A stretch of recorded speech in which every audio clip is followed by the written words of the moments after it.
Hey guys, welcome to my channel, and today we're going to take a look at another horrible case with you.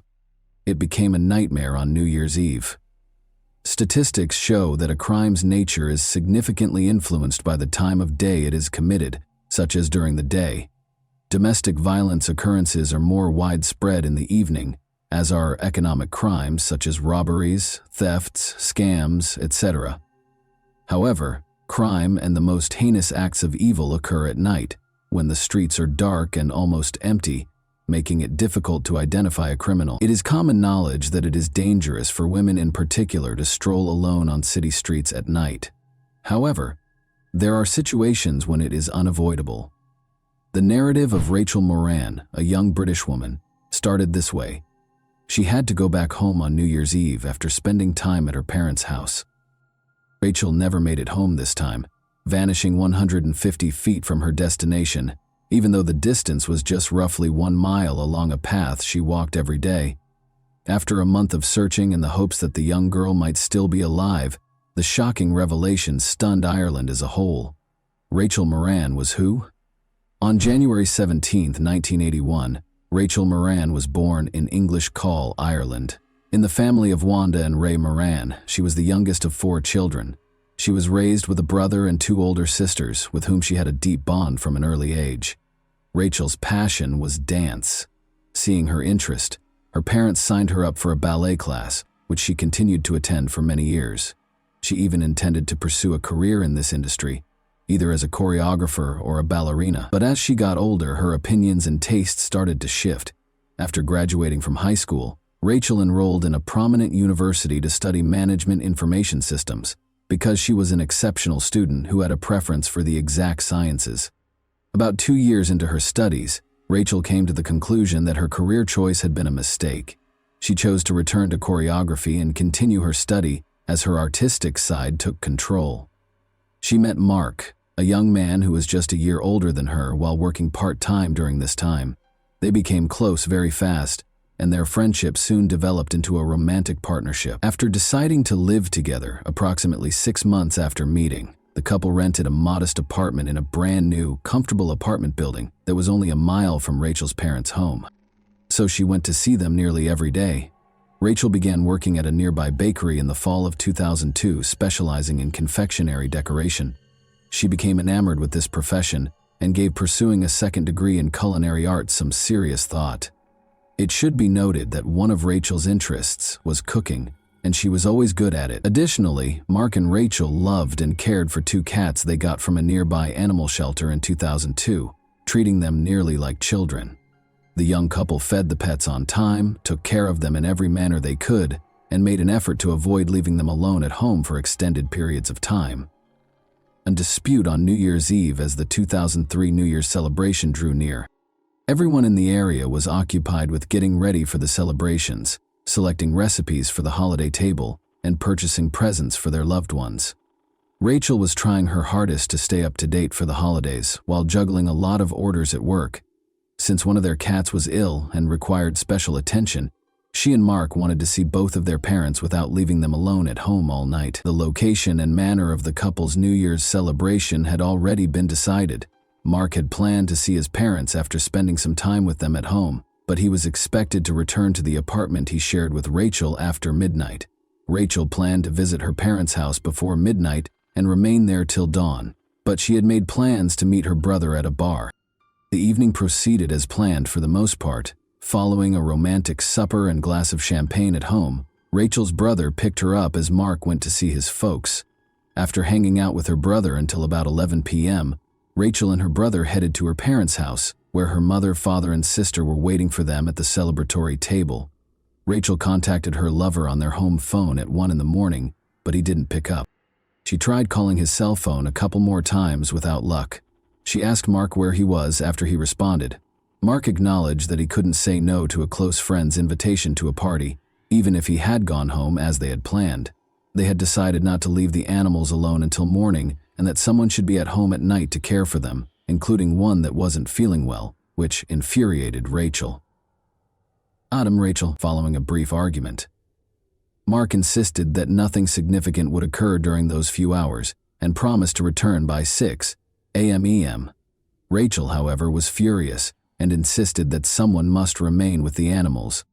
The discussion ended in a furious dispute, though, as her lover refused to back down. Even though it was already past midnight and it seemed dangerous to go alone on the street, Rachel was upset and furious and started getting ready to head home. Her mother attempted to dissuade her daughter from leaving after overhearing her arguing with her boyfriend on the phone. Wanda assured her daughter that nothing awful would happen to the animals in such a short time, so she encouraged her to wait until dawn. Rachel, however, was determined and had already started dressing. Her mother didn't want to let her go because she was so concerned about her. Rachel was already standing at the open door when they began arguing loudly and went on. Her mother, however, was unable to persuade her. No one could go with Rachel because her brother and father had already gone to bed and were heavily intoxicated. She left her parents' house at around 1:30 a.m. and nobody ever saw her alive again. Disappeared into the shadows. Rachel told her mother that as soon as she got home, she would give her a call. An hour and a half went by and her daughter still hadn't called, even though the trip should have taken no more than 15 minutes. No one picked up the house or mobile numbers when the anxious mother started phoning her. It was close to dawn when Mrs. Moran eventually dozed off on the couch in the living room while holding the phone. On January 1, she heard her husband on the phone when she woke up at 9:30 a.m. She thought he was talking to Rachel since he used the word daughter. But as soon as he ended the call, he revealed that it was their oldest daughter, who had been attempting to contact her sister all morning and was beginning to become anxious. The mother became frightened upon hearing this. When she dialed the home phone, a drowsy Mark answered, not knowing what was going on, and she attempted to reach Rachel again, but her cell was off. It turned out that Mark thought his girlfriend had stayed with her parents and just went to bed when he got home at 7 a.m. from the party and didn't see her there. When Mark found out that Rachel had left for their apartment throughout the night but never showed up, he was shocked. She would have fed the animals first, so he was positive she hadn't been home, but he didn't know where she could be. But the cats were obviously hungry and the bowls were empty. They had left the apartment together the night before and their bedroom bed was made, and there was no indication that anyone had come in.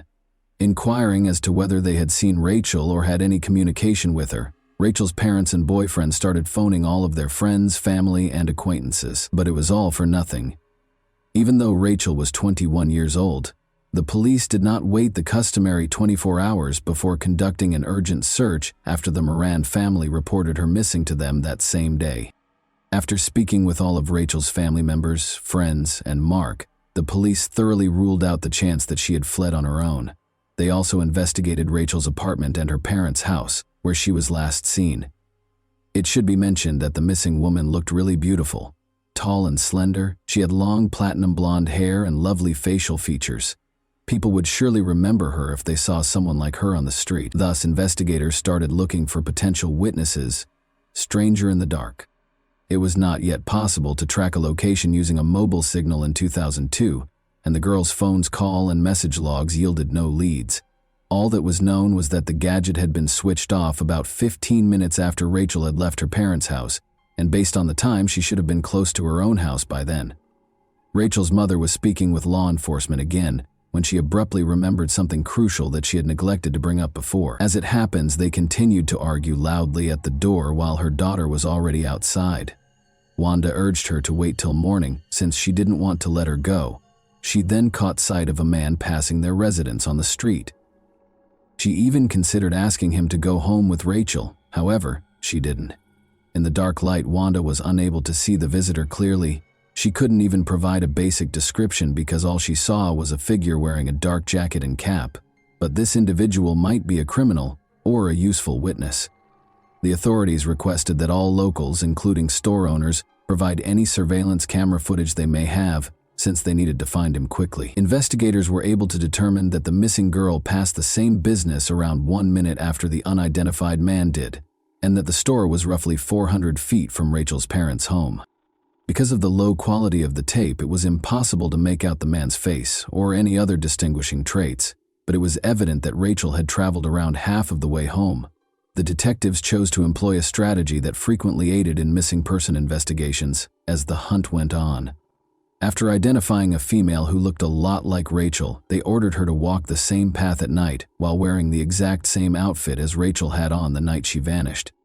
After all of this was captured on camera, the news broadcast the video of the blonde strolling down the street at night and asked anyone who had seen her on New Year's Eve to come forward. The strategy was successful, as multiple witnesses claimed to have seen a dark male silhouette and a lone girl walking. But the man went by first, then the blonde, according to a witness who was smoking on a balcony. According to another witness who lives close to the apartment building where Rachel lives, the girl went by first, then the man came a few feet later. This implied that the stranger was either someone else or that they had fallen behind. About 150 feet from the girl's home, another camera was found along her path 10 days into the search. In the video, Rachel was seen passing by with a male in close pursuit.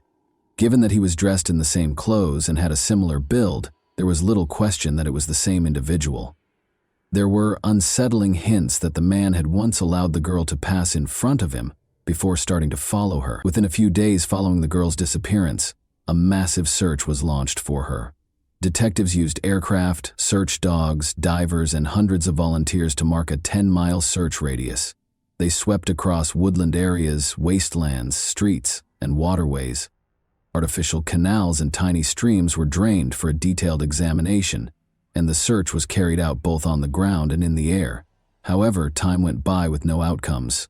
Given that Rachel had not used her cell phone or made any purchases using her bank card since going missing, authorities assumed she was dead. Her family, however, hoped to discover her alive and well. A sneaker that Rachel's family recognized was discovered in a drainage ditch close to her house 2 weeks later. Rachel's mother claims that on the day she vanished, she was wearing those shoes. Officers discovered a black purse with an ID card in Rachel Moran's name, a makeup bag, a wallet with bank cards, and a cell phone in one of the drained streams a few days later. Since all of the evidence was discovered within a mile of Rachel's house, the police speculated that the potential offender might reside nearby. He probably concealed the body here as well, if this scenario is accurate. This prompted the creation of a strategy to search every home within 2 miles of Rachel's residence, door to door. More cops were brought in, each working with a partner to reduce hazards and sad findings in the trash chute, because of course this took a lot of time and resources.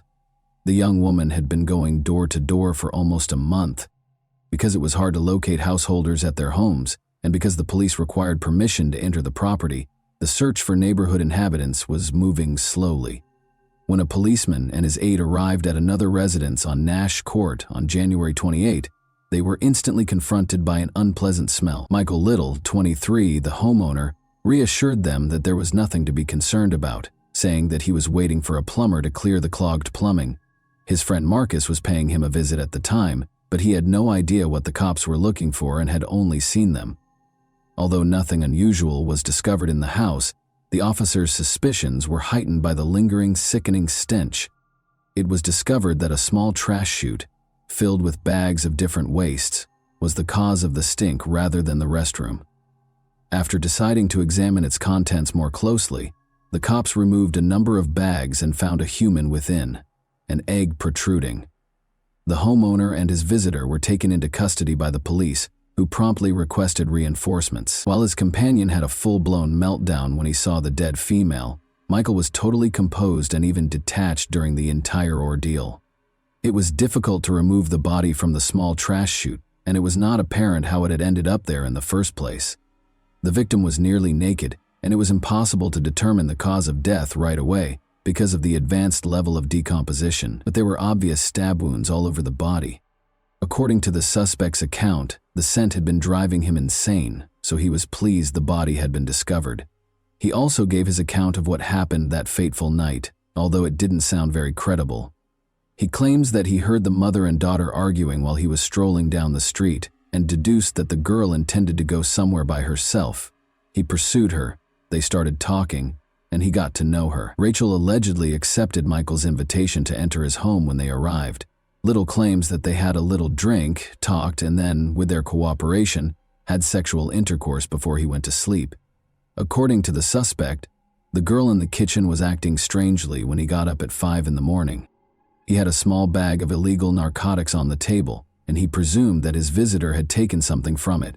Then, he said, she snatched a knife and charged at him, but he was able to take the weapon from her and hit her with a series of deadly blows. Michael explained the whole thing away as a bad accident that happened while he was defending himself. Everyone who knew the dead girl, of course, didn't agree with this version. To begin with, Rachel would never have gone anywhere with him, much less talked to a stranger on a nighttime desolate street. Thoroughly, she had never used any illegal substances in her life, and secondly, she would never have cheated on her lover. The girl's distinctive internal injuries and the discovery of little seminal fluid inside her were indicators of personal aggression, according to the autopsy. A third of the 27 stab wounds on the victim's torso came from behind, and none of them appeared to be self-defense. Michael Little is who? When police investigated the suspect's background after his arrest, they found that the young man already had a lengthy criminal history. He was caught stealing several times while still in school and came from a dysfunctional household. In addition, he never completed his education, which prevented him from obtaining even a mediocre job because he lacked a foundational education. He subsisted on both benefits and money he obtained unlawfully. He had been arrested multiple times for distribution and possession of illegal narcotics. Little was characterized by acquaintances as a pathological liar. He was always bragging about his sexy adventures and his impressive number of lovers, but in truth, every girl attempted to stay away from this weird and violent man. But Michael had been inventing more and more stories lately about a tall blonde he was supposedly seeing, even though no one had ever seen her with him. Since the victim and the suspect lived in the same neighborhood and had houses only a few hundred feet apart, police theorized that the suspect may have seen the victim before. He probably started to fantasize about the girl and tell his buddies about her when he became interested in her. When the criminal saw her alone herself on the street that fateful night, he took advantage of the situation and attacked her. But this new, even stranger version was the first time the victim and her attacker had ever met. As the inquiry went on, the suspect abruptly withdrew his first claims and gave a completely different account, saying that the true perpetrator was his friend Marcus, who was also detained. Marcus allegedly brought the girl to his home after meeting her on the street that evening. After sharing a drink, the visitors started displaying interest in the homeowner, so they withdrew to his bedroom. The accused claims that following the private meeting, a furious Marcus stormed into the room, upset that Rachel had opted for someone else. After killing the girl with a knife, he threatened Michael with harm and demanded that he assist in concealing the body and keep quiet about what had transpired. The accused and his attorney swore that this was precisely how events had transpired, but of course no one believed this narrative. But there was no proof that Marcus was involved. He had a New Year's Eve alibi for the crime, and his response upon the body's discovery suggested that he was unaware of the nightmare that had taken place at his friend's house. Trial and sentencing, the precise events of that fatal night could only be partially reconstructed, because Michael never acknowledged his guilt. Little was found to have gone to a party on December 31, 2002, and was getting ready to celebrate the new year with pals there. He was cruelly rebuffed when he tried to flirt with one girl, and the same thing happened with another, leaving him drunk and furious. After leaving the gathering and making his way home, Michael ran into Rachel and let go all of his bottled-up anger. He chose to pursue the girl after hearing her and her mother quarrel. After waiting for his victim to pass by in a dark alley off the road, the thief followed her as they passed Michael's house. He assaulted Rachel and repeatedly stabbed her in the back. He probably took advantage of the poor girl after dragging her inside his house, then killed her with the same knife and hid her body in the garbage chute. Little was found guilty in October 2003 of assaulting and killing Rachel Morin. He was given a life sentence with the prospect of release only after 35 years. And that wraps up today's chilling story. If you enjoyed this video, don't forget to like and subscribe so you never miss a new upload. Also, let me know in the comments, what part of this story shocked you the most? Thank you for watching, and I'll see you in the next video.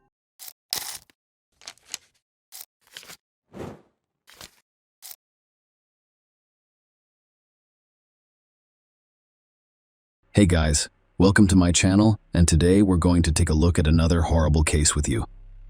In 2012, at the Summer Olympics in London, a young Puerto Rican boxer named Felix Verdejo Sanchez shone brightly. He was dubbed a diamond, one of his country's most promising athletes, and was expected to win championships and gold medals. Then it appeared to everyone that this talented and motivated young man would achieve great things in sports. In 2021, The boxer's name appeared in all of the world's media, but this time in the Criminal Chronicles section. This story is about a teenage attachment that turned into an addiction and resulted in a terrible tragedy, as well as how the author of the main knockout of 2014, who was praised and promoted by two-time Olympic champion Vasily Lomachenko, nearly received a death sentence, but was eventually sentenced to life in prison. It is worth noting that, despite the presence of irrefutable evidence and confessions from the boxer's accomplice, he continues to refuse to plead guilty.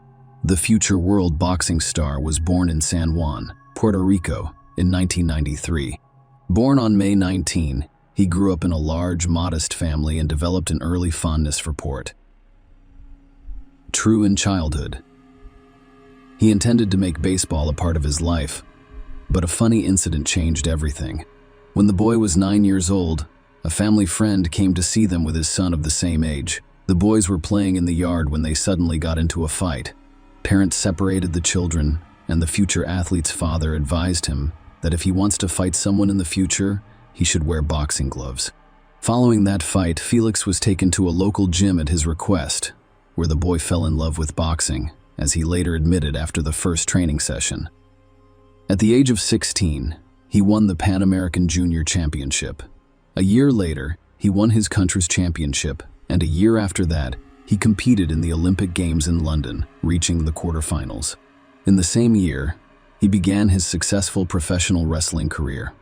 Verdejo competed in 29 fights, winning 27 of them convincingly, and in 2014 he was named the author of the best knockout in a fight against Sergio Villanueva. Felix won his first championship belt, the WBO Latino title, a year later, and defended it 6 more times over the next 2 years. Everyone who witnessed the fight was certain that this young man would leave his mark on the history of world boxing. Meet Keishla Rodriguez. The girl was born in San Juan in November of 1993. Her full birth name is Keishla Marlene Rodriguez Ortiz. Her parents, Josie and Kyla Rodriguez, shared another daughter, Belize Nicole, and they also raised Kyla's son, Jonathan. Keishla, who had a previous marriage with a woman, grew up to be an open and sociable girl. She excelled in school and adored animals, with aspirations of becoming a veterinarian in the future. Her best friend was her sister, Elise, to whom she confided all of her secrets and concerns. Keishla attended the same school as Felix Verdejo, who was her age. Young people have known each other since childhood, and in adolescence, they formed a romantic relationship. In 2011, Rodriguez's parents divorced and separated. Kyla moved to Florida with relatives, while her daughters, who were already adults, chose to remain in San Juan. Despite the fact that each of the sisters had long since lived their own lives, they remained in close contact and informed each other of everything that happened to them. At the age of 18, a promising boxer who had already competed in the Olympic Games had an affair with a young schoolgirl and aspiring model named Elisa Maria Santiago Sierra. At the time, the girl was only 14 years old and still in school. Even so, she had big plans for the future with a promising and world-renowned athlete. In addition, Eliza's parents were not opposed to the relationship. Felix, an attractive and talented boxer who has always had a large fan base and is on his way to becoming a star, was literally bathed in the rays of fame and surrounded by female attention. He did not pass up the opportunity to write a novel or have a side affair. In addition, despite his serious relationship with Eliza, he continued to meet with his school friend Keishla, whose sister barely informed her mother Kayla Rodriguez, who was aware of the affair and did not approve of it. In addition, the situation was very unclear. On the one hand, Eliza considered herself the only woman, while the athlete's great love was planning their wedding and making long-term plans for their future together. On the other hand, Keishla was aware that the lover had a fiancé, but Felix refused to let her go. Furthermore, he was her first great love, and the naive girl secretly hoped to be the one. In 2016, the boxer married Eliza, who was barely 19 years old at the time. Eliza was already a well-known model, with tens of thousands of social media followers, and had recently opened her own beauty studio for eyelash extensions. In August of the same year, just a few months after the wedding, the athlete was involved in a serious car accident while rushing on his motorcycle.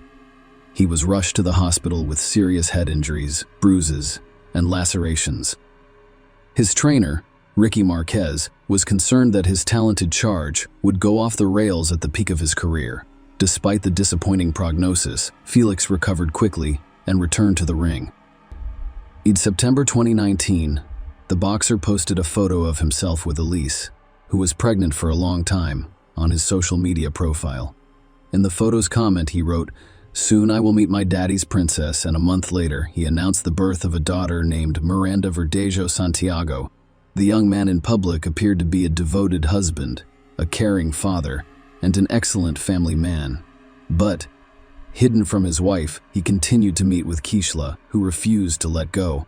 As Eliza later admitted, she suspected her husband was cheating on her. But every time he made a tearful vow to leave his mistress, Keishla tried to end the painful relationship, but Felix refused to let her go. She had no other men because the boxer threatened that if he discovered that Keishla had someone who was unsuitable for her and her chosen one, Keishla, who had fallen in love with Verdejo since high school, would continue to love him despite everything.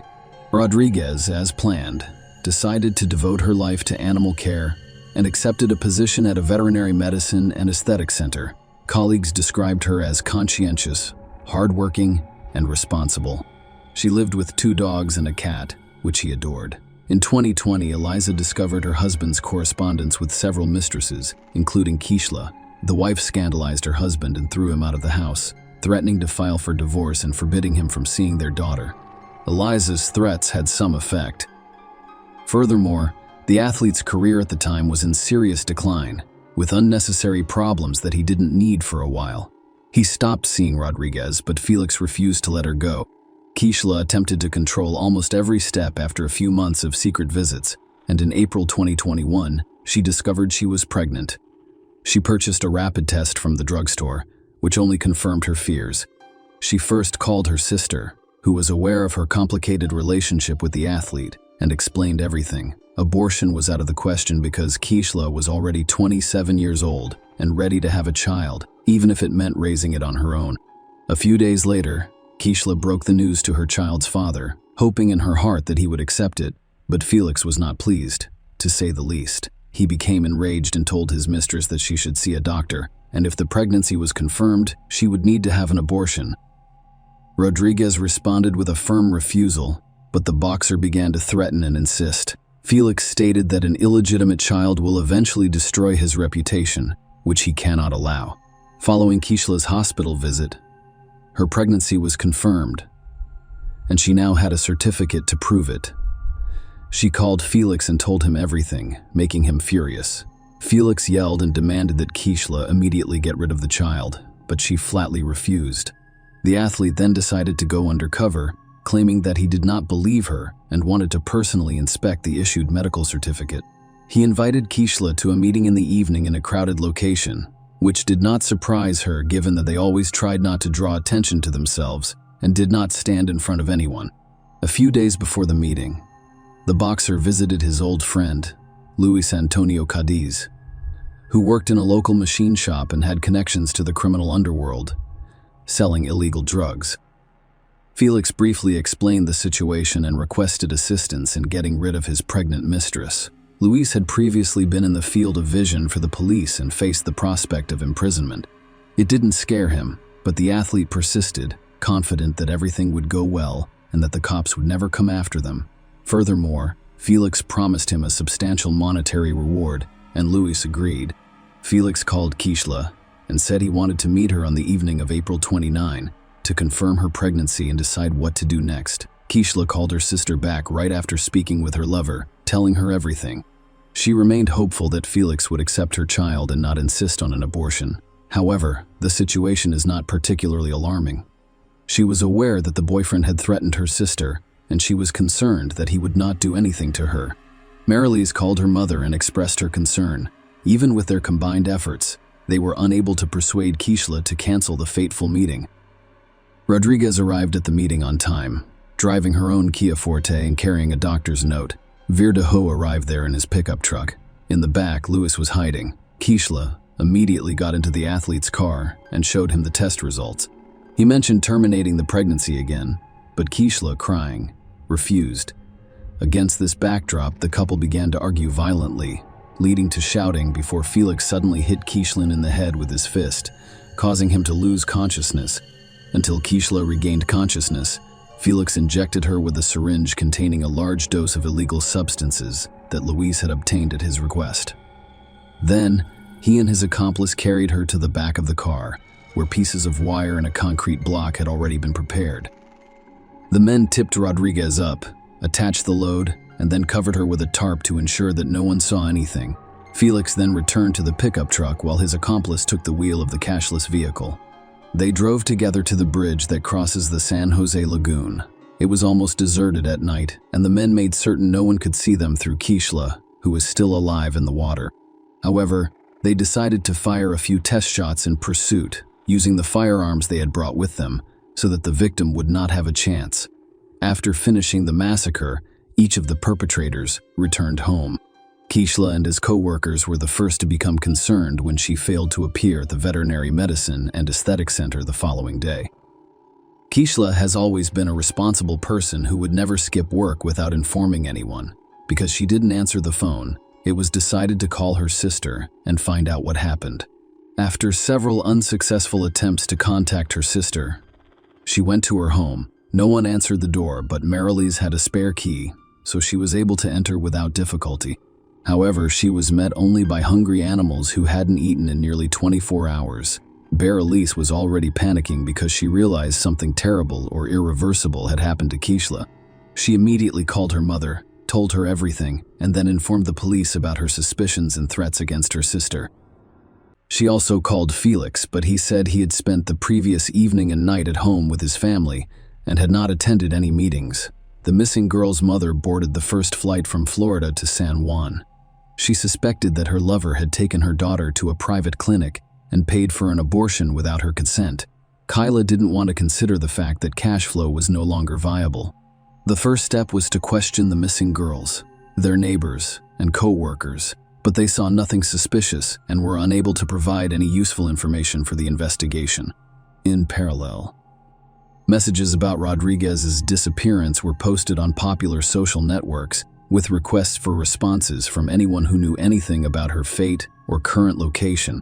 The case quickly gained widespread attention, and when it was revealed that the missing girl was in a long-term relationship with a famous athlete and was expecting a child with him, reporters lined up to interview any of Rodriguez's family members.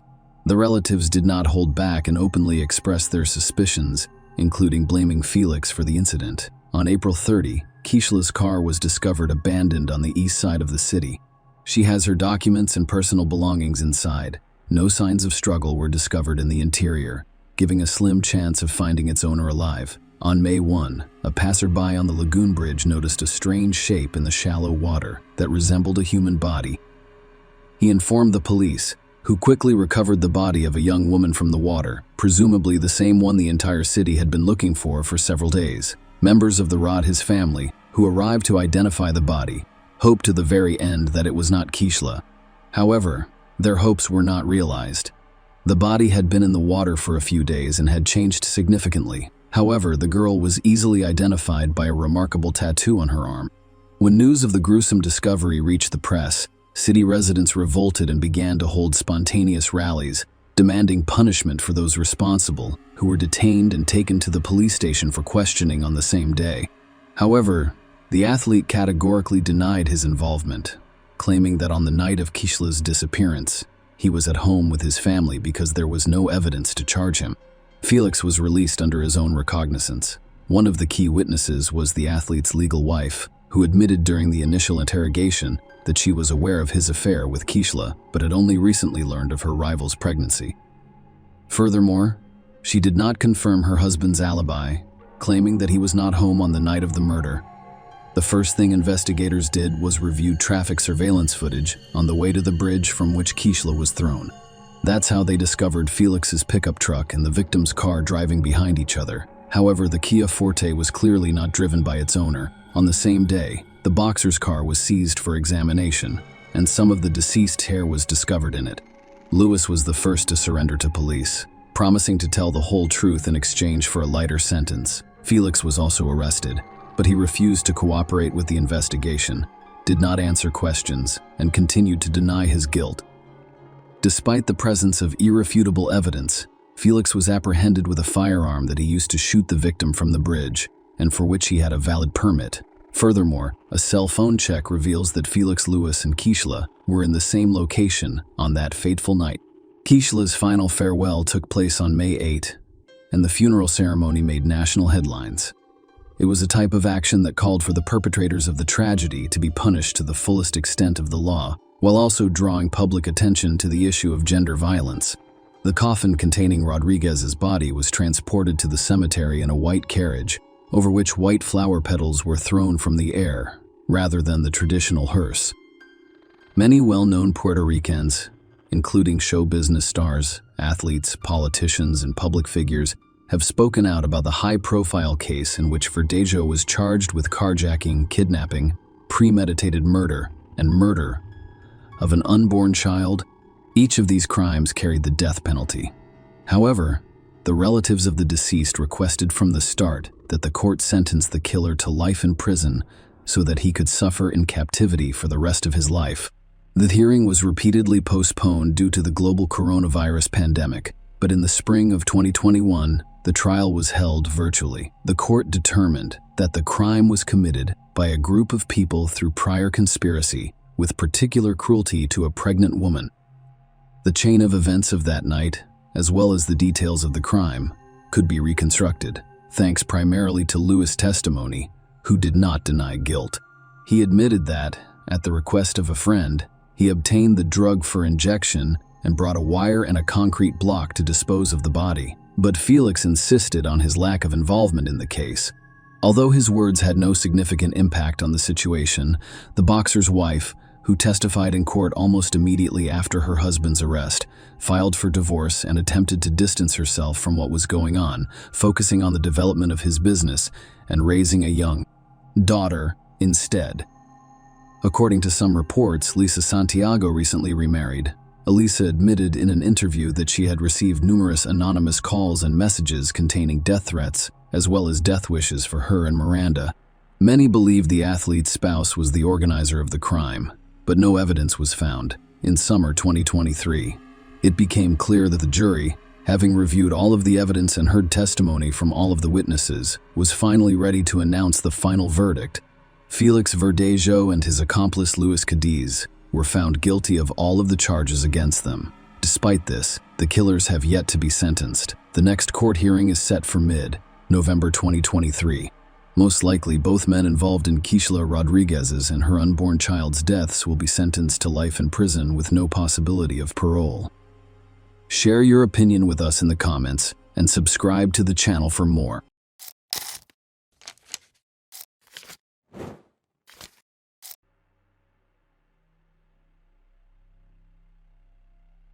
The case of Matthew Winkler reveals the secrets of a religious family.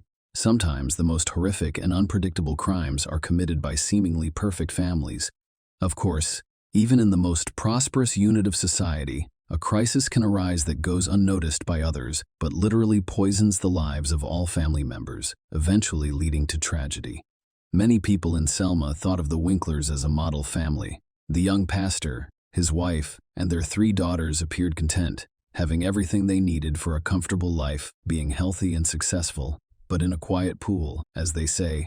In this case, many questions remained unanswered because we only heard one version of what happened, and the story itself became the subject of the book, The Sex and Murder Secrets of a Pastor. On March 22, 2006, the small town of Selmer, Tennessee, Chuck received terrible news.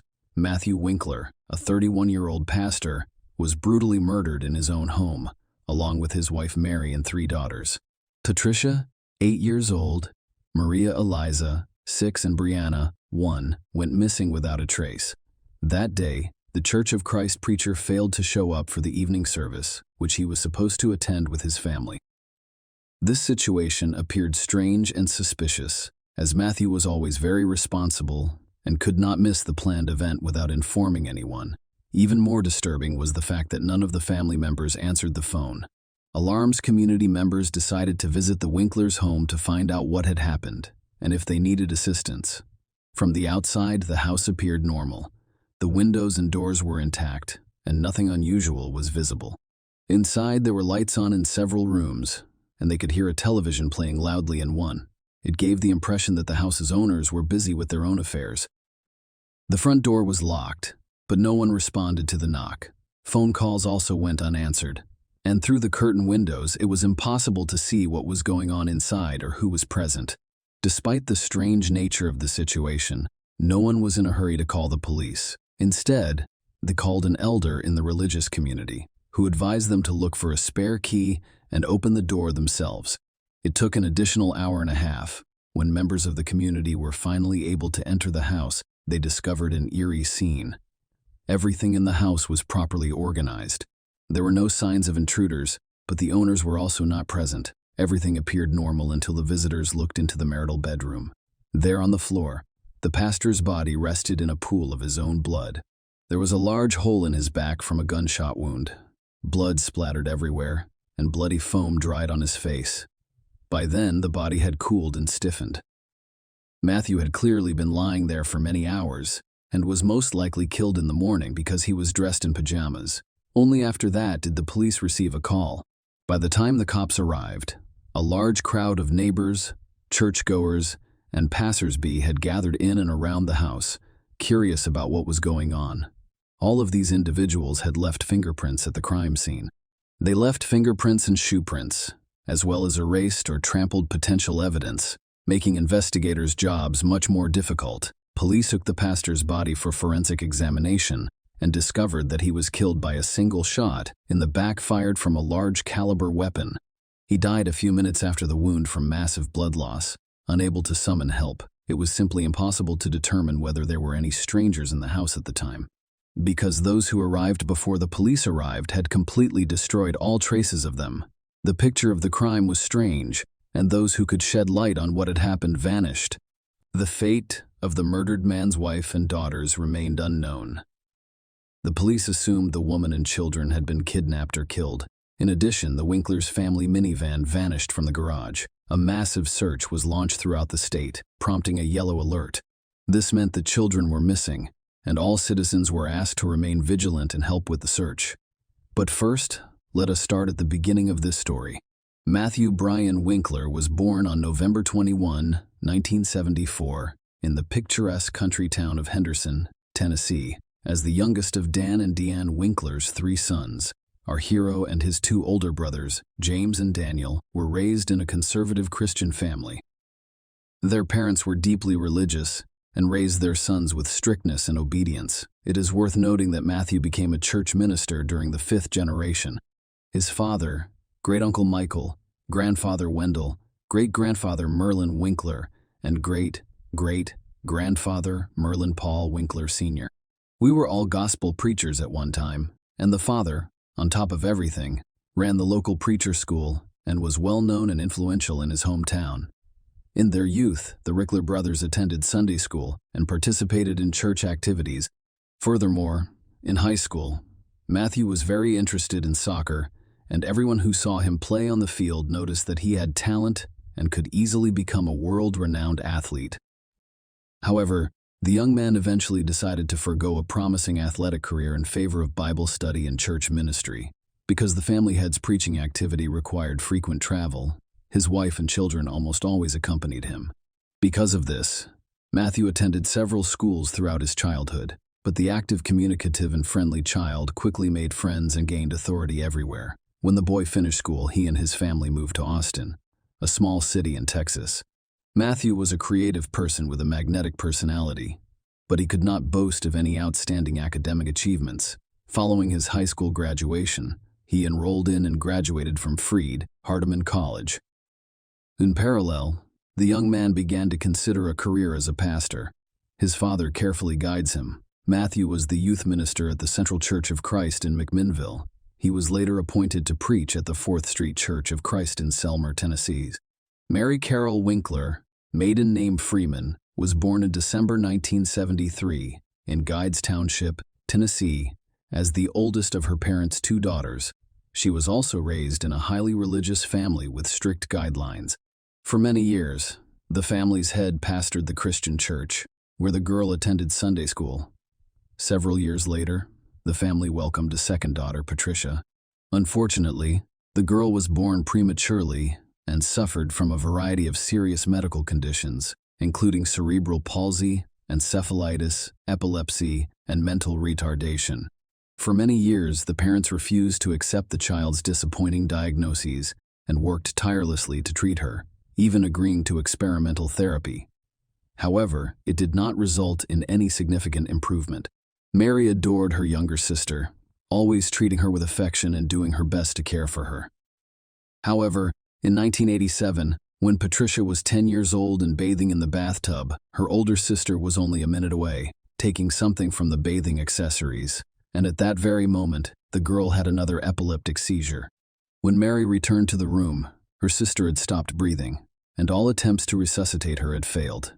For a 13-year-old girl, it was a huge shock and the first loss in her life. She blamed herself for the tragedy and was on the verge of a nervous breakdown.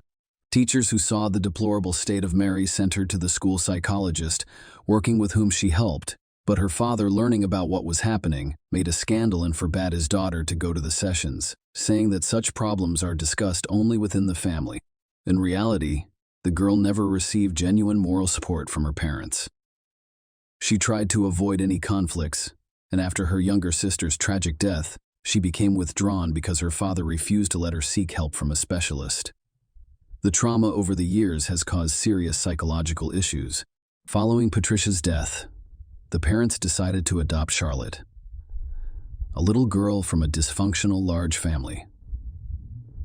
Soon after, the couple was granted custody of Charlotte's two brothers and sister, allowing the family to reunite in their new home. Mary was once again the older sister, caring for the younger children, while assisting her mother Matthew and Mary Winkler in their daily lives. The future spouses met soon after Matthew graduated from high school. The guy was prominent, handsome, athletic, and enjoyed great popularity with the opposite sex. But to spin novels right and left, he did not allow a strict religious upbringing. The young people developed an immediate liking for one another, which quickly turned into love. It was the first strong feeling either of them had ever experienced. After a few months, they met each other's parents and, with their approval, began planning a wedding. In April 1994, the lovers married. When the family had an older daughter, Patricia, the head of the family, was still in college and had to take a leave of absence.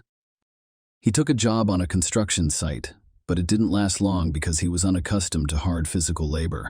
During this time, he first became aware of Matthew's difficult personality. He was frequently angry with others, irritated by trivial matters, and sometimes unable to control his anger. Mary tried not to complain or tell anyone about what was going on in her family.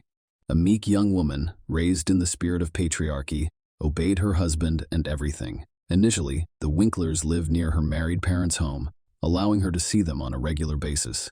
Mrs. Freeman was soon diagnosed with cancer, which spread quickly and left her literally burned in just a few months. It was another shock for Mary, and she was now responsible for her underage siblings. Mary was pregnant again at the time, which complicated the situation even more. However, shortly after the birth of their second daughter, the family relocated to another city, where they purchased their own small home. After the move, Mary became completely absorbed in caring for the baby and almost stopped communicating with her father, as well as her younger brothers and sisters, who were overly demanding and required constant attention. In addition, the young mother developed severe postpartum depression. Everyone who was close to the Winkler family noticed some oddities in Mary's personality and behavior. The young woman was described as an introvert and even sociophobic. She didn't communicate with anyone. It was difficult for her to form new acquaintances, let alone friendships. He had mood swings, was prone to depression, and anything could bring her to tears. While Matthew was establishing his career as a pastor, his wife became increasingly distant. The situation became even more complicated when Mary became pregnant again, and she discovered a few months later that the fetus had died in her womb. Mary was shocked by the news, as she had been looking forward to the arrival of this child and had hoped to see the long-awaited 2 stripes on the pregnancy test. She could only do it 2 years later, and her happiness was limitless. This time, Mary kept her pregnancy hidden for a long time, as if she was afraid of something. She did so until her situation became clear. Everyone resumed discussing Mary's strange behavior and pathological reticence.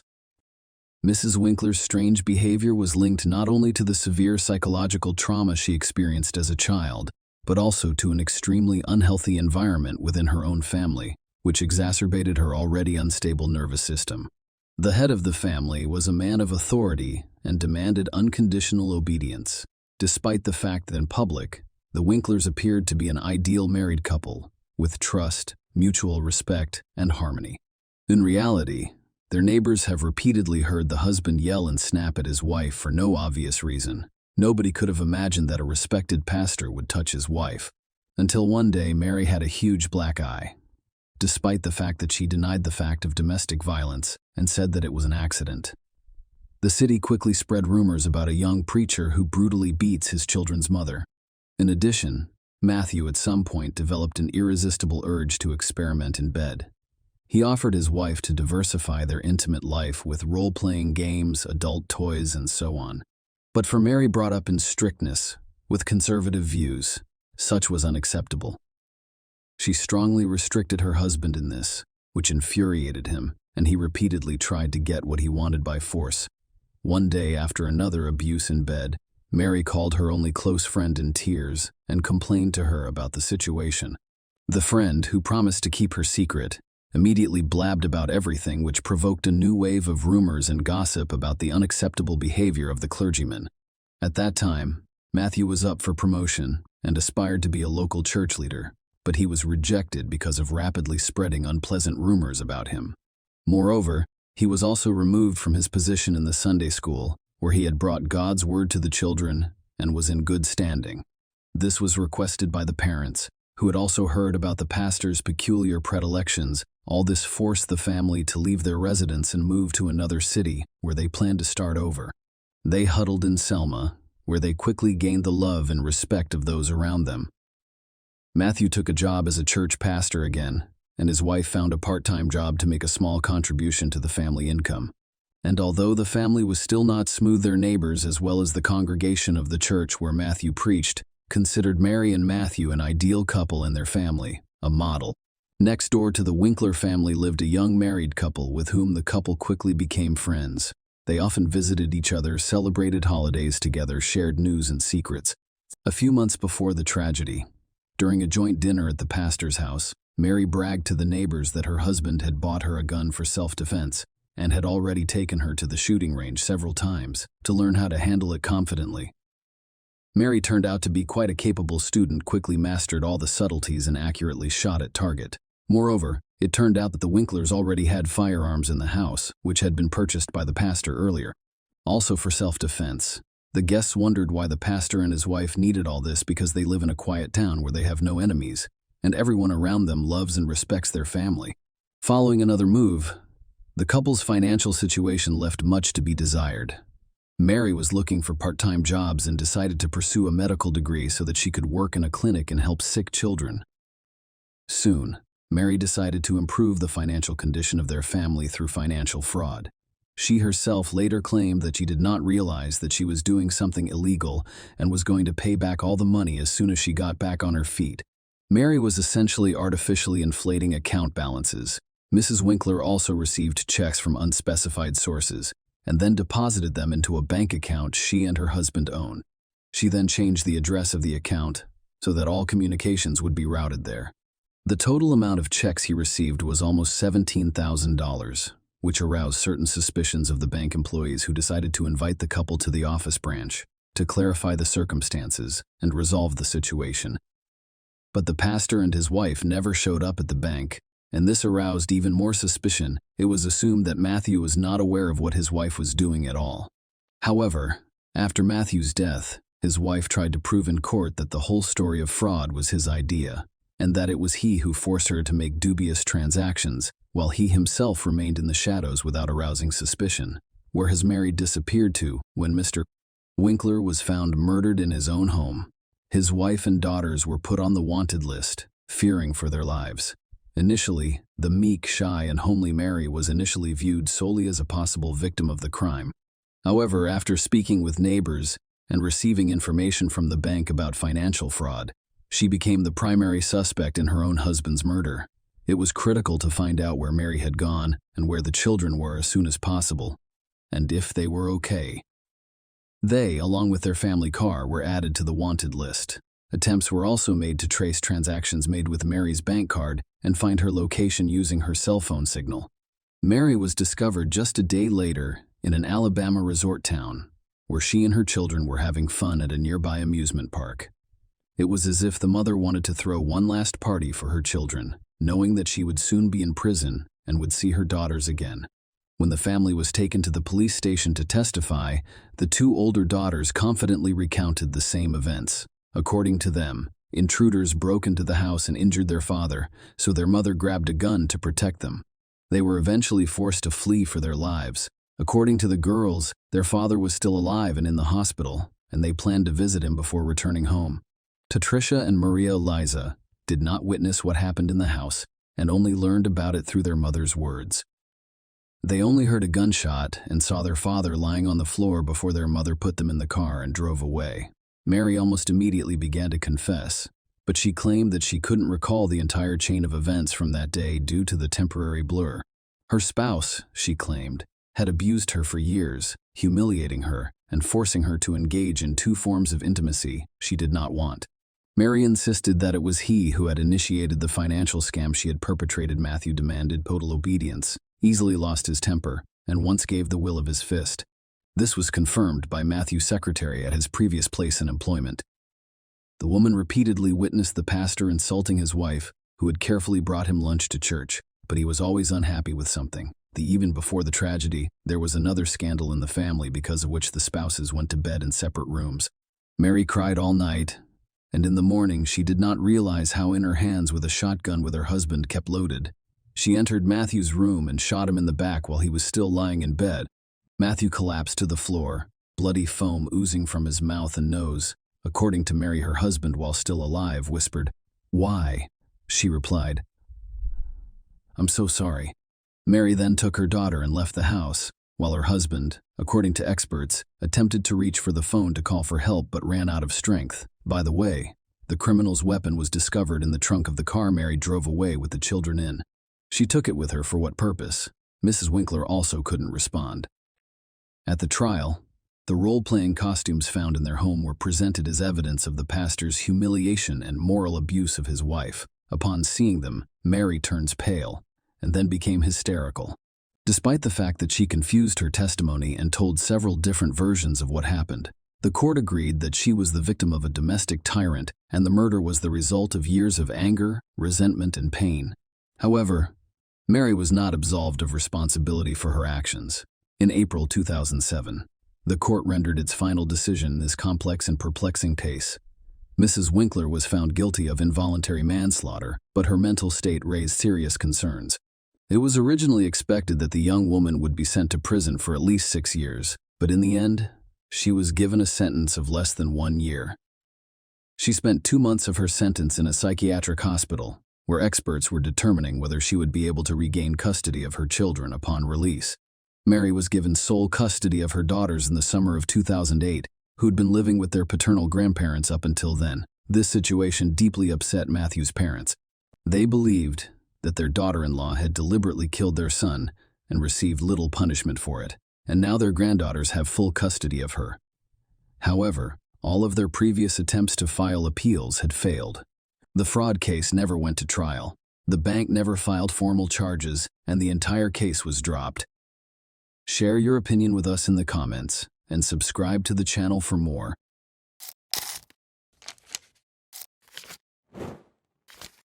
Hey guys, welcome to my channel, and today we're going to take a look at another horrible case with you. Rosemary Silva, 32, and her fiancé, Udirli Damasceno, 30, were getting ready for their wedding ceremony on Sunday, December 4, 2016, which was scheduled to take place in a charming rural setting close to Sao Paulo. To impress the guests and her future husband, Rosemary had orchestrated a spectacular helicopter arrival. But a sudden tragedy made everything into a nightmare just before the ceremony was scheduled to start. Rosemary, a 32-year-old nurse assistant, grew up in a big family in Sao Paulo. Her parents taught her the importance of kindness and compassion at a young age, which led her to pursue a career in helping people. Her co-workers always felt they had her undivided attention, and frequently complimented her on her diligence, patience, and kind disposition. When she wasn't working, Rosemary was a happy, energetic person who loved hanging out with friends, volunteering at her church, and making sure her loved ones were safe and content.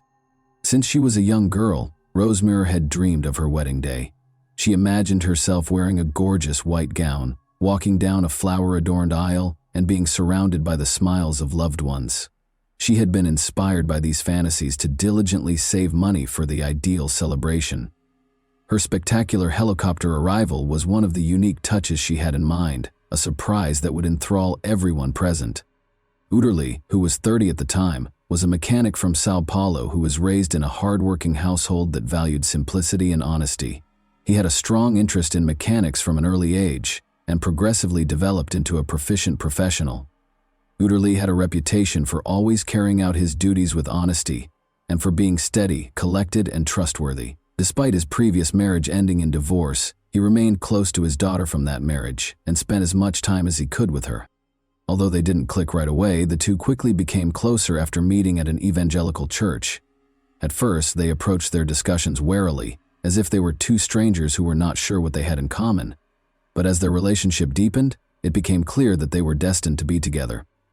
In 2015, the pair started dating, and a year later, Uderli proposed, which Rosemary happily accepted.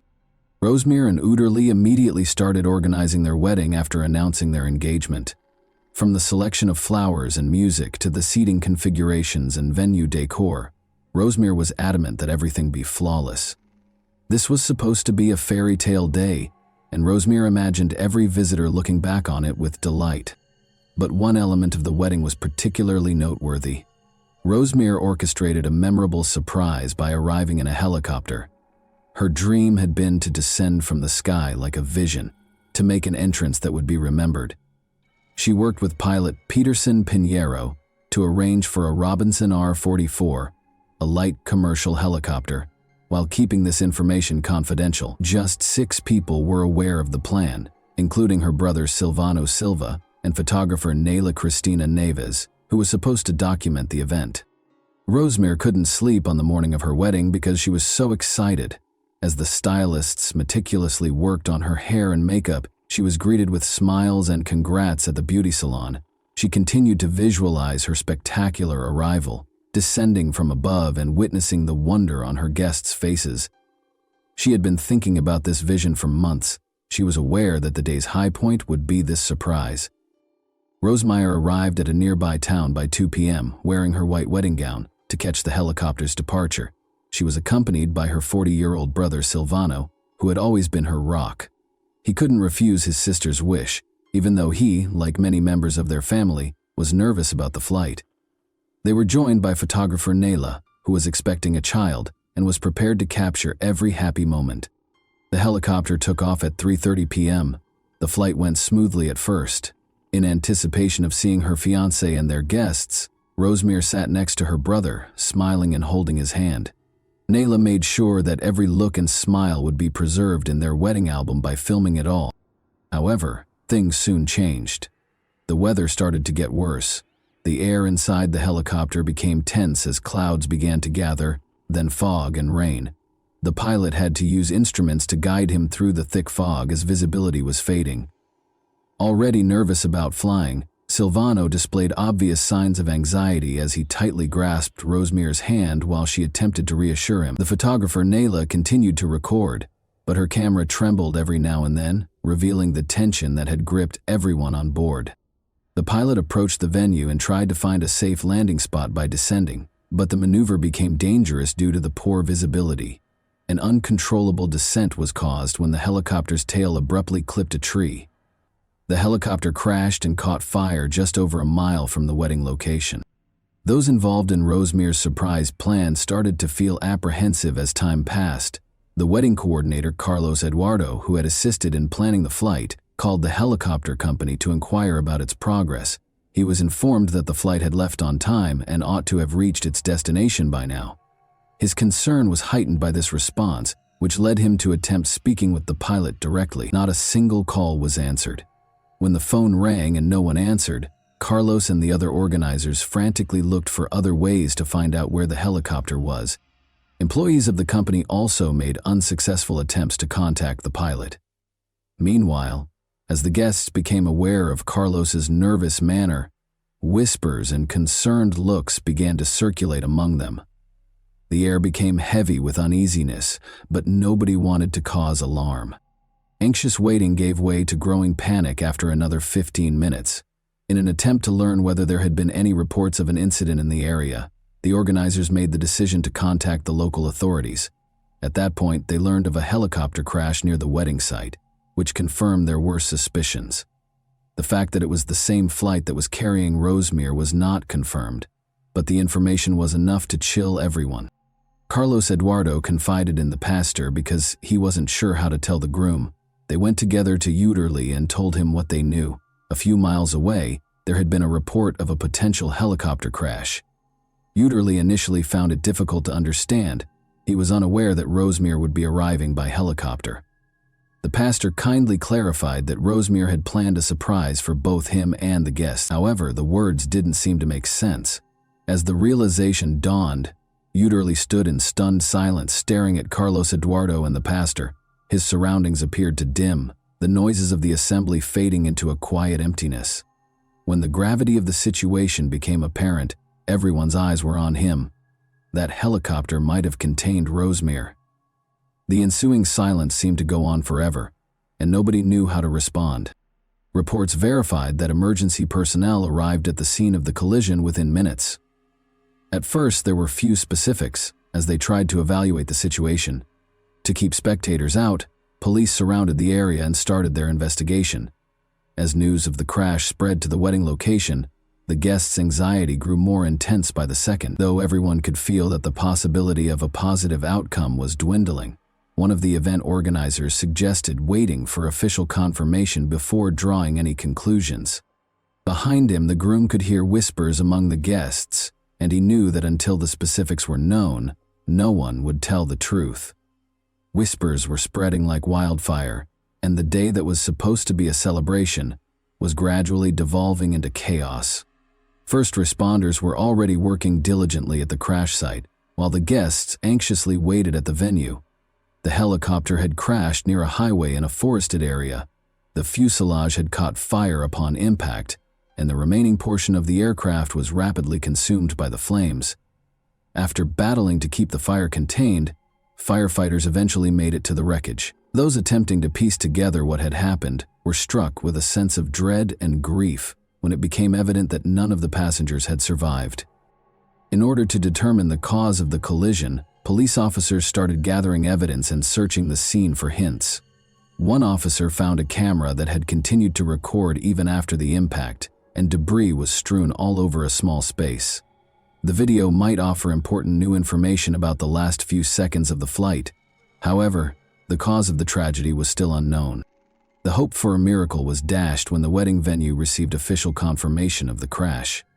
With a heavy heart, the pastor went to Uterly and delivered the heartbreaking news.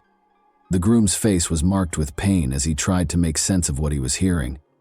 Those who were by his side were left in stunned silence, unsure of how to react to such overwhelming grief, as the world seemed to crumble around him in that moment. Unsure of what to say or do, the guests who had come to celebrate love and happiness now stood in stunned silence. The ceremony, which had been eagerly awaited, had instead turned into a scene of shock and grief. What had been supposed to be a lovely day had turned into a sobering reminder of how easily one mistake or unanticipated circumstance could ruin lives and plans in an instant. Brazilian National Civil Aviation Agency investigators started collecting witness statements and analyzing the flight data.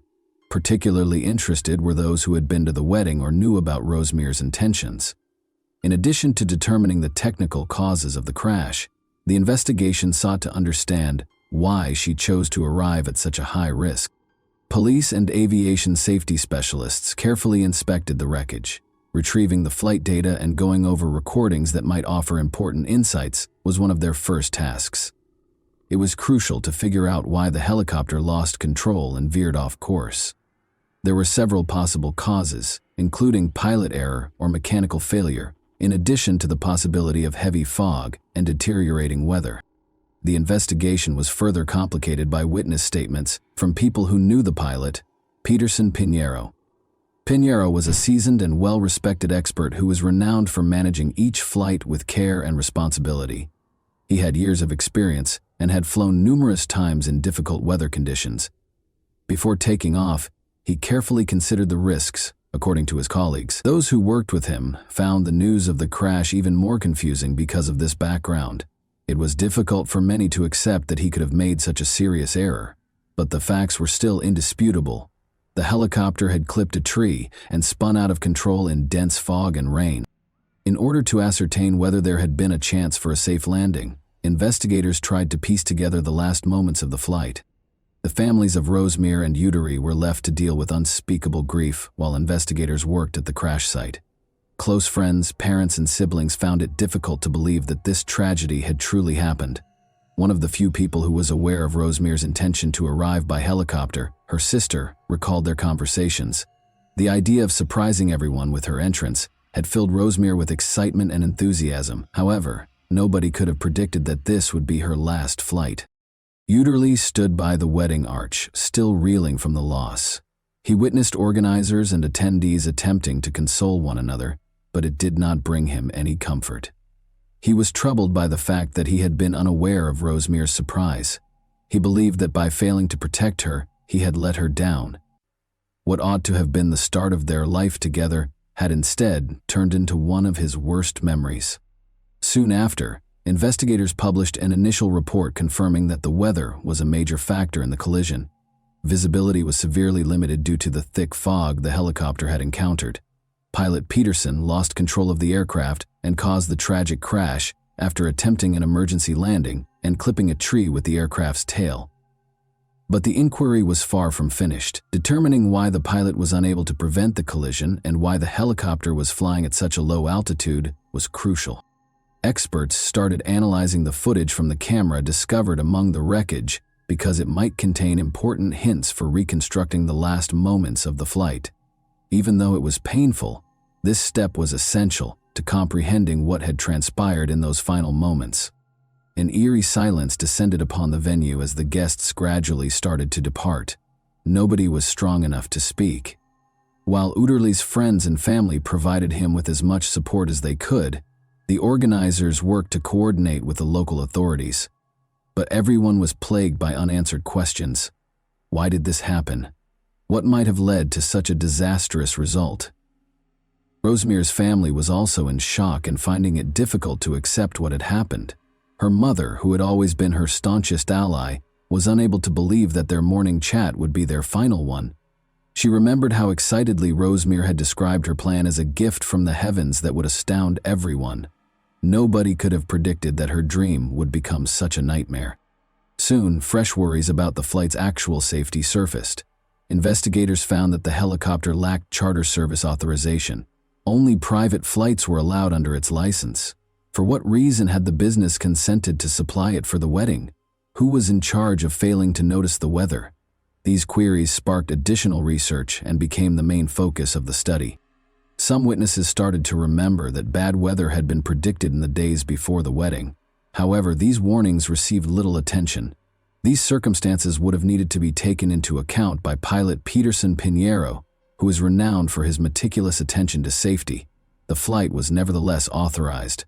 Who ultimately decided to go ahead with the flight in spite of the obvious risks was now the focus of the investigation. Udary was trying to think, and every second of waiting was painful. Rosemere had filled his life with so much warmth and light that he couldn't fathom living without her. It was believed that their journey, which began with timid looks at church, would lead to a happy life together. It felt broken now, like a picture that would never be complete. A thick silence fell over the hall, which had once been intended to reverberate with wedding music and exuberant speeches. All that was audible were quiet sobs, consoling words, and reassuring hugs. Nobody knew how to comfort a man who had just lost everything he held dear, or what to say to Udary. The helicopter crash that killed Rosemere, her brother Silvano, photographer Nayla, and pilot Peterson left a lasting scar on the hearts of their families and the community at large, even though the investigation went on for weeks. As more information became available, one emotion remained constant among those who knew the victims: a deep sense of injustice and loss. The Brazilian National Civil Aviation Agency finished its report a month after the tragic incident. It was verified that the severe weather and poor visibility were the main causes of the collision. When the helicopter lost control at a low altitude, pilot Peterson Pinheiro was in a dire situation after trying to navigate through heavy fog and rain. The collision with a tree, which resulted in the fatal crash, was the crucial moment. Additionally, the report disclosed that Rosmere's helicopter lacked authorization for charter flights. Its registration only allowed for private use, and it was against safety rules to let it be used for a wedding. In addition to drawing attention to the company that rented out the helicopter, this revelation infuriated the relatives of the victims. Subsequent analysis revealed that the helicopter's leasing company had neglected to adequately evaluate the weather and permitted the flight to continue in spite of warnings of poor visibility. After the investigation was finished, the company and its owners were the target of multiple lawsuits because this was considered a serious breach. The relatives of the victims wanted to know why the flight had been authorized in these circumstances and who was responsible for the cancellation. The pilot independently assessed that the flight could be conducted safely, according to the helicopter company. More investigation was necessary, though, after it was discovered that the business lacked permission to use the aircraft for commercial purposes. Their licenses were temporarily suspended as a result, and a thorough audit of their business practices was conducted. The families of Rosemere and the other victims got ready for the funerals while the investigation continued. None of them wanted to confront that moment. Seeing dreams dashed is one thing, but accepting the loss of loved ones is quite another. Hundreds of people came to pay their respects at the solemn funeral. Tears and silence conveyed more than words could ever convey. Unable to express his sorrow, Uderli stood by Rosemere's coffin. His spirit appeared hardened by the weight of his grief, and his eyes were hollow. He had dreamed of being with Rosemere all his life, but in a flash everything was different. He thought his heart might burst as he stood in front of her coffin.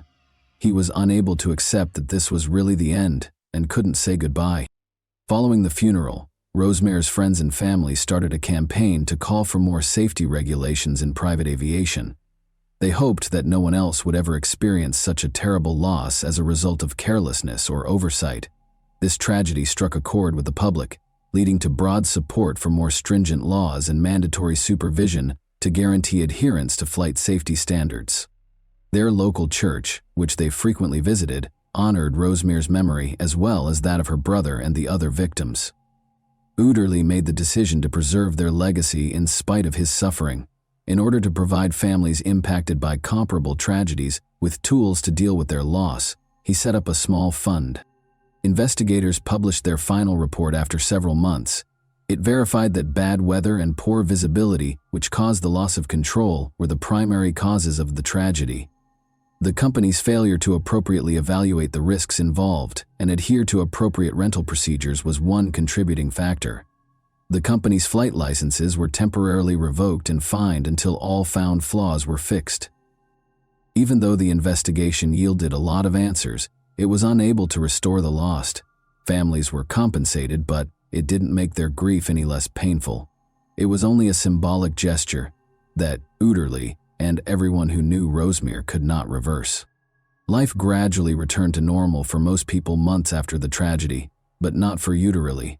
The spark that used to light his eyes had vanished, but he still went to work and saw friends. Nothing could fill the void Rosemere's passing left in his heart. He frequently found himself thinking back on their happy times together in the evenings and wishing that day had gone differently. What started out as a dream for an amazing surprise showed how fleeting life is and how one bad choice can alter everything. Tragically, Rosemere's wedding day was not what she had hoped for, but it was still memorable. And that wraps up today's chilling story. If you enjoyed this video, don't forget to like and subscribe so you never miss a new upload. Also, let me know in the comments, what part of this story shocked you the most? Thank you for watching, and I'll see you in the next video.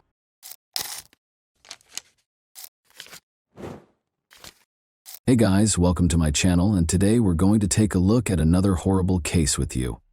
The police were looking for an elderly man who had been reported missing by his friend on the evening of April 28 in the woodland region of Hibbs Park, located at 59th Street and Kensington Avenue in Kansas City, Missouri. However, rather than locating the man, they made the terrible discovery of a female toddler's severed head in the woods, about 200 yards from where her severed body was recovered on May 1, 2001. The child's missing head was discovered wrapped in a plastic bag. No one had reported the youngster missing, and the head was completely decayed. The cops named her Precious Doe because they didn't know who she was. There were many unresolved questions surrounding this discovery. Who was this kid? What was the reason behind the horrifying manner of her murder? So let's go straight to the riddle without any more ado. Large plains, undulating hills, and scenic splendor are the hallmarks of Kansas City, Missouri. Numerous cultural attractions, such as museums and art galleries, are abundant in Kansas. With more than 20 authorized wildflower trails spread throughout the state's rural and urban areas, it is aptly known as the Sunflower State. Kansas City, which has a population of nearly 500,000, is among the most violently crime-ridden cities in the United States, with 57 violent crimes per 10 citizens, and our story starts in this city. In order to pick up Erica for a family reunion, Michelle and Harold returned to Betty's house on April 4, 2001. Because she loved the little girl so much, and because Easter was quickly approaching, Betty was hesitant to let her go. She also made arrangements for Erica to spend the Easter break with her. However, because Michelle was the biological mother, Betty was powerless. Betty packed up Erica's belongings, including the beautiful gowns she had purchased for her Easter outfits and her favorite doll. Unaware that it would be her final encounter with Erica, she said goodbye. They both agreed to bring the youngest of their children to Kansas City, Missouri, most likely because Carol had children before he met Michelle. Carol abducted Markeisha Johnson, his 6-month-old child, for a number of reasons, including the fact that Harold's cousin LaWanda Driscoll owned the apartment in Kansas and that Michelle already had her other 4 children elsewhere. They chose not to bring all of their children with them to Kansas City. After a few weeks, Harold's cousin LaWanda Driscoll quickly became aware that Erica was no longer with her. Michelle informed LaWanda that Betty Brown had traveled from Oklahoma to pick up Erica when she inquired about her location. An unidentified man called the police on the evening of April 28, 2001, claiming that he had been attempting to contact his friend for some time but had been unsuccessful. The cops complied with his request for assistance in performing a welfare check on his companion. They had to explore the forested area close to Hibbs Park, which is located at 59th Street and Kensington Avenue in Kansas City, Missouri, as they were unable to locate the man at his home. The police received a call informing them that the individual they were hunting for had been located after some time of searching, but just as they were ready to depart, they came upon a horrifying scene: a toddler's severed head. The remains was quickly identified by the authorities as belonging to a female toddler. The cops were dubious about the discovery right away, because the deceased was discovered naked. In addition to wondering why no one had reported the disappearance of a child her age in the region, they also questioned why a toddler's death would be found in the woods. The absence of the head left the investigators at a loss. The probe would never move forward. They were only able to ascertain the child's age and sex.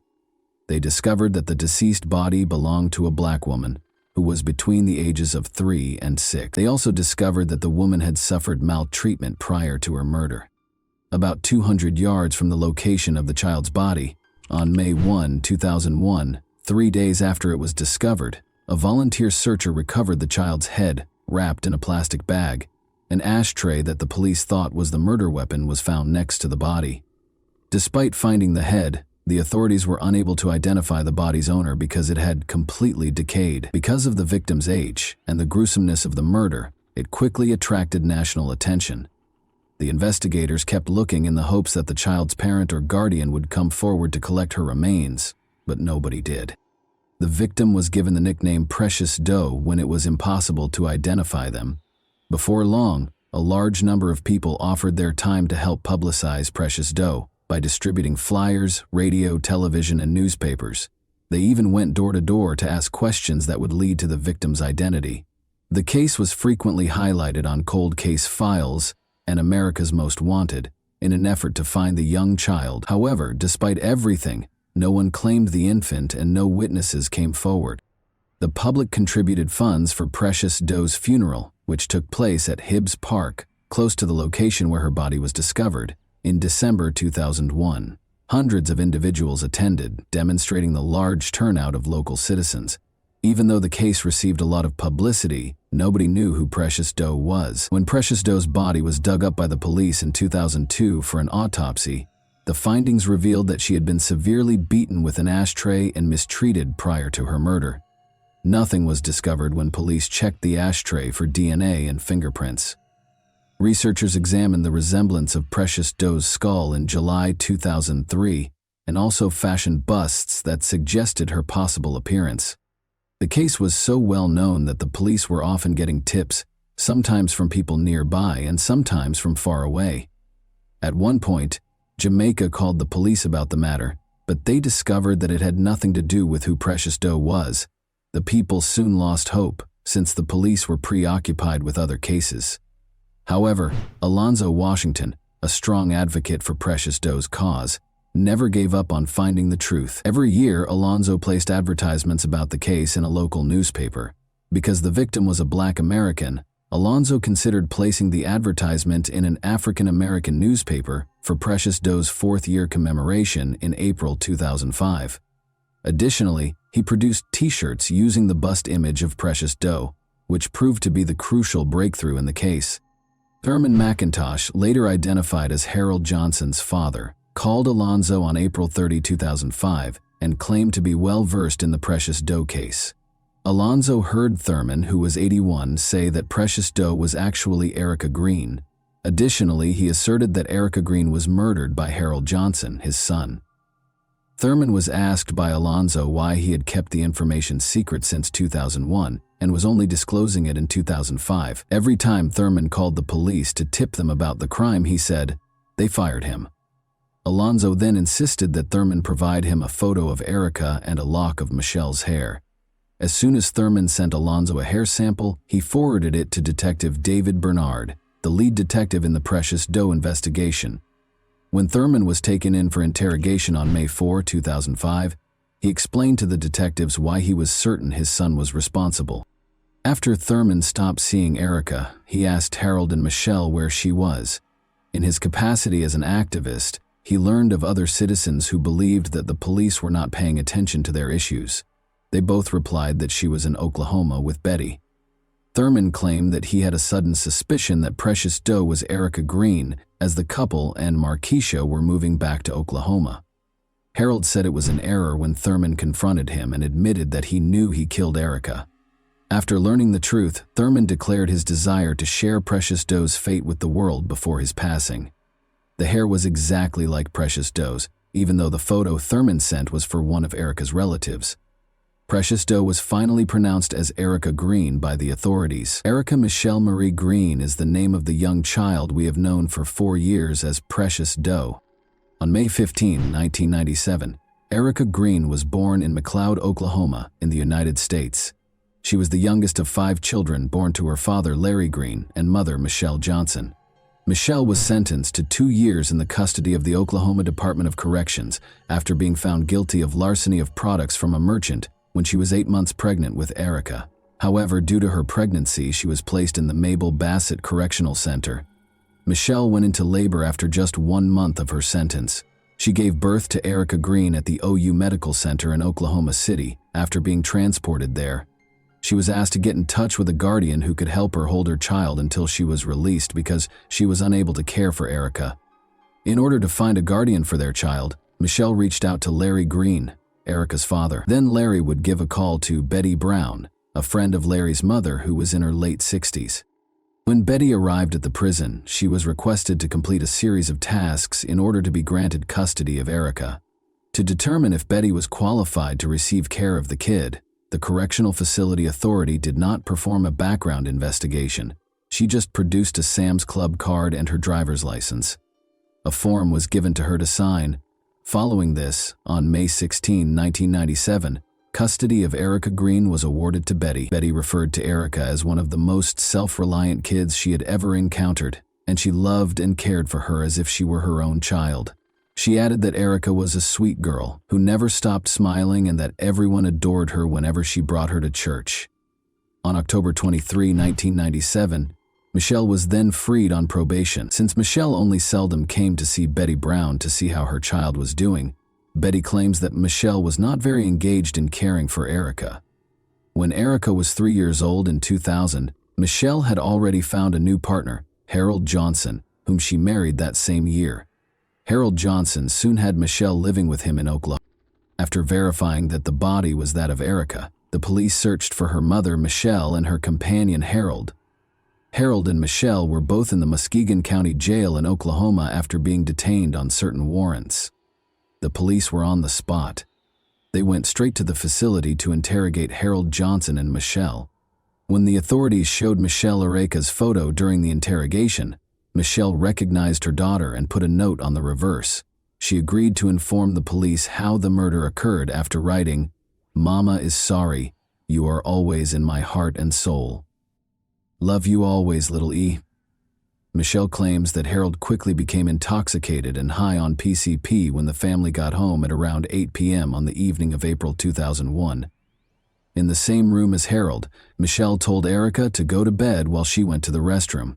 Harold had started complaining that Erica was horrible because she wouldn't go to bed before she even got out of the shower. Harold got upset after telling Erica to go to bed 5 or 6 times. Erica had left her bed once more by the time Michelle emerged from the restroom. Then she told Erica to return to her bed, but she didn't move. Harold kicked Erica till she passed out at that moment. According to Michelle, she hurried to get Erica and put her in a cold bathtub, but she refused to wake up. Michelle realized then that something significant had occurred. About 15 minutes later, Michelle carried Erica to the restroom and then to the floor, but she was still unconscious and not responding.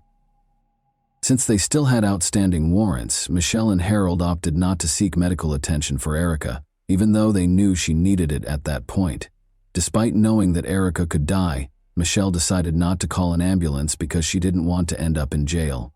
Erica remained unconscious for 10 to 14 hours, and by the next morning, she had passed away. Harold and Michelle concealed Erica's body in a baby stroller after she passed away. Michelle claims that they decided to dispose of the body because they were both afraid and unsure of what to do. After waiting until nightfall to ensure that no one would notice, they both carried Erica's body outside through the house's window and headed directly for the woods. Harold considered using edge clippers to remove the head and disfiguring it to make identification more difficult, since he worried that leaving the body in its current state may eventually lead the police to their house. Michelle felt that was a bad idea, but they wrapped the head in plastic bags and threw it in a dumpster at a local church. Because the smell may alert the church owners, she instructed Harold to remove the head. Harold followed his wife's advice and tossed the head into Hibbs Park's forested area. Harold then left Erica's body in the woods, after removing her clothing and giving it to Michelle. They went back home and went into their room the same way they had left. LaWanda Driscoll would soon realize that Erica was not there, but no one saw what they did. Michelle pretended that she was lying in the room because she was ill when she was questioned where she was. Michelle told the police what had happened and then requested that they take her to meet Harold. She encouraged Harold to confess to their misdeeds, telling him that she had already done so. Harold initially became agitated and pleaded with Michelle to retract her testimony, but Michelle had already decided to testify against Harold in court. Later, Harold consented to provide an oral statement in which he explained how he killed Erica and took off her head. "I'm so sorry that this happened, and I hope that you forgive me for what I have done, and I will always love you with my heart and my soul. I will always miss you. Harold Johnson," is written on the note he wrote behind Erica's photo, which he took while being questioned. Many people who worked tirelessly to bring Erica justice found closure in the charging of the offenders in this case. Unfortunately, Erica's father, Larry Green, was incarcerated when the people decided to give her a dignified funeral in August 2005 under her real identity. According to Kansas City Councilman Alvin Brooks, he and other individuals attempted but were unable to obtain authorization from Larry Green to attend his daughter's funeral. Erica would be happy wherever she is because of the vast number of people that helped secure justice for her, even though her family was not there at her funeral. LaWanda Driscoll also described her knowledge of the case. She claimed that Carol had been abusing Erica in the days leading up to her passing. LaWanda claimed that Erica's scream from the bedroom was the last time she heard from her. LaWanda claims that because Erica was not accustomed to living with her mother and stepfather, she sobbed a lot, and Harold punished her more severely for her emotions. She added that Harold would beat Erica for anything, no matter how insignificant. A week or two later, LaWanda heard Harold say to Michelle, "You better go take care of your daughter or I'm going to do something bad." She now thinks the big bang she heard coming from the bedroom was the kick that knocked Erica out. According to LaWanda, Michelle assisted in distributing flyers to individuals and even shed tears during the girls' vigil, while everyone searched for Precious Doe's identification. LaWanda claims that if someone had a question about Erica, Michelle had an answer ready. Michelle and Harold were charged on May 5, 2005 with Erica Green's murder, abandoning a corpse, tampering with physical evidence, and endangering the welfare of a child.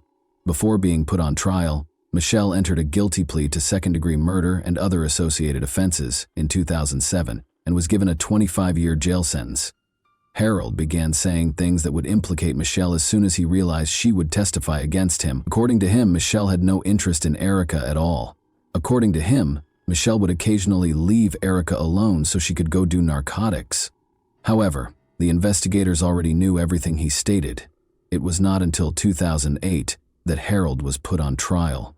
The neurologist testified that Erica might have survived if she had received medical assistance in the hours prior to her death, even though her autopsy described her cause of death as a closed head injury, which happens when the head strikes an object. However, this would not have been equivalent to first-degree murder. Following many days of deliberation, the jury convicted Harold of first-degree murder, child abuse, and endangering the welfare of a child. Harold received a life sentence without the possibility of release.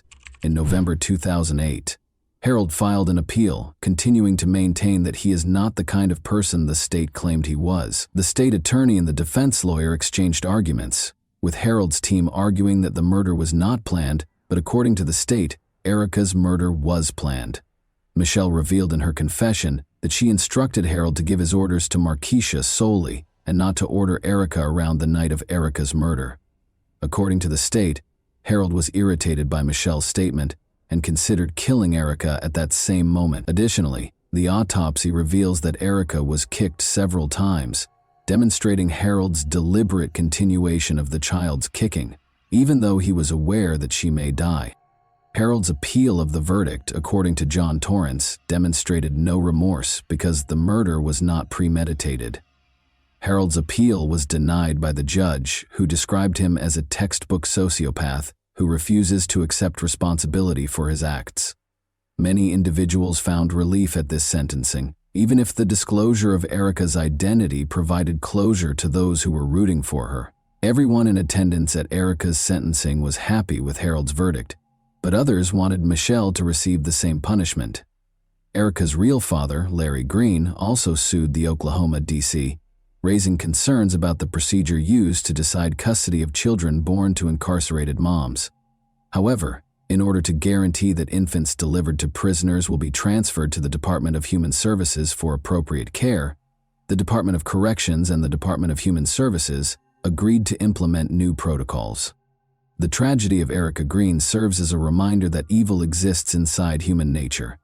Even though parents are known to love and protect their children, it is horrifying and heartbreaking to learn that some parents would put their own needs before of their children. Many individuals with knowledge of Erica's situation have opinions regarding the sentence. Do you also believe that, as the biological mother, Michelle ought to have received a harsher penalty? And that wraps up today's chilling story. If you enjoyed this video, don't forget to like and subscribe so you never miss a new upload. Also, let me know in the comments, what part of this story shocked you the most? Thank you for watching, and I'll see you in the next video.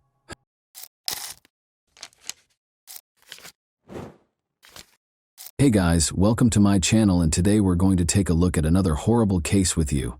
We'll explore what happened in 2004 in Scott County, Kentucky, USA in this video. Chris Lyons went in search of his younger sister Ashley, who was 18 years old, after she stopped returning his calls.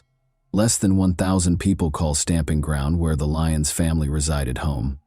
Although it looked like a nice spot to raise a family, the events of January 7, 2004 permanently altered the Lyons family's course in life. On July 21, 1985, Ashley Renee Lyons was born. She was a Scott County native and the youngest of her parents' 3 children. She graduated from Scott County High School in 2003, where she was very involved in the FFA program, and she was a member of Cedar Grove Baptist Church.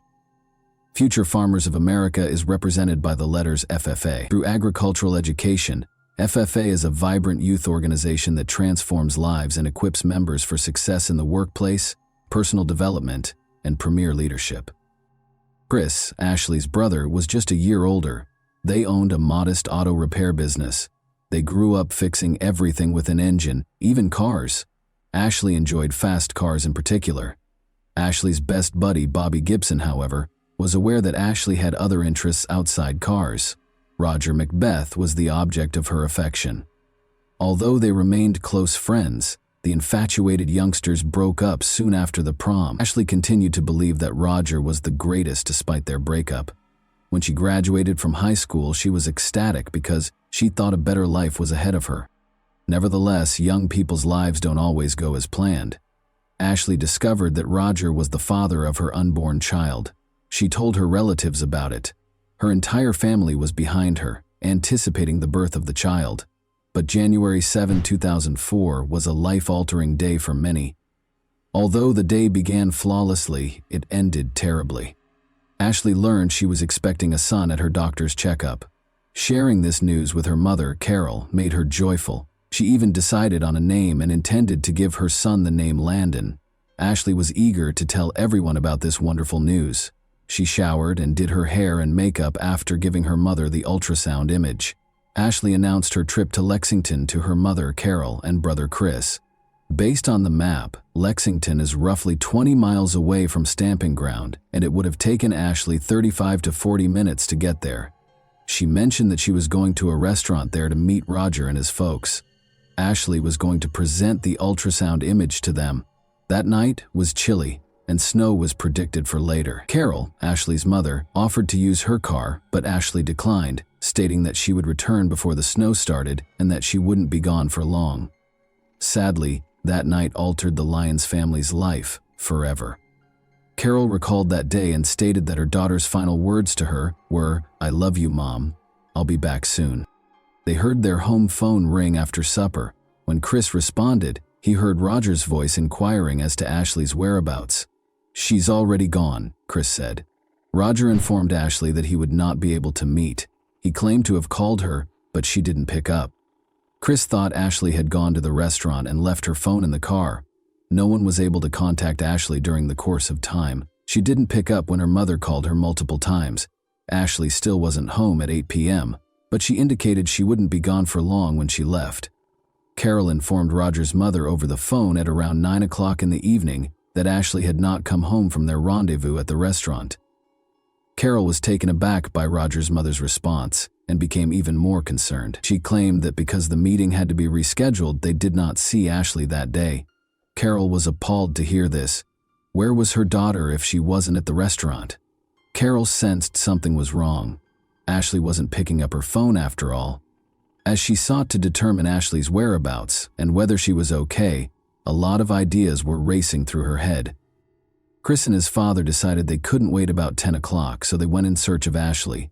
They were aware of the restaurant where Ashley was to meet Roger and his parents. They didn't see Ashley's car when they got there. After several hours of searching, they were unable to locate Ashley. Chris knew Ashley enjoyed Scott County Park, so he made the decision to check it out eventually. She frequently went there with Roger when they were dating, and she fed the ducks there all the time. Scott County Park is roughly 10 miles away from Stamping Ground according to the map.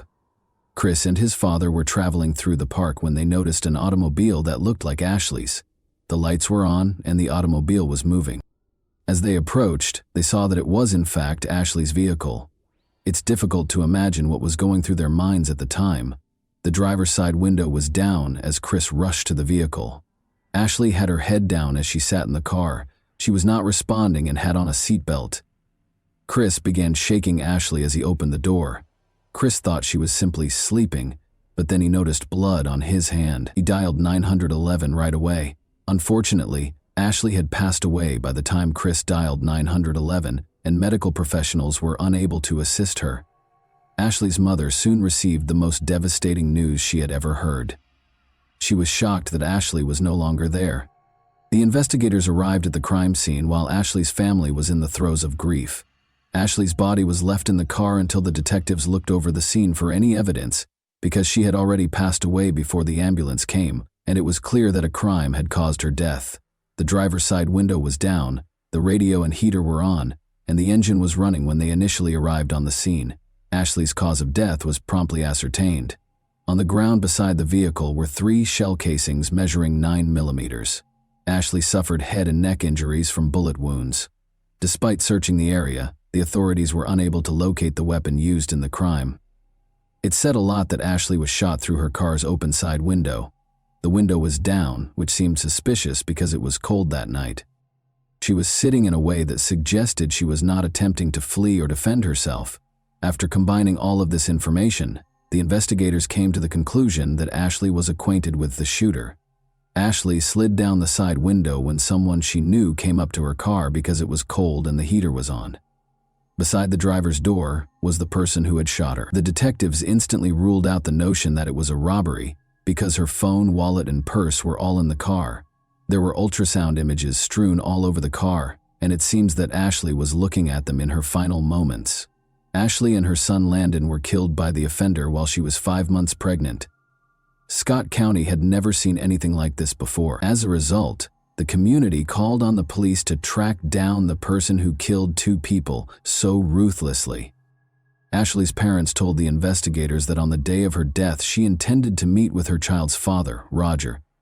When they spoke with Roger, he expressed his sadness over Ashley's and their unborn son's deaths. Roger said that he and Ashley experienced highs and lows. They were no longer a couple, though. Roger broke down in tears when he spoke to the investigators after Ashley said she was expecting. The man didn't know who could have harmed his ex-girlfriend and their unborn child in this way. He was hauled in to be questioned. Roger informed the investigators that he had to reschedule their planned meeting at a restaurant because he had other commitments when they inquired about the circumstances leading up to Ashley's murder. Ashley didn't pick up her phone when he tried to tell her not to come to Lexington. She didn't answer when he called her twice. As a result, Chris answered the phone when Roger called her home. Roger claims that he requested that Ashley call him back when she got home. What Chris had informed the detectives about his sister's plans for that night aligned with Roger's account. Carol did not think Roger could be connected to this incident until she learned that he had been questioned by the police. According to Carol, Roger was a kind man. Their families got along well. Roger always assisted in clearing the table after supper at their residence. When he and Ashley were dating, he was frequently at their house and got along well with Chris.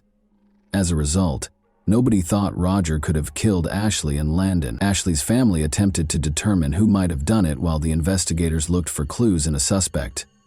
In her daughter's room, Carol discovered a diary. She documented her experiences in it. Carol read the diary and saw that one name appeared repeatedly: Dina Williams. Ashley and Dina were of the same age. They rode the school bus and went to school together. Because Dina was raised in a low-income household and wore the same outfits all the time, Ashley felt terrible for her. In talks with her friends, Dina confirmed the claims that her parents mistreated her and even physically assaulted her. Dina and Ashley were initially friends, but it soon became clear that Dina was envious of Ashley and desired everything Ashley owned, especially Roger. Ashley reported having multiple arguments with Dina in her diary. Carol discovered something new from this diary. She was unaware that Ashley and Dana were having issues together. Carol began to accuse Dana Williams of being involved in Ashley's death as a result. Dana dated Roger right away after Ashley and Roger split up, and maybe she was concerned because Ashley became pregnant with Roger's child. She didn't want to tell anyone else about Roger after all. Dana desired to have him exclusively. Perhaps this would have forced Dina to take an irreversible action. Ashley's diary was given to the investigators by Carol so that all of the entries could be examined. Carol was certain that the diary's pages held the secret to solving this case. Ashley's description of her friendship with Dina piqued the curiosity of the investigators when they looked through her journal. Dina Williams was subsequently brought to the police station. She denied having anything to do with Ashley's ordeal. Dina had an alibi because she worked at a bank and said that on the night of the crime they attended an office party. Dina made no effort to conceal from the investigators her animosity toward Ashley. The fact that Ashley was pregnant really annoyed her. Nevertheless, the detectives let Dina to leave after the talk because it was insufficient to file charges against her, because she had no feelings over Ashley's death. In the meantime, the ballistic examination findings were received.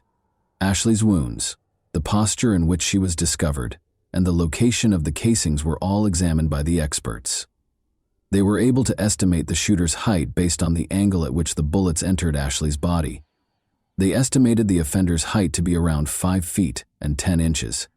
Dina Williams was probably not the one who shot Ashley because she was only about 5 feet and 5 inches tall. Nevertheless, Thomas Williams, Dana's twin brother, was as tall as the accused offender.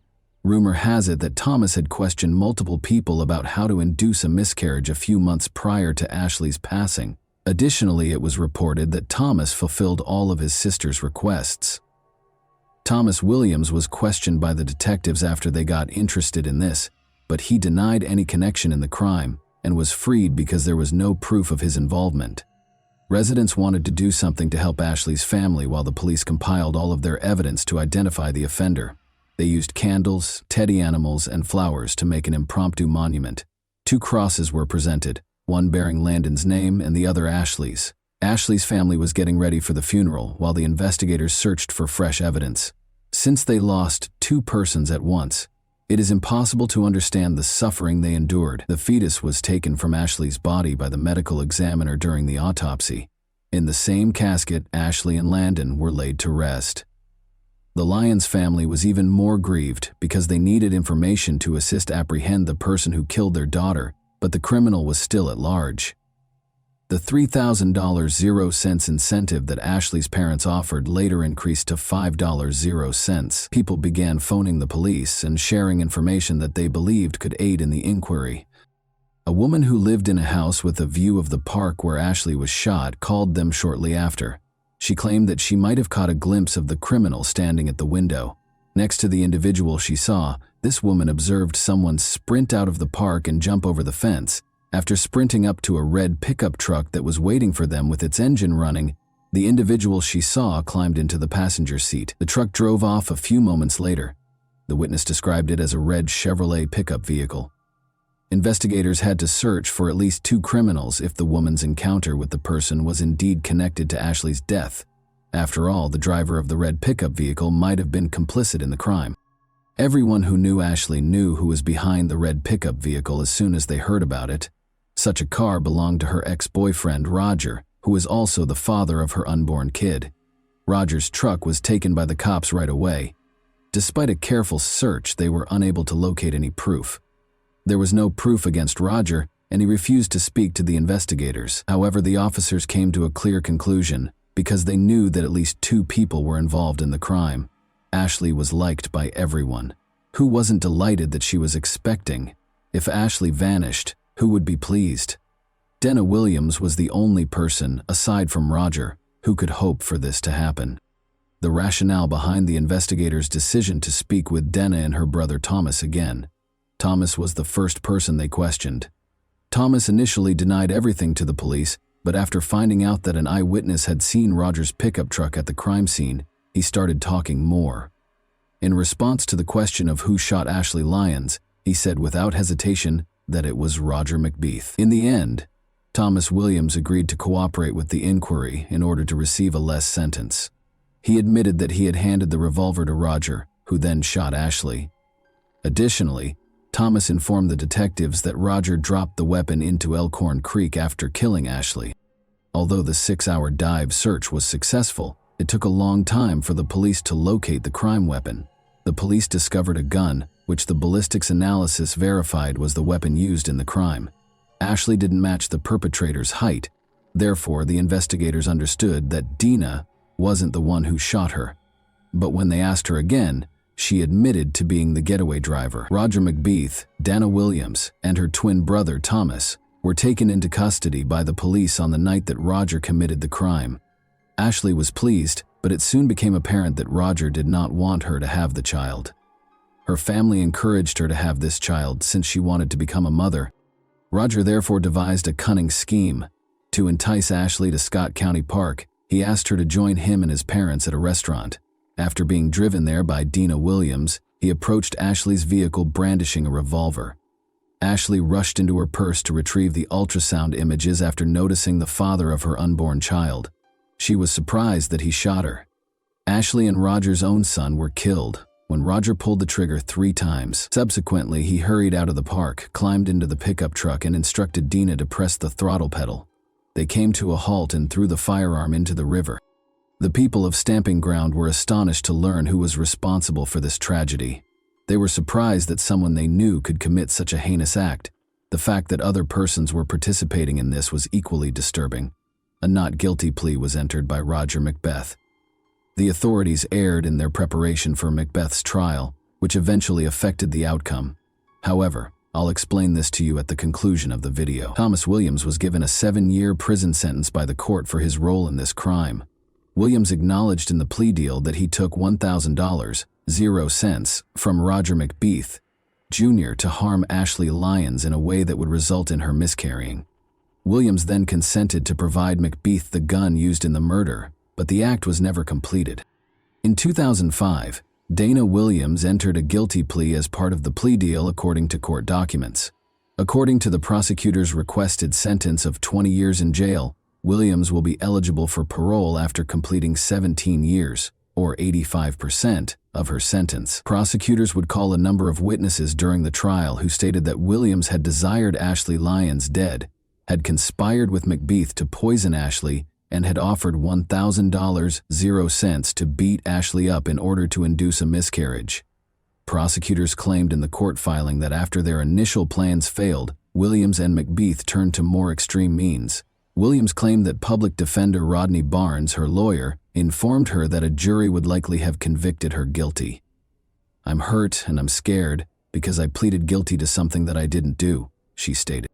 Williams admitted that she drove Macbeth around the Colony community when they first met and then came to pick him up, but she also admitted that she took him to the park the night of Ashley's murder so he could see the ultrasound images of the couple's unborn son. During her trip, she heard 3 gunshots, but she was unaware of their nature at the moment. At Macbeth's trial, the jury listened to a recording of Roger calling Ashley Lyons on his phone and telling her that he loved her and was sorry he had missed their meeting at the park. Williams said that Roger had involved me in the plan without me knowing.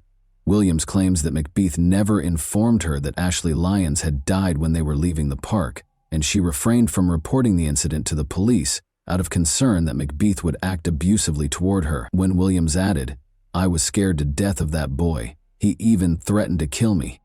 Williams expressed her sorrow for the Lyons family and her grief for everything that transpired. Williams said, "I am so sorry," while sobbing. However, Macbeth's parents, Roger Sr. and Rita, said that Williams was lying and described her as a chronic liar who frequently acted in the heat of the moment. "I wish I could go back and change this." According to the pair, Williams accepted the plea offer in order to take the easy route out because he was envious of Ashley. "She was obsessed with my son," Rita Macbeth claimed. Roger Macbeth Sr. claimed his son was shocked when they received the news of Ashley Lyons' death, but Williams remained unmoved. "She was the one who had the motive," he said. It didn't bother her, in reference to Williams. It didn't bother her a bit. Dina Williams was given a 20-year prison sentence by the court in August 2005. In 2021, she was granted parole. Williams claimed in the written motion that she was too young and susceptible to being influenced by her ex-boyfriend Macbeth. Williams added that she was unaware of Macbeth and Lyons' relationship. Williams added that she had already completed about 70% of her sentence for her involvement in the crime, and that she was not the primary perpetrator. In the court document, Williams stated that she had taken classes on anger management, resident legal aid training, landscaping, horticulture, and being a certified Braille transcriber, among other programs, while inside. Roger entered a not guilty plea to the murder allegation after being taken into custody.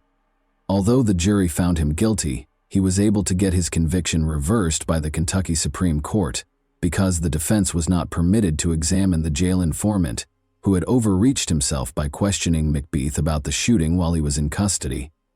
Police ordered jail informant John Romano to refrain from questioning Roger McBeath about the alleged crime. The informant was given permission to speak with McBeath about common topics like movies and sports. Without using leading questions, the detectives anticipated McBeath would begin discussing the crime on his own. In 2009, the Kentucky Supreme Court reversed the verdict, ruling that prosecutors had utilized unlawfully obtained evidence. Roger was retried and entered a guilty plea to tampering with physical evidence and involvement in murder. After that, the court sentenced him to 42 years in prison with a 16-year parole eligibility period. Alongside his prior sentence, the court also sentenced him to 5 years in prison for involvement in evidence tampering. In December 2023, McBeath's parole hearing was held. "She was my high school sweetheart. She was the mother of my child. She was someone I loved," stated McBeath. After declining his parole eligibility, McBeath told the parole board he was not interested in parole. "I'm not here to convince y'all to grant me parole. I know I don't deserve it," McBeath said. "But I do want to use this time to say that I'm truly sorry for what I did. I want to tell Ashley's family that I'm truly sorry for what I did. And there's not a day that goes by that I don't think about it." He is still incarcerated as a result. The Angel Garden at Scott County Park, where Ashley Lyons passed away, now features ceramic angel statues in her honor. Following Ashley's passing, Carol and her husband Buford Lyons assisted in enacting a state and federal statute against fetal homicide. A pregnant woman who is abused is charged with 2 offenses under the bill, one against the lady and one against her unborn child. And that wraps up today's chilling story. If you enjoyed this video, don't forget to like and subscribe so you never miss a new upload. Also, let me know in the comments what part of this story shocked you the most. Thank you for watching, and I'll see you in the next video.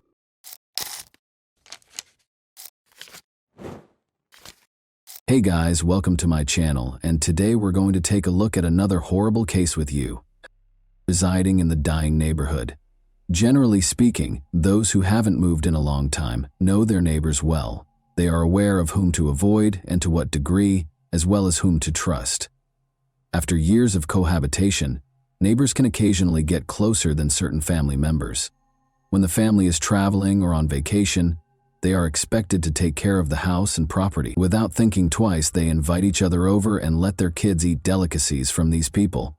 On occasion, though, the longtime neighbor may prove to be a true madman who has been waiting for the proper opportunity.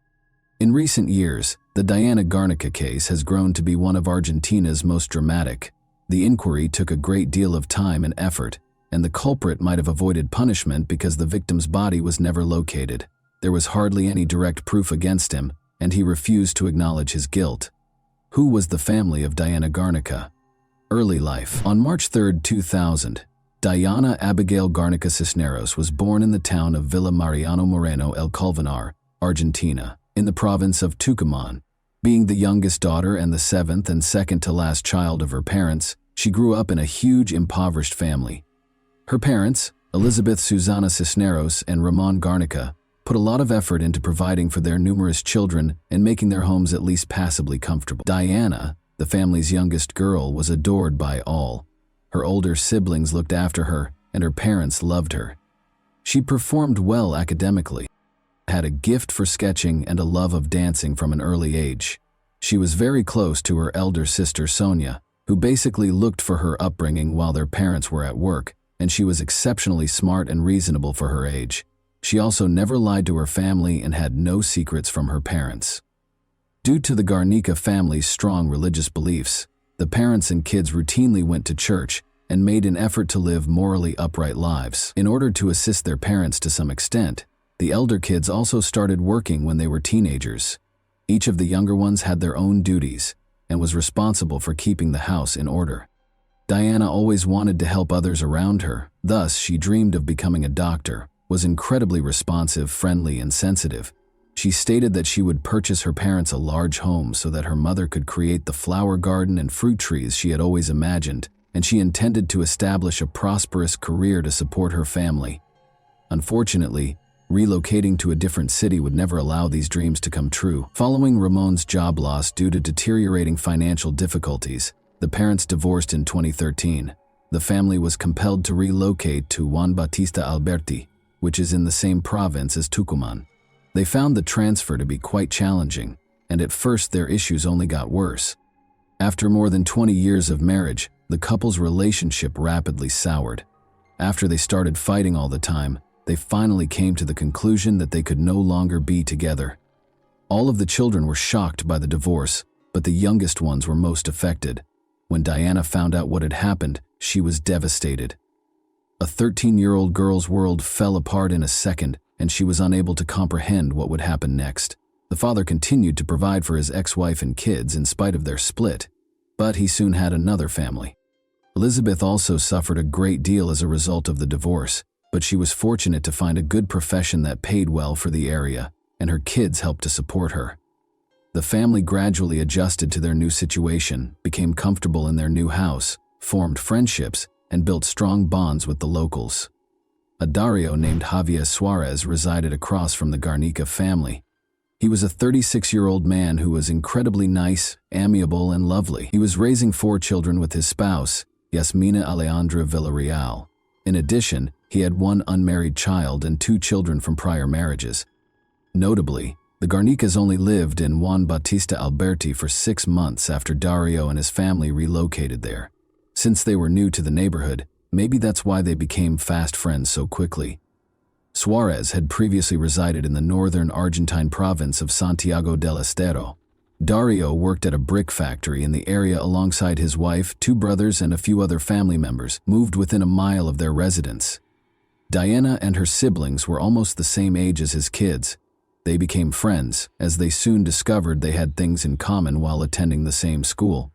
Additionally, the grown-ups got along well, letting their kids come and stay together, celebrating family occasions and growing close to one another. During their first job and adolescent relationship, Sonia and Diana even took care of the smallest neighbor's kids while their parents were at work. Ramon helped his ex-wife and older children as much as he could after the divorce, but he almost stopped sending money after he had a new family. Despite offering a steady salary, the mother's job was woefully inadequate to support a large family. Even a tiny business that produced and sold their own baked goods was launched by the family, but it failed very fast. The situation got so bad that Diana had to quit school in her senior year in order to work and support her mother. In order to take care of an elderly, sick person, the 16-year-old girl accepted a job as a caretaker. Garnica believed that this experience would help her in her future career as a doctor. Even though she was young, she took her work very seriously and responsibly. She cooked diet-specific meals, complied with the suggestions created by the treating physician, closely followed all instructions, and kept an eye on the medication schedule. Diana enjoyed her work. She felt valuable and needed, worked hard to accomplish things correctly, and was admired for it. Even though she worked from dawn till night almost every day, she continued to dutifully go to church on Sundays with her mother and sisters. Additionally, she started dating a boy with whom they had previously attended school. The young couple would occasionally go through the park in the evenings, just chatting and spending time together. Diana, however, followed her mother's rigorous guidelines and routines. She always got home around 10 o'clock at night. She never went somewhere without telling her family where she was going, who she was going with, and when she would be back. And she never stayed out late. She occasionally accompanied her neighbors and their kids to the city market to buy supplies, although her mother was always aware of these outings. Dario looked after the neighbor's girl as if she were his own kid, spoiling her with modest presents every now and then. When the man found out she had a boyfriend, he gave her paternalist advice about how boys may be dishonest and cautioned her against letting him take advantage of her innocence and naivete. The girl, who still had no secrets from her mother, told her about this talk. Although Elizabeth thought the neighbor's behavior was a little odd, she concluded that it was his way of showing concern because he had teenage daughters who were Diana's age, which was an odd request. Late in the afternoon on May 6, 2017, Diana suddenly got a call from her neighbor, who, out of pure kindness, said he wanted to assist her family. Although Garnica was in dire need of money at the time, she was anticipating a bonus soon, which she intended to use to start fixing their home's roof, which had begun to leak during a recent downpour, and to get a dental prosthesis for her mother. But then Dario abruptly said he wanted to get Elizabeth a gift air conditioner, and he invited Diana to go with him so they could help pick one out. Because he wanted it to be a surprise and knowing would make it impossible, he requested that Diana not inform her mother about it. He arranged for a meeting spot and once more got her to swear not to tell anyone. She got this strange call right now. Diana had just gotten home from her job. She stated she needed to drop off groceries she had purchased on the way home and change her clothes once she got there, despite the neighbor's insistence that she accompany him immediately. Since her mother never lied to her or hid secrets from her, it was only natural for her to tell her everything. It also seemed strange to the woman. They were friendly with the neighbors, but this was the first time they had ever done this. Since their family did not require an air conditioner, Elizabeth wanted to call Dario herself to express her gratitude and decline the offer. Her daughter, however, persuaded her not to, stating that she would make the promised trip to the store but would turn down the pricey purchase.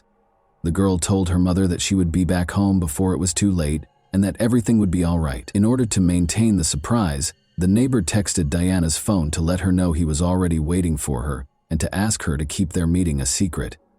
After responding that she was leaving, Diana realized her phone was nearly dead.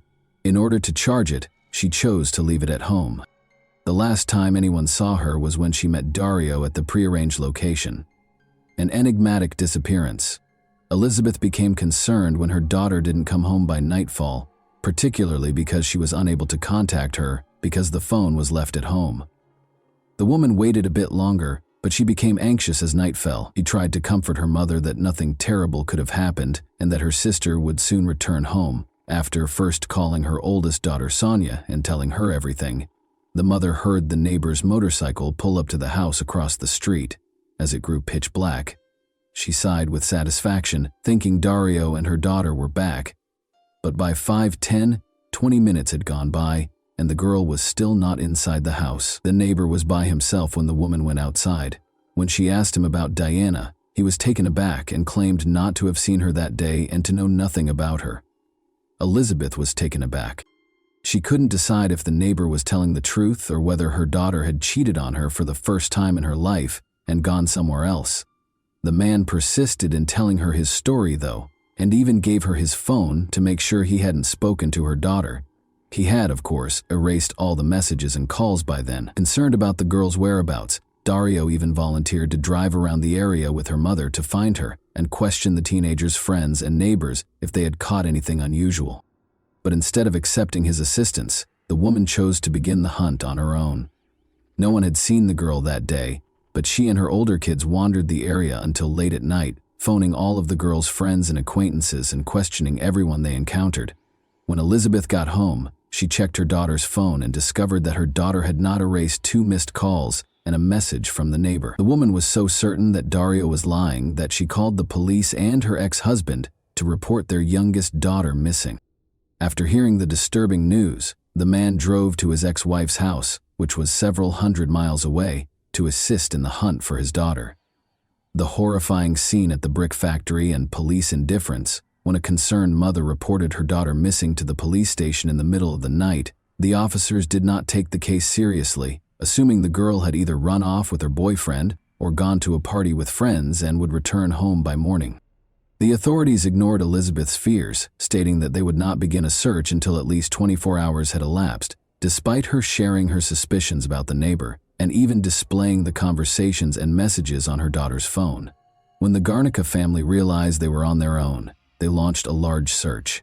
The father had already come from a different city by then, and they proceeded to the neighbor's house to have a serious conversation. But the house was quiet, dark, and vacant, and when they knocked, nobody answered. After that, the family visited the brick factory where the neighbor and his family worked, when the missing girl's relatives found a horrifying discovery. As the senior member of his staff, Dario had access to the plant even when it was closed because he possessed the keys. The lights were on that night, and the girl's relatives came in to find a terrifying scene. Even though it was a day off and the facility was meant to be closed, the brick-making furnaces were operating. In addition, every adult member of the neighbor's family was there. They were obviously burning stuff in the furnaces and seemed restless. A horrible suspicion struck the Garnicas. Dario wasn't in the factory, and when they inquired about his whereabouts and the situation, those in attendance attempted to divert attention by claiming that they were performing maintenance and getting equipment ready for use, adding that the man had just arrived and may have gone to the bathroom. However, the suspect was able to covertly escape the search for evidence and the arrest of suspects by leaving the factory through the back door within the brief time that this conversation lasted. The family of the missing girls made the decision to get in touch with the prosecutor's office following the terrifying scene at the workplace and the peculiar actions of Dario's relatives. At that point, the adolescent had been missing for about 24 hours, and the inquiry was scheduled to start. It turned out, though, that the police station where the parents had reported the girl's disappearance had not provided any information. Got to them. Prosecutor Claudio Benari was incensed by this circumstance, took charge of the case personally, and vowed to discipline the police officers who had failed to perform their duty. He started by asking for a warrant to search the brick plant and Dario's house. Nevertheless, because it was Sunday and the legal system was not functioning, the prosecutor chose to handle everything himself in order to save valuable time. Benari asked his family for assistance in getting rid of the body and evidence because he thought the suspect may have attacked the adolescent, abused her, and then killed her. The fact that Dario's whole family was in the plant on their day off in the middle of the night and had mysteriously started the furnaces raised suspicions in his mind. As the family looked for the daughter, including on social media, the man's calls and messages to his young neighbor's phone also seemed odd. As soon as the case gained widespread attention, several conjectures and guesses were made. The young beauty might have been abducted and sold into slavery at a brothel or for organs, for example, according to a widely held notion. One woman even named a specific individual, but it was later discovered that she was merely attempting to get revenge on her ex-boyfriend by sending him to prison. The suspect's home was searched, but nothing was found. The crime had obviously taken place somewhere else, and he had not brought the girl there. At the brick plant, no signs were discovered either. Benari did not, however, rule out the possibility that the corpse and evidence were destroyed in a cremation using the furnaces, but they were merely conjectures and speculations. However, the prosecutor used the missing girl's phone data as a major justification to start Dario's arrest. As potential accomplices, his mother-in-law, sister, wife, brothers Cesar and Marcus, and a few other family members were also taken into custody. The defendant rejected all of the claims against him during questioning, saying he had not seen the neighbor and had not spoken to her that day. Clear disparities in their claims were found, nevertheless, based on data analysis from his phone and devices that belonged to the victim and his family. While his family members were charged with criminal conspiracy and involvement, the guy was charged with unlawful detention, potential assault, and depriving the girl of her life. While the investigation into the search for Diana was underway, all suspects were placed in jail for 3 months. Her parents remained optimistic, even though the authorities initially didn't think the missing girl would be discovered alive. They increased the number of persons that participated in the search, demanded that Dario reveal where their daughter was and what he had done to her, coordinated marches and protests, and involved the media in the investigation. In an attempt to sway the inquiry and coerce the suspect into delivering a statement, the parents desperately sought meetings with the security and justice ministers at the time. Unfortunately, this did not translate into practice, even when the highest governmental levels welcomed the family of the missing girls. Despite the efforts of more than 200 police officers, assistance dogs, and specialized tools including search drones and helicopters, the search was unsuccessful. Disturbing findings in one of the kilns at a brick plant. A second examination revealed a tooth part and an odd, heavily melted metal thing. This item was thought to be the nose piercing the missing girl had on, but to verify this, specialized forensic analysis was needed, and it would take time as law enforcement awaited the findings. The man's notebooks with highly suspicious entries were discovered after a second, more extensive search at Dario's home. It became clear from these seemingly private diaries that the man was genuinely fixated on his young neighbor. When the family moved in next door to his house, everything began. She was just 13 years old at the time. The notes made it apparent that the girl drove the suspect crazy, even though he did not write anything explicit about what he planned to do with her. For years, he thought about her every day and occasionally wrote letters to the neighbor in which he strangely proclaimed his love. Investigators came to the conclusion, after going through all the notes, that the man's addiction only got worse with time and that he was unable to control his disgusting cravings. He implied that she would one day belong to him and that he would provide her permanent peace and tranquility, in one of his final messages to the girl. This entry appeared to be a direct threat, suggesting that Dario may have used her before dealing with her. The forensic analysis findings were still waiting, but it appeared that the case could be taken to court based only on the diary entries because the physical evidence had vanished. Benary discovered that the evidence had just vanished as he attempted to determine the cause of the holdup. Neither the identity of the unusual metal object nor whether the toothpiece belonged to the missing girl could be ascertained by DNA analysis. The police officers in charge of protecting the evidence were promptly dismissed and placed under arrest for criminal negligence and potential aid to the suspects after the prosecutor made the decision to categorize information regarding the investigation's advancement. Following this heinous crime, federal authorities took immediate control of the investigation. Furthermore, it quickly became apparent that several of the documents discovered at the suspect's house had vanished as well. The final letter, in which he pledged to provide the girl eternal rest, was one of them. The case might just collapse in the absence of these pieces of evidence, and the offender and his associates might not be held accountable. 3 months later, however, no steps were taken to help identify the location of the missing physical evidence. Although the suspect's incarceration period had ended, it was dangerous and clearly threatened to result in a loss to take the case to court without important evidence. The child's phone data and the testimony of a random bystander who saw the suspect and the missing girl strolling together down the street on the day she vanished were all that was left. The court only partially approved the defense's request, which called for Dario's attorney to have the entire investigation ruled unlawful, his client released immediately, and the search results revoked because they were carried out without a special order. All of his relatives were freed because no particular charges could be brought against them, but the primary suspect was still in detention. But Dario was also freed in May 2019, 2 years after the girl vanished. The body had not been located, no new evidence had surfaced, and the investigation had not advanced during that time. The long-awaited trial and verdict, the investigation was still ongoing, even though the primary suspect was freed. Testimonies and other information occasionally surfaced that suggested Diana might still be alive. For example, a banknote purportedly written by the girl with a request for assistance was discovered. Only in June 2021, however, was it determined through handwriting analysis that the missing girl's writing was not hers. Prosecutor Benary was able to finally take this difficult case to trial, more than 4 years after the daughter vanished, but the Garnica family was growing more and more discouraged as the proceedings were continually postponed because of the global pandemic. The family no longer wished for a good result or the rightful punishment of the guilty. The offender didn't show up in court until April 2023, 6 years after the crime was committed, when the trial finally started. Everyone thought Dario's diaries were lost forever, but at that time the missing entries had been located. These turned out to be the main pieces of proof that established the man's guilt.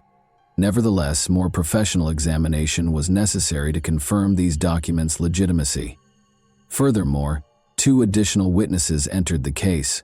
One was the ex-lover of Dario, who said he had wooed her when she was just a teenager. She also said that she was by no means the only young girl the suspect had abused in this manner, and that he always had a weakness for them. The second witness was a likely collaborator and neighbor of Suarez, Dario's brother.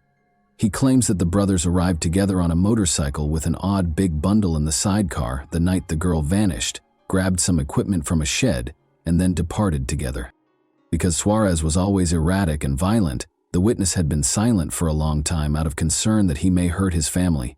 The defendant, who said he would never hurt the adjacent girl since he considered her to be his daughter, never acknowledged his wrongdoing. However, a guilty conviction was rendered based on the limited evidence. The missing girl's body was never located, and the events of that terrible day were meticulously reenacted. This proved that the man had seduced the adolescent, taken advantage of her, killed her, and disposed of her remains, likely with the assistance of his family. Dario was convicted of kidnapping and exploitation on May 2, 2023. He was given a life sentence without the chance of release for taking Diana's life. No other family members, including his brother Suarez, could be held responsible. And that wraps up today's chilling story. If you enjoyed this video, don't forget to like and subscribe so you never miss a new upload. Also, let me know in the comments what part of this story shocked you the most. Thank you for watching, and I'll see you in the next video.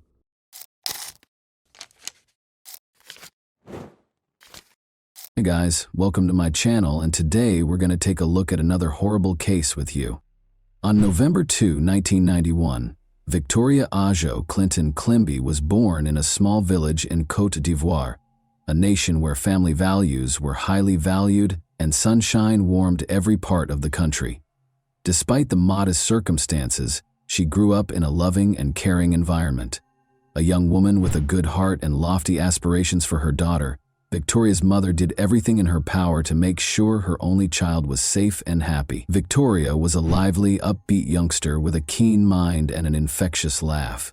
She was the life of the party among her friends and neighbors because of her kind smile and insatiable curiosity about the world. Victoria had an interest in learning from a young age. Notwithstanding her limited means, her mother made every effort to guarantee her daughter's access to an education. She frequently narrated to her daughter tales of large cities, with schools full of lovely books and vibrantly colored notebooks. Victoria's imagination was sparked by these tales, and she hoped to visit the world outside of her village someday. But village life was not without its challenges. Victoria's mother, the family's only provider, recognized that she would find it challenging to support her daughter alone after her father passed away. She continued to hold out hope that Victoria would eventually have a better future. That opportunity arose in 1999 when Marie-Therese Coau-Joyce, a London-based relative, offered to take Victoria in with her in order to give her a more comfortable life. Victoria's mother's older sister, Marie-Therese, appeared prepared to assume the responsibilities of guardian and mentor. She promised the family that the girl would have access to the greatest medical care, schools, and opportunities in the UK. The offer was a tough choice for Victoria's mother, in addition to being a chance for her daughter. She was concerned about letting her child go so far away, just like any other mother. But Marie-Therese managed to persuade her. Her voice was assured and comforting. She pledged to help Victoria reach her full potential and to treat her like her own daughter. Victoria's eyes glowed with delight when she heard about the move. The prospect of starting over in distant London filled her with pride. For an 8-year-old girl, seeing a world she had only ever imagined was a true adventure. During their farewell meetings, her friends and neighbors wished her luck and blessed her journey. Victoria left her hometown and started her journey in August 1999. With tears in her eyes, her mother watched the plane take off, hoping her little girl would be happy in her new life. She felt that this was the best course of action for her daughter. Bright lights, busy streets, and a strange cold met Victoria in London. For a girl accustomed to a hot tropical climate, it was an entirely different world. The speed of big city life, the shining storefronts, and the tall buildings delighted her. But that enthusiasm soon subsided as she started to get used to living with her aunt. From the moment Victoria arrived at Marie-Therese's house, she faced challenges she could not have predicted. She experienced alienation in place of the warmth and concern that had been promised. Strict rules that occasionally went beyond what was reasonable were imposed by Marie-Therese and her boyfriend Carl Manning. Victoria frequently experienced confusion and loneliness in her new home. According to neighbors, the girl initially appeared content and made an effort to interact with people. In an attempt to improve her communication skills, she studied English and even befriended some of the local kids. However, her joy gradually diminished. During this period, Marie-Therese's mother continued to communicate with her via telephone, but the discussions became increasingly brief, and Aunt Victoria's responses became increasingly vague. Her mother was starting to worry, but she was powerless because of the distance and lack of face-to-face interaction with her daughter. Victoria had dreamed of a bright new life, but now she was in a place where her dreams were slowly becoming hazy. She still maintained her optimism, though, that things might improve. The smile of a neighbor's child, a brilliant sunset outside her window, or the occasional kind smile from a bystander were all small pleasures to her. Warning signs started to emerge in the first few months of Victoria's life in London. Sadly, these signals were ignored. The energetic and curious girl who had traveled from Côte d'Ivoire started to change according to the teachers at the school where Victoria was assigned. She was initially engaged in class, eager to learn as much as she could and making an effort to interact with her peers. But after a few months, she started acting very differently. Victoria's once bright and shining eyes seemed to wane. She became reclusive and she frequently appeared scared and cautious. Her body had marks that the teachers noticed. The girl started to sustain scratches, bruises, and other wounds. Victoria either remained silent or said she had fallen or bumped into something when asked where they came from. Although these justifications sounded unconvincing, the school regrettably took no decisive action. The odd injuries weren't reported to social services until much later. They limited their action to formal checks, though, and did not act quickly. The fact that Victoria frequently skipped classes was another concerning indicator. Marie-Thérèse, the girl's aunt, always claimed that the girl was ill or not feeling well when she was absent.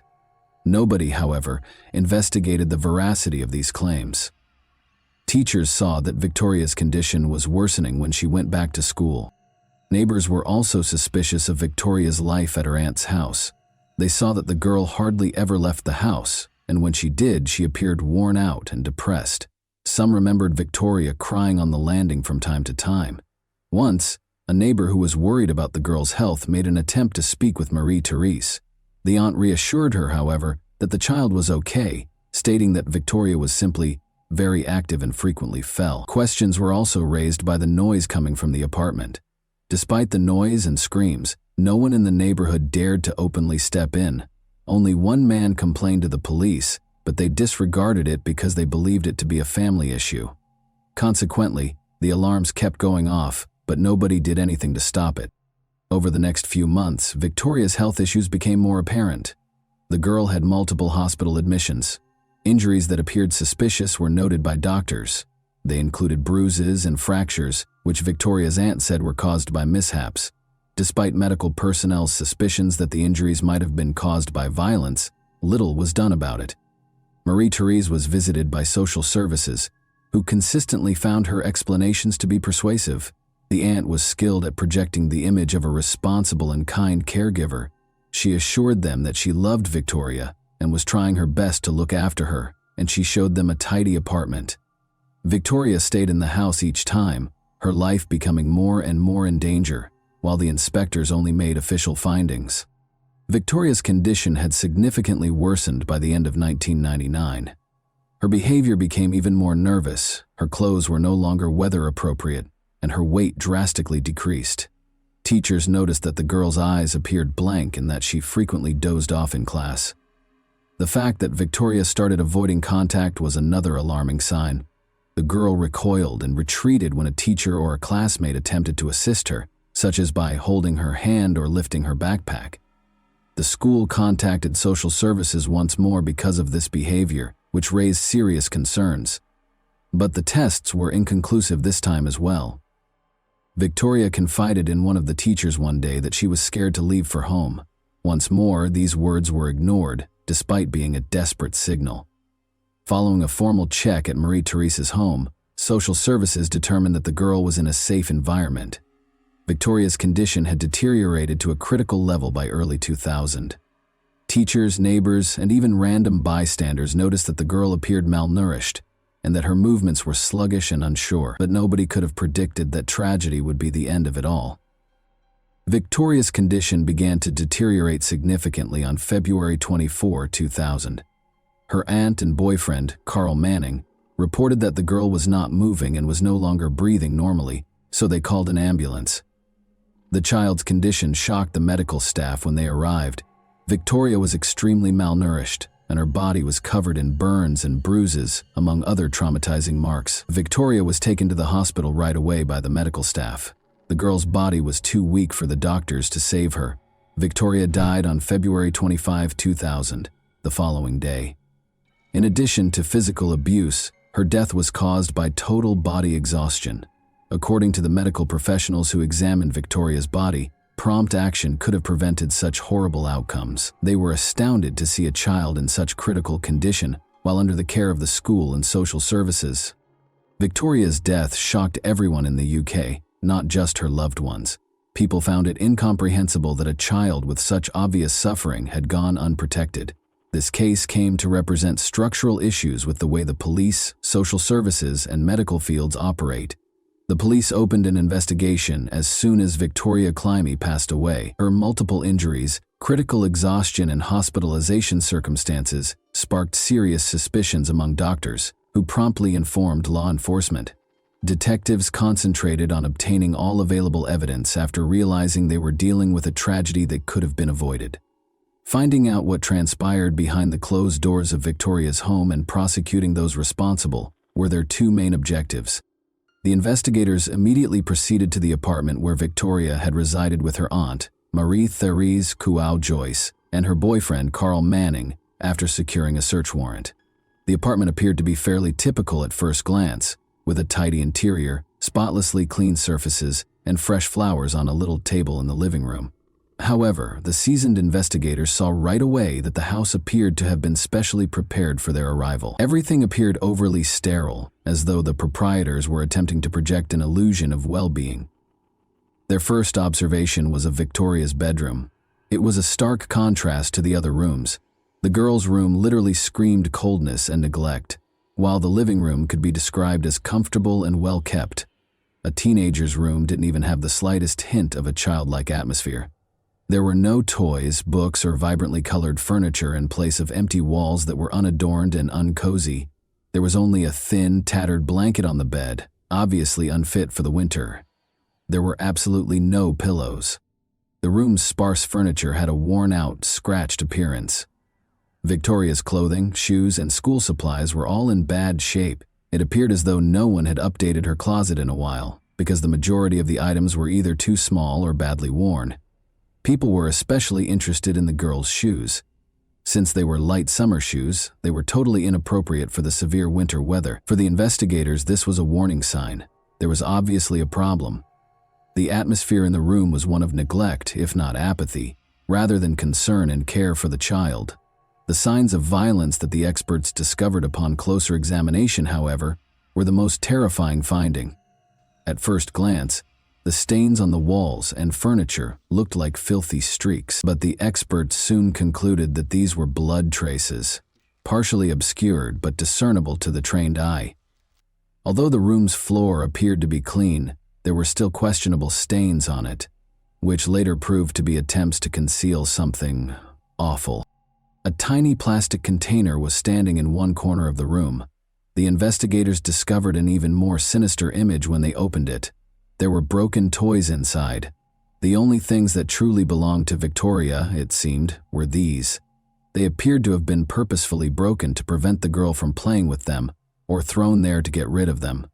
The overall impression that the child was being treated like an unnecessary burden was only strengthened by this. There were also indications of neglect in the kitchen. There was almost nothing in the refrigerator. There was a juice box, a stale piece of bread, and a few cans of canned food. Marie-Therese had previously stated that she had always provided for Victoria's nutritional needs, which contrasted sharply with this limited food supply. Investigators questioned how the girl ate, given the scarcity of food in the home, or was it more likely that she was just not eating enough? When the detectives discovered multiple locked cabinets, the situation became even more concerning. Marie-Therese responded to the request to open them with blatant hostility and made an effort to avoid doing so by claiming private reasons. She only grudgingly gave up the keys after protracted discussions, and when she was threatened with having the entire cabinet seized. Everyone in the room was shocked by what they saw when the doors opened. Belts, wires, and wooden sticks were among the objects in the cabinets that were obviously intended for physical abuse or punishment. The wires were coiled into tight loops, and one belt featured a metal buckle. These results, which presented a horrifying image of the potential abuse Victoria endured, spoke for themselves. Each of these objects was captured on camera, meticulously recorded, and confiscated for additional analysis. The investigators knew that every little detail from these findings could be important in revealing what was happening behind that tidy but dishonest facade. The state of Victoria's room revealed much more than the apartment's adult residents were willing to acknowledge. After compiling all the evidence, the investigators started to depict the girl's life as one of hardship, suffering, and possibly cruelty. Investigators were immediately struck by Marie-Therese Kouao-Joyce and Carl Manning's behavior when they were called in by the police for their initial interrogation. Despite their caution, they made an effort to project confidence. Although Marie-Therese appeared nervous, her responses sounded practiced, as though she had readied herself for potential queries beforehand. She started to maintain her innocence right away, saying she loved Victoria and tried her hardest to look after the girl. Victoria was a difficult child, the woman said. Despite her temper, Marie-Thérèse characterized Victoria as a mischievous child who was allegedly prone to accidents. She was constantly sick, she didn't do well in school, and she and I always had difficulties, but I did everything I could to help her. I tried to be a good aunt to her. She claimed that the girl's clumsiness was the cause of the bruises and injuries on her body. The reason for her emaciation, according to Marie-Thérèse, was solely her lack of appetite. She was always falling, hitting the corners of furniture. She just always had some kind of trouble. And of course, she never listened. We offered her food, but she hardly ate anything. Conversely, Carl Manning made an effort to portray himself as an unconcerned bystander. He tried to downplay his involvement in Victoria's life. In his own words, "I had virtually no contact with her." As the interrogation went on, the investigators noticed inconsistencies in their accounts. "She was just Marie-Thérèse's niece to me, and I never really got involved with the child. My business was work and my own affairs. I saw her rarely and didn't notice anything strange." For instance, Marie-Thérèse claimed that Victoria had unintentionally spilled a kettle of boiling water on herself when questioned about the cause of the burns on her body. Carl, however, asserted that he had never witnessed any burns and that nothing of the sort had occurred. When the conversation shifted to the girl's personal items discovered in her room, both of them made a hasty attempt to change the topic, which was even more suspicious. Marie-Thérèse asserted that because they had little, Victoria had saved money by amassing a collection of old and worn-out items. The careful investigators did not overlook these contradictions, however, as Carl stated that he had no idea what Victoria's possessions were and added, "I'm not interested." It was always Marie-Thérèse's responsibility. The police chose to intensify the interrogations. After meticulously documenting the testimony, it was clear that neither of them was telling the whole truth, and more research was necessary to determine the true events that had occurred in this family. In order to get more candid responses from Marie-Thérèse Joyce and Carl Manning during the second round of questioning, the police started using the evidence gathered in the apartment. In addition to providing an expert report that unequivocally stated that the girl's burns could not have been caused by unintentional contact with hot water, the investigators displayed photos of the bloodstains discovered on Victoria's room's walls and furniture. The suspects' responses only served to heighten suspicion of their guilt because this evidence was indisputable. The situation became even more muddled with each of their new responses. Investigators started posing direct queries, such as, what caused the bloodstains on the furniture and walls? Why hadn't anyone gotten help if Victoria had actually just fallen? If the wounds were that bad? Marie-Thérèse was unable to provide a definitive response to these questions, either stating that she didn't think it was serious or citing memory problems.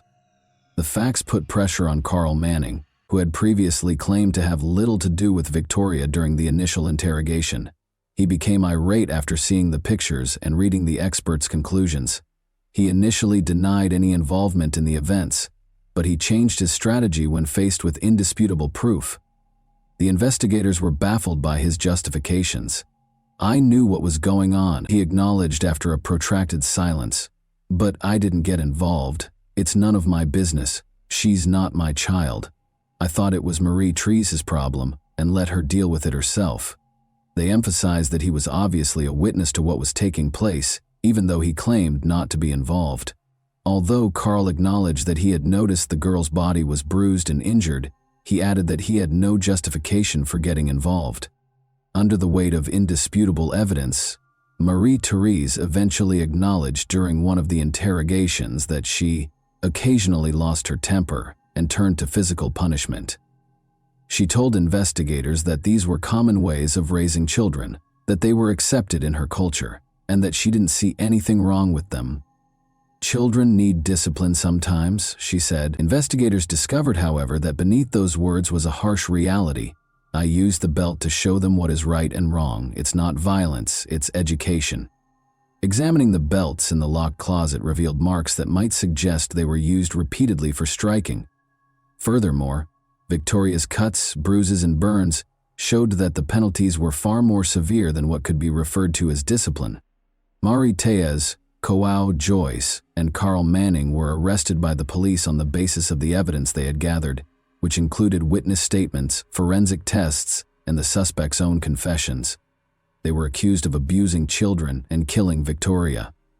Investigators worked diligently to piece together a horrifying account of the girl's life, filled with cruelty and suffering, which led to these charges. During her arrest, Marie-Thérèse made an effort to defend herself by stating repeatedly that she did everything in her power and never intended to hurt Victoria. Investigators interpreted her trembling voice as fear of punishment rather than sincere regret. She persisted in asserting that her parenting techniques were required because Victoria was a challenging child. But in light of the overwhelming amount of evidence discovered during the investigation, these justifications began to seem less and less credible. The way Carl Manning acted was different. He said nothing and made no direct effort to defend his behavior, but his actions showed that he wanted to completely shift the blame to Marie-Thérèse and absolve himself of it. The investigators were convinced that he was an accomplice, even though he did not start the violence because of his unwillingness to step in and his claims of fear of conflict. Investigators stressed that Victoria's death was the result of a protracted cycle of violence that was evident to those in her immediate vicinity and that, with greater resolve, could have been prevented. Both the girl's death and the inaction of those who could have stopped it were tragic aspects of this tale. When Victoria Climie's trial started in January 2001, it quickly rose to the top of the UK's discussion list. The horrific details surrounding the 8-year-old girl's death exposed the inadequacies of the social protection system, which had failed to stop the tragedy, as well as the brutality of her guardians. In addition to proving the accused's guilt, the prosecutor's office had to explain to the court the full scope of Victoria's suffering, which was a challenging task. Victoria's aunt and her partner, the primary defendants, were put on trial for alleged child abuse and murder. Victoria had been subjected to months of systematic physical and psychological abuse, according to the prosecution. A forensic medical report, witness statements, and photos of the girl's injuries were among the evidence they presented from the investigation. A medical report that verified Victoria's injuries could not have been accidental was crucial to the prosecution's case. In addition to using violence, the prosecution contended that Marie-Thérèse and Carl purposefully denied the girl access to food, shelter, and medical attention. She died as a result of hypothermia and exhaustion. Marie-Thérèse maintained that she didn't intend to hurt the child and that her actions were educational. She was under the strain of life circumstances, according to her defense, and was unaware of the seriousness of the consequences of her actions. Carl, for his part, said he was just watching from the sidelines and never held out his hand to Victoria, denying any active participation. Prosecutors, however, provided proof that he was aware of the abuse and took part in it. The attorneys for the defendants made an effort to frame the case differently. They maintained that Marie-Thérèse's ignorance of her responsibilities as a guardian was the reason behind Victoria's tragic accident death. Although the girl's aunt had acted improperly, the defense maintained that her actions were unintentional. Carl Manning maintained that he only shared a home with Marie-Thérèse and the girl and had no involvement in Victoria's upbringing. He persisted in maintaining that his partner was the only one with knowledge of what transpired behind closed doors, but the defense was unable to persuade the judge that the defendant's acts were impulsive or poorly thought out. The prosecution provided indisputable proof that Victoria had endured unjustified, systematic abuse and deprivation. Strong emotions were present during the hearings. As she heard the horrific details of what her daughter had gone through, Victoria's mother, who was present in the courtroom, was unable to contain her tears. The trial was extensively covered by the media, which infuriated the public and led to criticism of the social safety net. The jury returned a verdict on January 12, 2001, following weeks of hearings. Carl Manning and Marie-Thérèse Joyce were convicted of Victoria Climie's murder. The judge stressed that they had intentionally caused the child to suffer and said their actions were cruel and premeditated. Marie-Thérèse Joyce received a life sentence without the possibility of release. Carl Manning was given a life sentence with at least 20 years to serve after the court found him guilty of murder and complicity in child abuse. And that wraps up today's chilling story. If you enjoyed this video, don't forget to like and subscribe so you never miss a new upload. Also, let me know in the comments what part of this story shocked you the most. Thank you for watching, and I'll see you in the next video.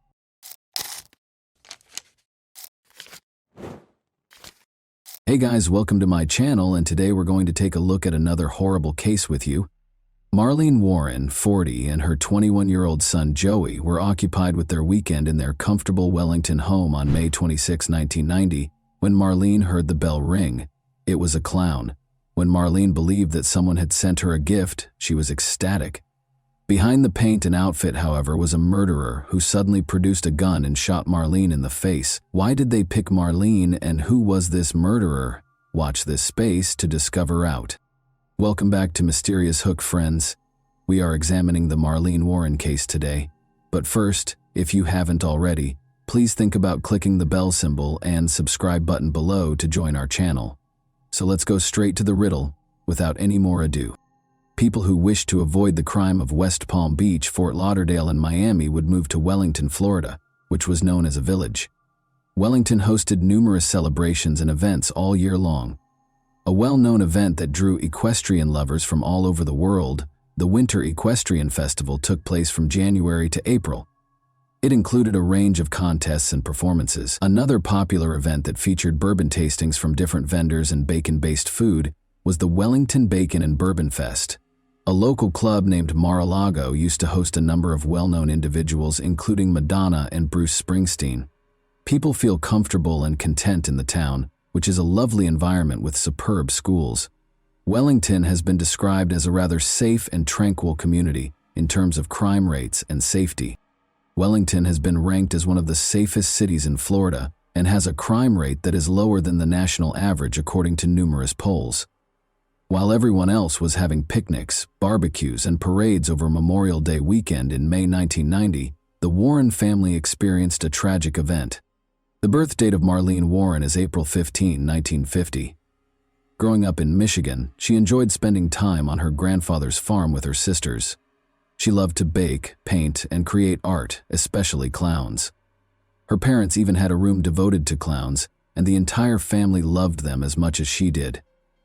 At the youthful age of 15, Marlene gave birth to her first kid in 1965, naming him after her husband, John Arns. She went on to have another child, Joey, in 1969. Unfortunately, Marlene's first husband, John Arns, passed away in a vehicle accident, leaving her a single mother of 2 children. Later, in 1972, she wed Mike, also known as Michael Warren. Marlene was 22 years old and Michael Warren was only 19. They relocated to South Florida, where Michael's family resided, from Michigan. In addition to starting to invest in rental properties, which finally generated a significant amount of revenue, Michael was hired as a meat inspector. Michael left his job to start Bargain Motors, a used car yard, while Marlene oversaw the rental properties. He sold automobiles to those without credit who were unable to purchase them elsewhere. Mike and Marlene purchased their ideal home in Wellington, Florida in the late 1980s. But Michael was arrested in 1983 for tampering with his second-hand automobile's odometers.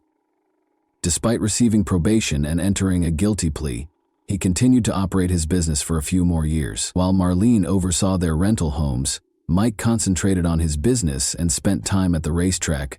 The two led different lives. When Marlene's oldest son, John Jr., passed away in a vehicle accident in 1988 at the age of 22, sadness struck once more. The relationship between Michael and Marlene was strained after his passing.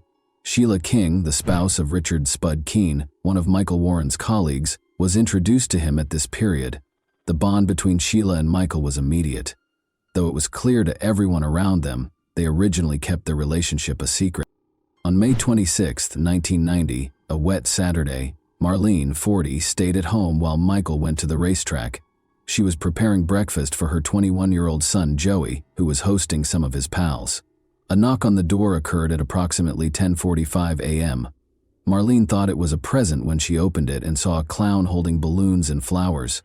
Having adored clowns since childhood, she was quite thrilled to see one at her door. However, a gun was in the clown's costume and underneath the balloons. After drawing his weapon, the clown shot her in the face. Joey witnessed the clown driving off in a Chrysler LeBaron after hearing the gunshot and running to the door. Bill Kramer, a neighbor, had also heard the shot, and Marlene was on the ground, dying. Some rushed outside, claiming that Joey's mother had been shot.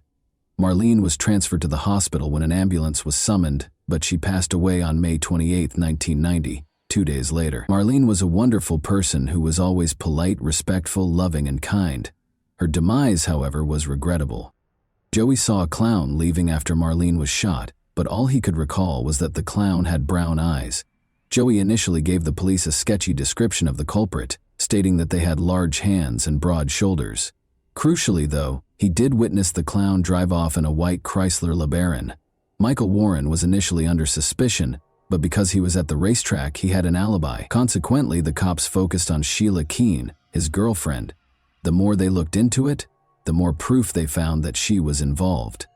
At the time of the crime, Sheila Keene and Michael Warren were accused of having an affair. Although Michael strongly disputed allegations, authorities were examining the relationship to determine the opportunity and purpose behind Marlene's murder. Sheila had a criminal history from her childhood in Central Florida, and also went by her maiden name, Sheila Shelter. Sheila was renowned for being incredibly gorgeous, assertive, and even wild. Her long hair was frequently compared to that of Crystal Gale's. Sheila had a criminal history from an early age, which included charges of stealing and shoplifting. Her mugshot from a few years later showed her grinning, as if the arrest had not bothered her. According to those who knew her, Sheila had surrounded herself with negative influences and older males since she was a little girl. Richard Spud Keene, a former member of the Ku Klux Klan who had served time for drug trafficking, was her husband. Sheila was 20 years younger than Richard. In order to be near him when he was incarcerated, Sheila even relocated to Georgia. Richard began working with Michael Warren after Sheila's husband was released from Georgia prison, and they returned to Florida. The three ex-offenders soon started hanging out and doing shady things together.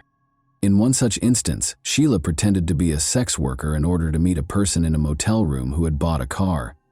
The automobile was repossessed by armed Richard and Michael while she was inside.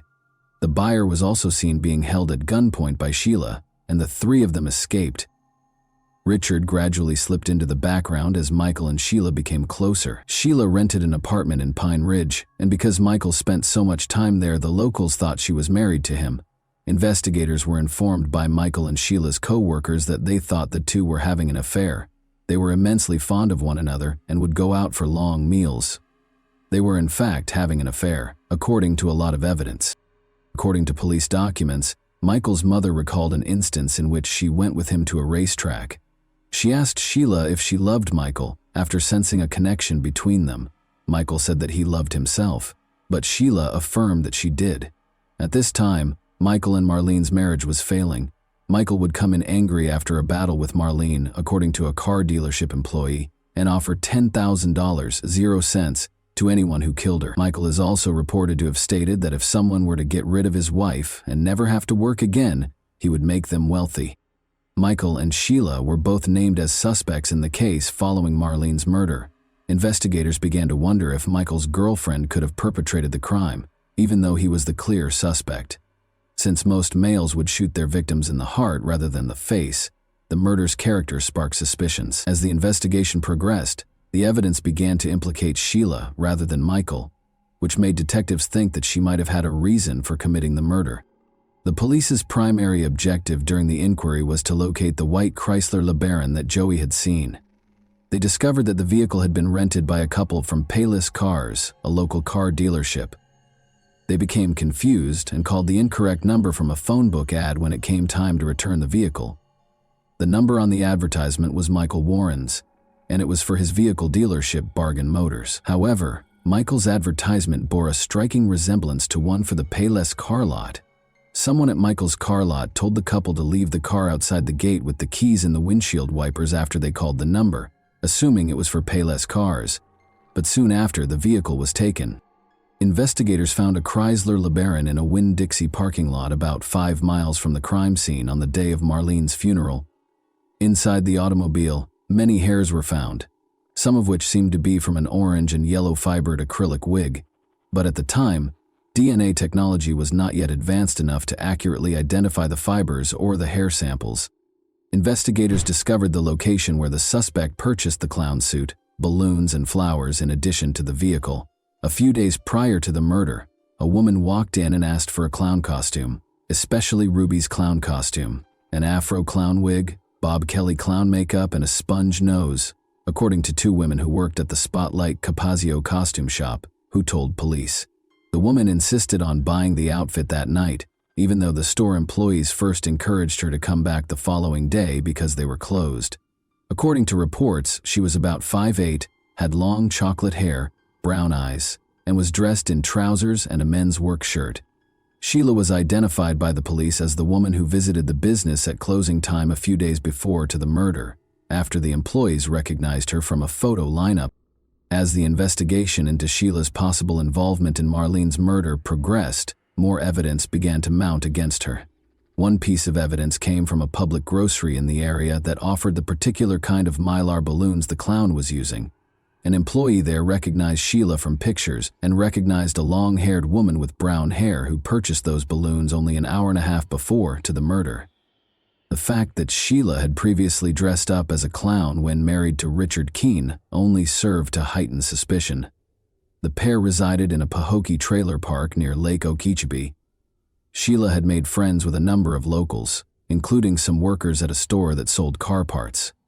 She had even entertained them by dressing up as a clown on one occasion. Prosecutors felt they lacked sufficient evidence to make an arrest, in spite of this growing body of evidence. About a year later, in 1991, Michael and Sheila emerged as the main suspects, intensifying the inquiry. Michael and Joey appeared on a radio show in an effort to clear his name. Michael denied any involvement in the murder during the questioning. "Was it your suspicion that you were a suspect from the start, Michael?" He certainly never expected to. "In reality, I like to discuss that in detail." Joey, who was shocked to learn that Sheila was even a suspect, stood up for her. "Would it surprise you that she would be a prime suspect if you had heard, been told, or been asked that the police were suspicious? She is even named as a prime suspect in all of this." It was, indeed. Because of the clown's stature, Joey initially thought it was a guy, but the evidence was starting to suggest that it was a lady. Sheila was the main suspect, because Michael had an alibi to prove he was at the racetracks when the murder occurred. However, a twist that went back in time appeared just when it appeared that the case was going nowhere. Joey was accused with attempted murder in 1987, when he was about 18 years old. Christopher DeSantis became the attorney for the Warren family.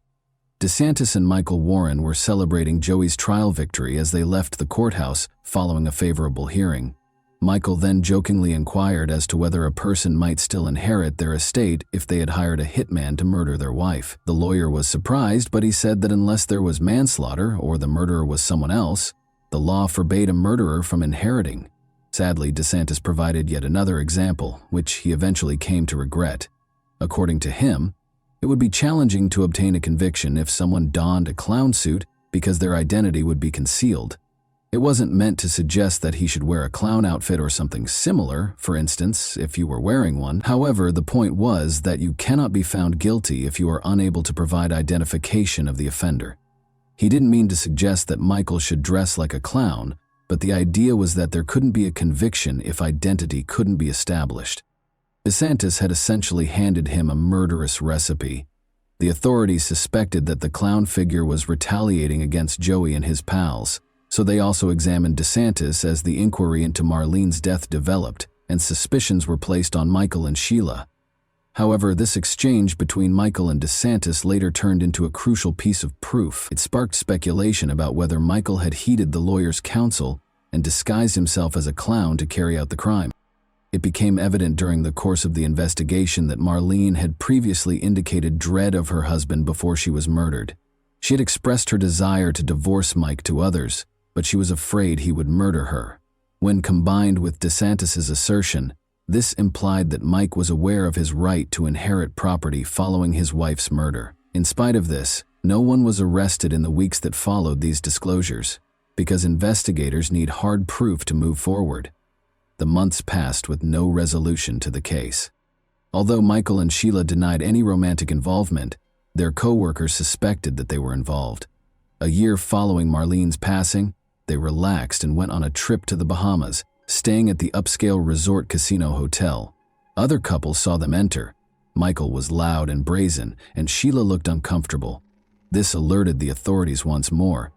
Michael chose to appear on a radio show once again in the interim, and he revealed that he hadn't spoken to Sheila in a month, when in fact Sheila was constantly with Michael. Investigators started looking into Michael as a possible suspect in his wife's death after his radio appearance. They conducted a search of his company and secured a warrant to examine his documents. Investigators discovered that Michael, who had a history of fiddling with the odometer, had been repeating the behavior at his vehicle dealership.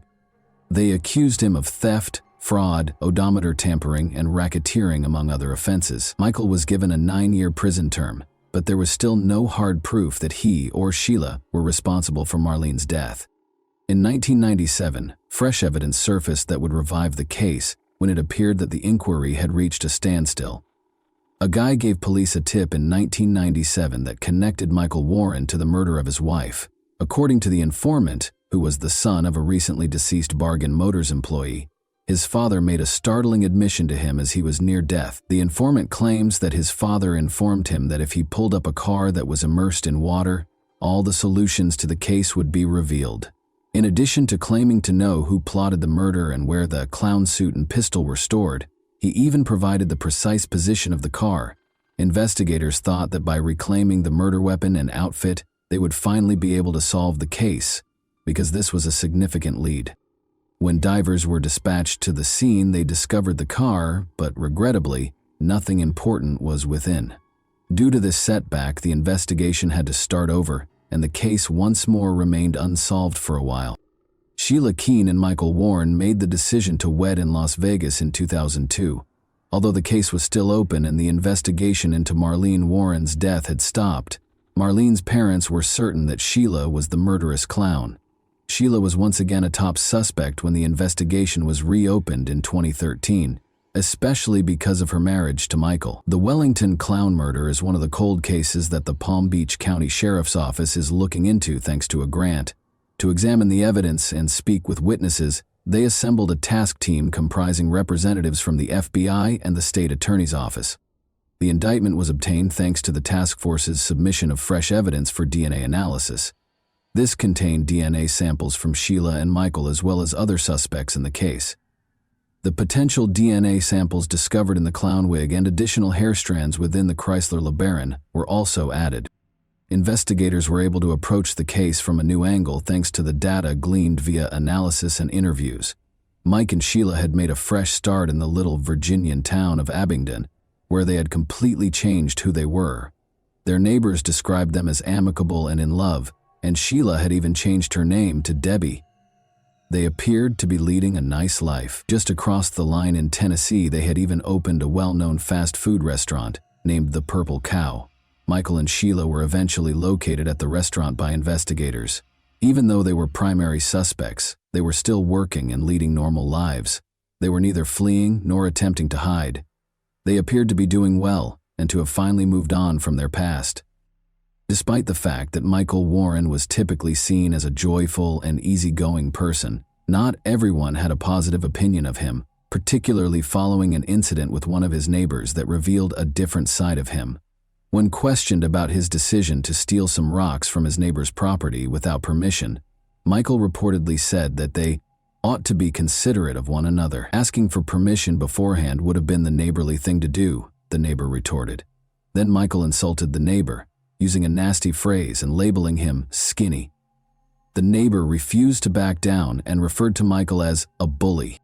A sinister mystery lurked in the background of Michael and Sheila's ostensibly perfect lives in Abingdon, Virginia.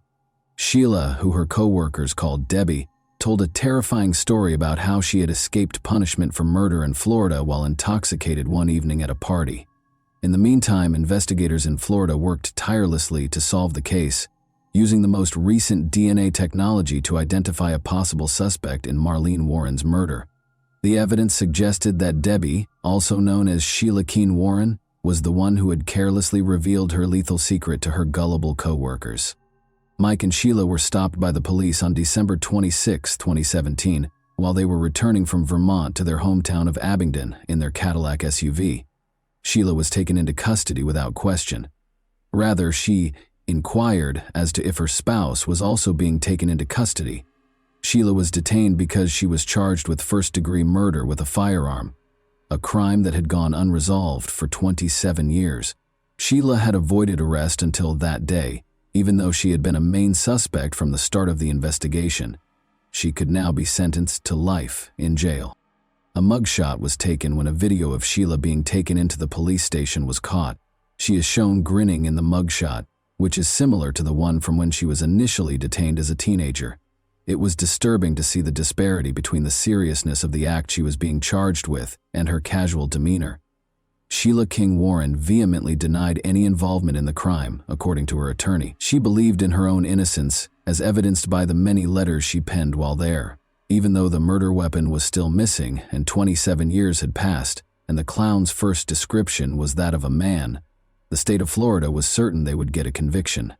Following her arrest in 2017, Sheila had been detained pending trial while detectives worked to strengthen their case against her. Ultimately, on April 25, 2023, Sheila, 59, entered a guilty plea to the charge of shooting Marlene Warren while disguised as a clown. Her attorney insisted she was innocent, but he thought her guilty plea strengthened her case. She might have received a minimum sentence of 25 years in prison if the jury had found her guilty. But because she entered a guilty plea, her term was lowered to just 12 years. Interestingly, Sheila's attorney even proposed that because of her outstanding behavior while inside, she might be released as early as 2024. The investigators were able to solve the case after Sheila confessed. However, do you believe Sheila meant what she said, or was she merely trying to find a way to get her sentence reduced? And that wraps up today's chilling story. If you enjoyed this video, don't forget to like and subscribe so you never miss a new upload. Also, let me know in the comments, what part of this story shocked you the most?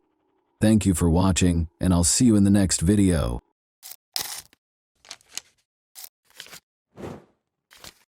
Hey guys, welcome to my channel, and today we're going to take a look at another horrible case with you. The date was March 24, 1961. It was cold in Keystone Islands, North Miami. Frances DeMari, 32, called the Miami-Dade police just after 3 in the morning. She said that 2 unidentified attackers had murdered her husband, 52-year-old Joseph DeMari. Who were the attackers who murdered Joseph? Was this a random act of violence, or was it part of a planned hit? Today, we're examining Joseph DeMari's complex cold case, which was finally solved in 2023 and dates back 62 years. So, let's go straight to the riddle without any more ado. Northeast Miami-Dade County, Florida, is home to the city and suburb of North Miami. There are a little over 60,000 people living there. North Miami saw a significant increase in organized crime in the 1950s and 1960s, including several mafia families. During this time, the DeMaris were also thriving in North Miami, and the mafia, also known as La Cosa Nostra, had a big impact on the city's underground. Joseph J. DeMare was born in 1910 and raised in Boston with his younger brothers, Joseph and Dominic. He had a strong relationship with his brothers that lasted into adulthood. The 3 brothers opened a fresh vegetable sales company in 1928. After beginning with a pushcart, they eventually set up shop in Boston. As a result of their increasing sales, they relocated to Quincy Market in 1930. By 1939, their company had grown all over the country. To satisfy the demands of grocery chains, the DeMare brothers partnered with tomato producers in other states, including Florida, Texas, and California. In order to guarantee a year-round supply for their clients, they were also the first in New England to import tomatoes straight from Cuba. The brothers made the decision to engage in farming as their firm prospered. In Florida and then California, they began growing tomatoes in open packing operations. They spread to other places, such as South Carolina. Joseph married Josephine, who was only 2 years his junior, in 1937. Joseph, Josephine, and their 3 children, Richard, James, and Joseph Jr., migrated from Boston to North Miami in the early 1940s. Joseph and his brothers had established a living selling fresh produce there. Before relocating to Keystone Island in North Miami in 1953, Joseph DeMare resided in Miami Beach. Linda, Joseph's only child, was born. Sadly, his cherished wife Josephine died shortly after, in 1956, from breast cancer. Joseph DeMare married Frances, a woman who was 20 years his junior, 3 years later in 1959. To combat frost, winter farmers in the late 1950s would light kerosene lights and place them in between tomato plant rows. To make sure their crops didn't freeze, Richard recalled his father awakening them and then guiding them to the fields. Before the tomato plants were delivered to be processed, Joseph and his 3 boys would drive into farms and tend to them. The 21-year-old Richard went to Ohio in March 1961 to revise his 52-year-old father's will and meet with his siblings and business associates to discuss the prospect of a divorce between Joseph and Frances. At the time, Frances, his stepmother, did not reside with them. Joseph D. Maury frequently traveled throughout the United States and Latin America while managing several facets of the company from Miami. His kids lived on the family's Bradenton farm, while he and his new wife Frances and Joseph's daughter resided at the Keystone Point house in 1961. However, none of them could have ever anticipated what was going to happen. On March 24, 1961, a chilly winter night in Bradenton, Richard and his 2 brothers were sound asleep on their father's farm around 3 in the morning. At the same moment, however, Frances DeMare called the police in a panic and told them a terrifying story. She reported that she had left her home in Keystone Point to go out to dinner with Joseph. As they headed out for dinner, Joseph sat beside Frances, who had taken the wheel of their Cadillac Fleetwood. They came to a stop at a junction slightly west of the Broad Causeway, close to Keystone Point's south exit. Anarchy ensued, as 2 men abruptly leapt into their vehicle. Frances was forced to drive to an empty lot in Sans Souci Estates when one of the men firmly placed a gun against the back of her head. When Joseph turned to look, the pistol slammed into his face. Frances yelled and was struck as well. Frances was struck by the rifle and rendered unconscious. Joseph was dead in the seat next to her when she woke up, and the murderers had left. In a hurry, she dashed to a Phillips 66 service station nearby, racing through the shrubs and brambles. She called the police from that location. The first officer on the scene was Patrolman Van Scola of the North Miami Police Department. At the petrol station, he watched Frances, and she didn't look too hurt. She had scratches on her face and her dress had some bloodstains on it. She appeared to have scratched her face with her hands, as if she did it herself. Frances told him she couldn't see the shooting because she was knocked out or rendered unconscious. Shell casings were found in the Cadillac's rear seat during the investigation.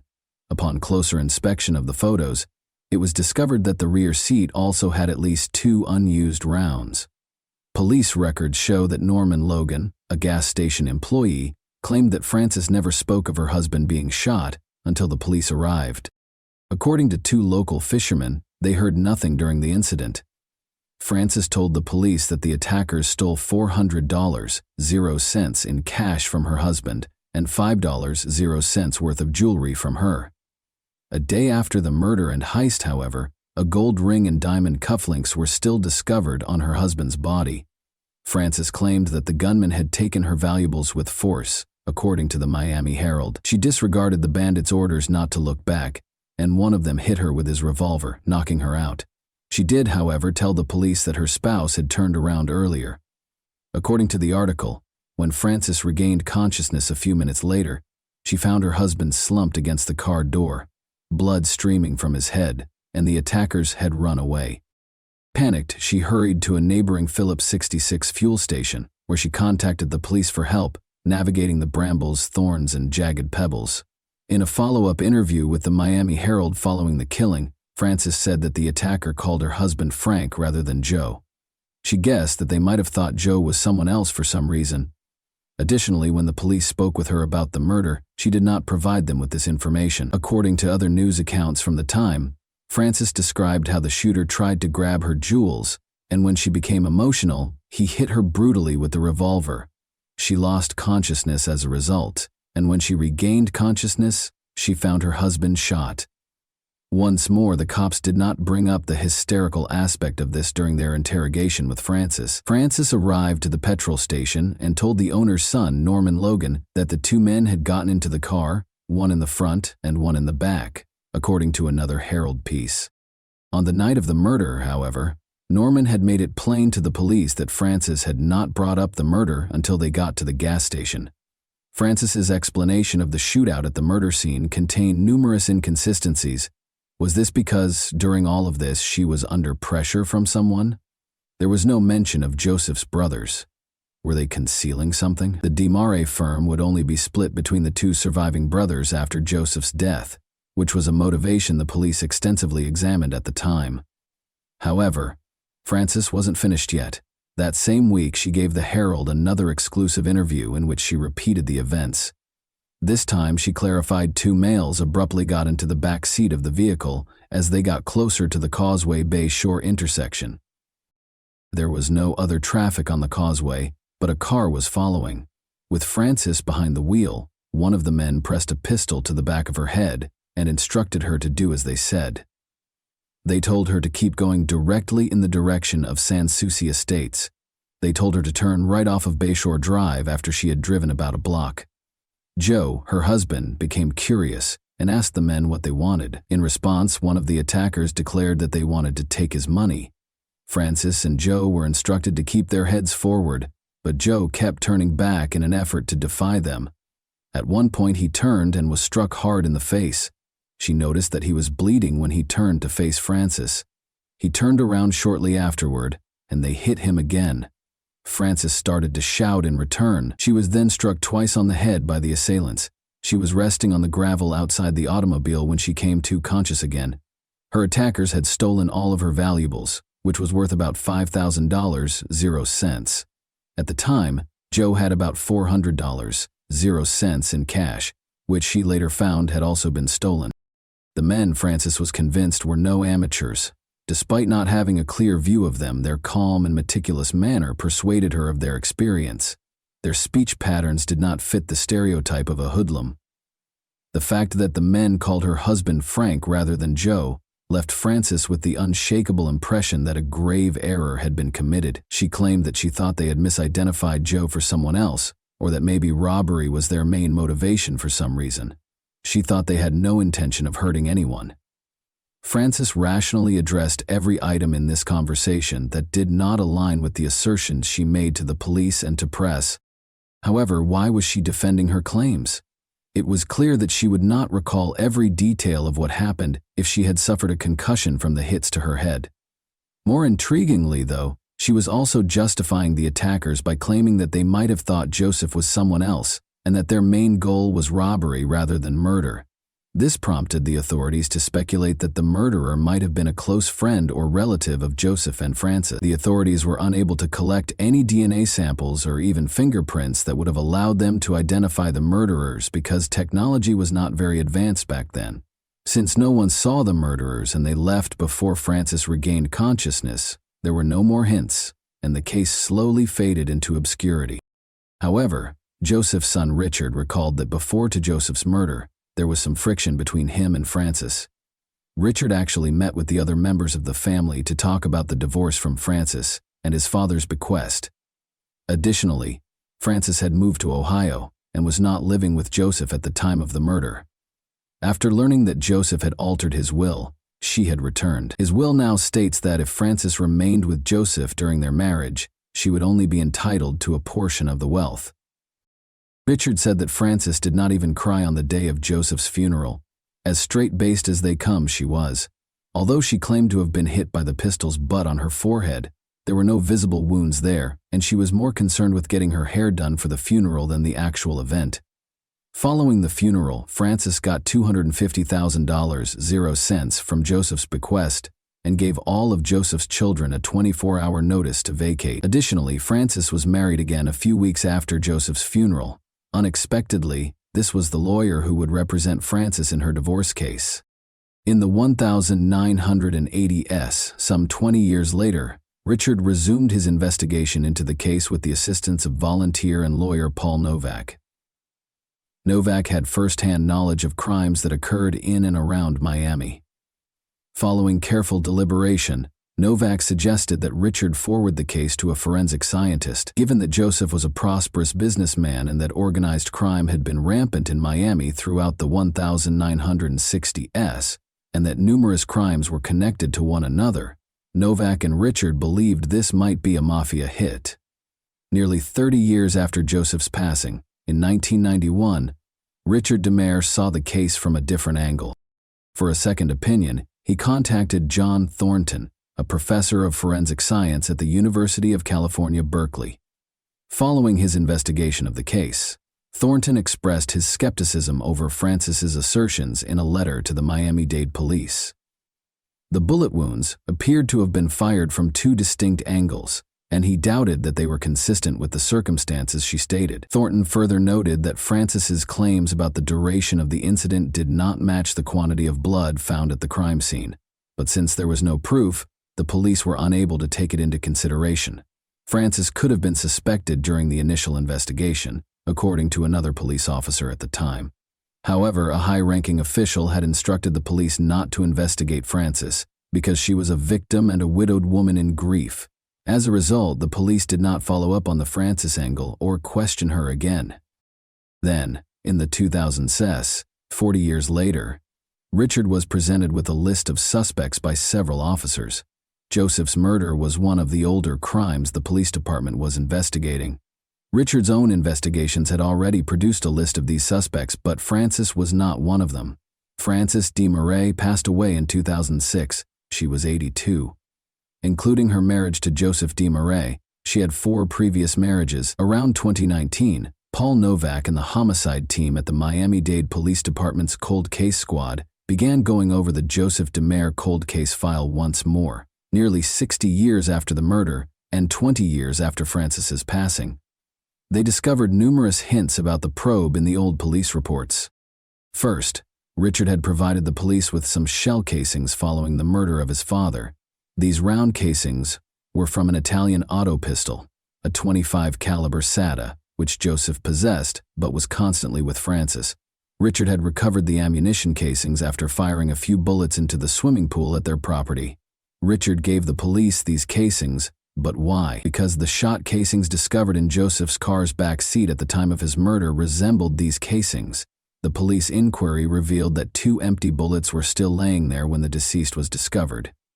Joseph was wounded by 4 gunshots. 2 bullets went straight into his mouth from the front. The 2 additional shots struck the region in front of and behind his left ear from the left side. Because these shots were fired so close together, there were gunpowder remnants near the wounds.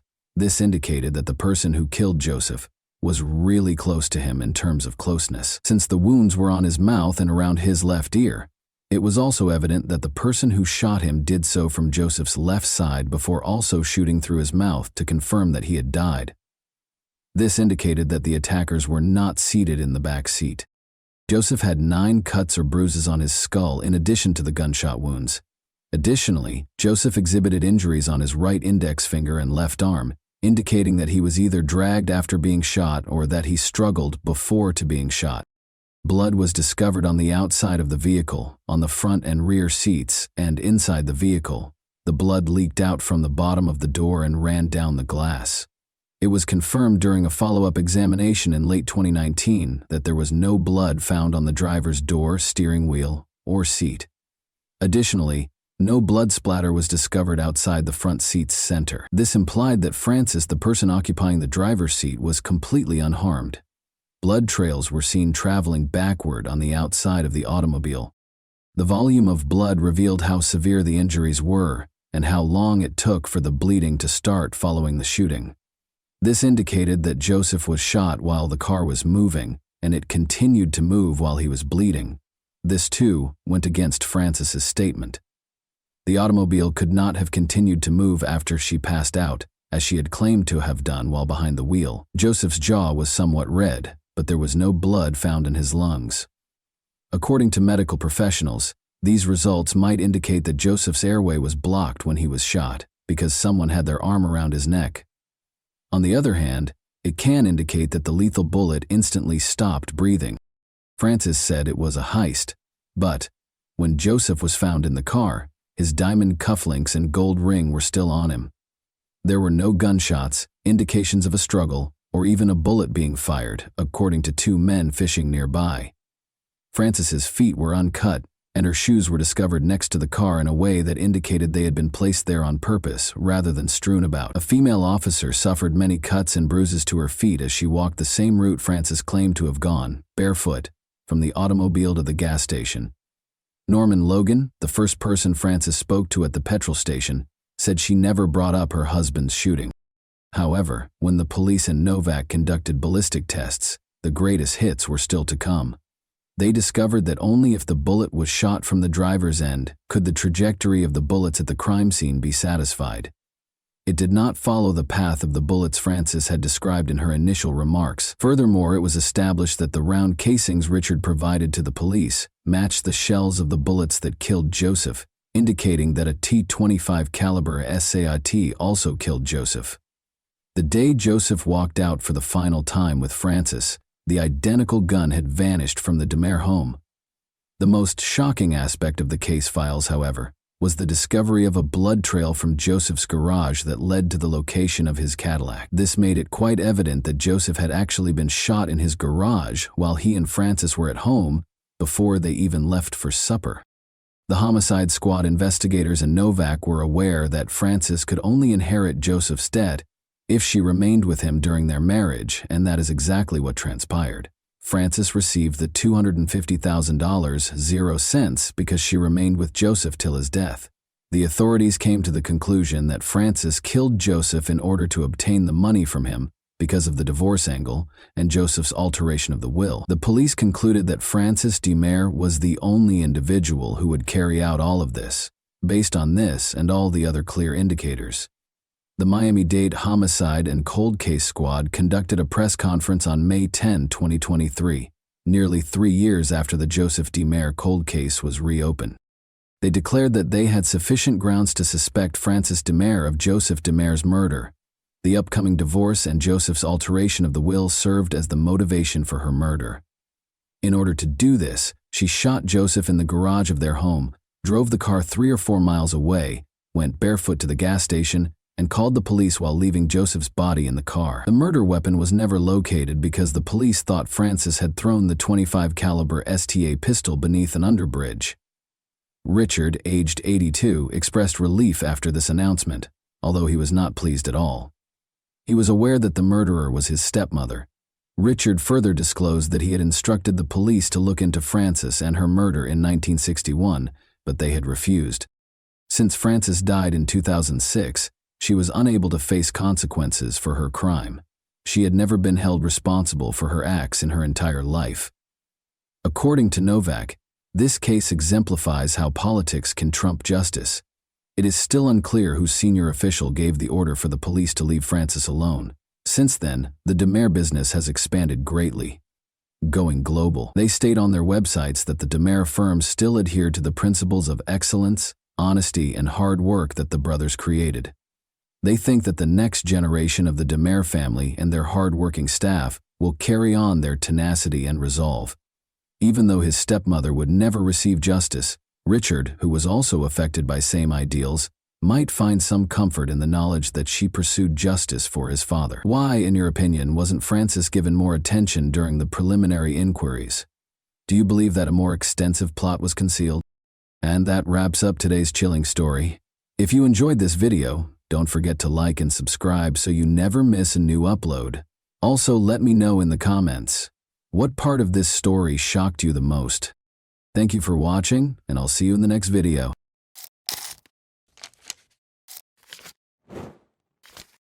Hey guys, welcome to my channel, and today we're going to take a look at another horrible case with you. We're going to go over another terrible instance with you today. Statistics show that the number of crimes perpetrated by young people has been rising globally. Violence among school children has increased recently, typically targeting their friends. As a result of these attacks, victims are frequently hospitalized, handicapped, or even killed. The main objective of such violent activities is typically to demonstrate their own dominance, authority, and tolerance. Furthermore, adolescent offenders have confidence in their impunity because many countries' laws are liberal. The nation was rocked by the tale of Agnes Marin, a French girl who was killed by a high school student. They attended a famous university with a stellar reputation, where it seemed impossible for anything like this to occur. The culprit had previously attacked the girls, as it turned out, but his affluent parents were able to conceal the truth about his exploits by securing their son's admission to a prestigious school in a different city. Adolescent anger is said to be a kind of protest during the time of self-discovery and personality development. However, in today's narrative, the boy's brutality sprang from a total lack of empathy, or the capacity to understand and feel the same emotions as others. He became the second teenager in French history to receive a life sentence because he was deemed to be incorrigible and a serious threat to society. Agnes Mara was who? The only child of Paula and Frederick Marin. Agnes Mara was born in Paris on November 26, 1999. The girl was raised in a rather prosperous household. Her parents wanted to give their child the finest because they loved her. I didn't know how to say no to Agnes from a young age. She was taken to the sea, dressed in name-brand boutiques, and purchased pricey toys and technology. Marin was a lively, outgoing, and restless youngster. She always had a large social circle and many interests. She had a creative streak, enjoyed movies and music, and hoped to work as a filmmaker. She did well in school and her teachers recognized her high potential, but she was frequently hindered from achieving the best outcomes by her general inattention and laziness. Agnes joined a bad firm when she was 13, which had a detrimental effect on her conduct and academic performance. She began skipping school, consuming beer and smoking cigarettes, not just conventional cigarettes. Her parents opposed harsh parenting methods and made multiple attempts to have a dialogue with their daughter, but were unsuccessful. When the girl was once again discovered smoking and drinking beer on school property, she lied about her vows to change her ways and stop interacting with unsavory people. The issue of her expulsion came up. Her parents understood that nothing would change if their daughter remained in Paris and continued to interact with negative influences. In order to escape the hustle and temptations of the capital, Frederick and Paula made the decision to move Agnes not merely to a different school, but also to a different city or even a province, a brand new school. The closed private college Sévenol, which is situated in the commune of Le Chambon-sur-Lignon, in the department of the Upper Loire area of Auvergne, was the choice made by Marin's parents after weighing their possibilities. With nearly a century of history, it is a distinguished educational institution. Established in the 1930 cc's, the institution operated on the boarding school model, where students resided in addition to studying. However, in a small town with a population of barely 2,500, the college was in severe financial trouble by the end of the 2000s and was in fact on the verge of going bankrupt. The local educational institution faced a dearth of students and consequently a shortage of funding as young people increasingly preferred to study in the capital or a major metropolis. In the past, admission to this college required both good character and a high grade point average. However, as there were multiple competitors for a single spot, even this did not ensure entrance. However, a significant student shortage in 2011 caused a significant shift in the scenario. The school, specifically not, declared total bankruptcy, drastically lowering the entrance requirements, particularly if they were the offspring of affluent parents who were prepared to serve as sponsors. Agnes had a strong academic record and grade point average, which helped her gain admission to Sévenol College despite her behavioral issues. The authorities chose to ignore her traits. The parents of Agnes were pleased. They thought their daughter would benefit from the change. She would grow more mature and be able to go through this challenging time of transition more readily. Marin was an outgoing, happy, and amiable girl. She managed to blend in with the new group. She made friends right away and felt at ease from the first few days. She also made good academic progress, particularly in new subjects that were unavailable at her former Parisian school. Every 2 or 3 weeks, her parents paid their daughter a visit at the boarding school. They were quite happy with her accomplishments and positive behavioral changes. During her studies, Agnes only made one visit home. Notably, the new school was situated on a sizable plot of land that was encircled by woodland. Since the crime rate in these areas was regarded as one of the lowest in the nation, there were no rigorous security measures or obvious border barriers. Students sometimes went there in groups after school because it only took a quarter of an hour to walk from the college to the town center of Le Chambon-sur-Lignon. However, everyone had to return by 5 o'clock in the evening. Discipline was applied for both rule violations and student disappearances. After class on November 16, 2011, Agnes and a few of her classmates made the decision to go for a walk in the town. She made a buddy there who attended a different school, but they kept in touch and contacted each other frequently. The two females trailed behind the general company when they made the decision to go shopping. Marin was not present when the youths returned to campus a few hours later. This situation did not initially raise any concern, and everyone was confident that she would return shortly. However, as time went on and darkness descended, the teachers became quite concerned about the student's absence. The school administration reported the event to the police without hesitation because she was nowhere to be seen on campus and her phone was off. Students, instructors, and law enforcement officers performed the search, which started that evening. They separated into groups and searched different areas, but they were unable to locate the missing girl. Everyone hoped she would return alive and unhurt, but no one had seen her and no one knew where she may be. Almost instantly, Marin's parents were informed and inquired as to whether their daughter had come home. After hearing the shocking news, Frederick and Paula hurried as quickly as they could to Le Chambon-sur-Lignon. They reassured them that Agnes could not have fled because she had nowhere to go and no incentive to do so. They said their daughter was really happy at her new school. Here, she had made lots of pals. She had no problems with anyone, and she didn't feel uncomfortable. The hunt was actively aided by the involvement of Agnes's mother and father. In an attempt to locate their daughter, they displayed images of her throughout the city, spoke with her friends, and looked for any leads or clues. What is the friend of Agnes concealing? The first thing the police did was search for those who may have known about Agnes's future plans and were the last to see her. According to the girls in her class, Marin went shopping with a buddy she made in the city. Although no one was able to provide her identity, Estelle, the same buddy from a different school, was soon located by law enforcement. Agnes had indeed been in contact with the girl for the last time. She was therefore seen as an extremely valuable witness. She did not, however, offer any helpful details. She said in the initial interview that Agnes had assisted her in selecting a birthday gift for her father. After saying their goodbyes, they each enjoyed a milkshake. Agnes had to go back to school, and Estelle went home. The girl's behavior seemed a little strange, but her narrative sounded reasonable. She appeared to be holding something back and was clearly nervous. When they made the decision to speak with her once more, the account she had previously recounted abruptly started to include some details that she wanted to keep private. Estelle admitted that Agnes had supposedly scheduled a meeting with a young man that day, but she had not disclosed his name to her. The boys were going to do something wicked, apparently using illegal substances, even though it wasn't intended to be a date. When Estelle tried to call Agnes a few hours later, she didn't pick up, and by the evening her phone was off. During the initial interview, the girl acknowledged lying, because she promised Marin that she wouldn't tell anyone about the encounter with the enigmatic man. But when word spread that Agnes had vanished, Estelle made the decision to come clean, since she thought this young man might be connected to the abrupt disappearance. Some have speculated that Agnes might have just fled from college. It's possible that the girl has fallen in love and is currently hanging out with her hidden beau. The day she vanished, her phone was the last one on campus, but it was switched off thereafter, making it impossible to find. However, all of the information about Agnes's calls and communications was readily available to police officers. At that point, the authorities initially identified 17-year-old Matthew Molanas, a high school student at the same institution as the missing Marin, as the primary suspect. What may have connected the missing woman to a 17-year-old young man?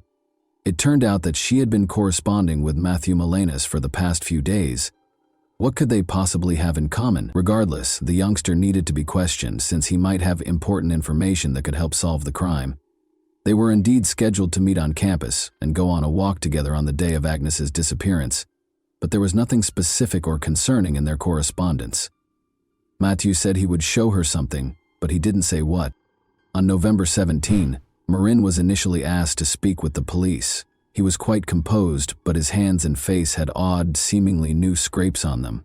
The young man acknowledged, however, that he was experimenting with illegal substances, and yesterday he went overboard, losing consciousness and lying for several hours in a thorny bush. Teachers and fellow students attested to the fact that this student did have issues. In January 2011, Mathieu was accepted to Sivanal College, where his parents allegedly moved him to shield him from trouble and bad company. Even so, the young guy used alcohol and other illegal substances, which made his expulsion a possibility.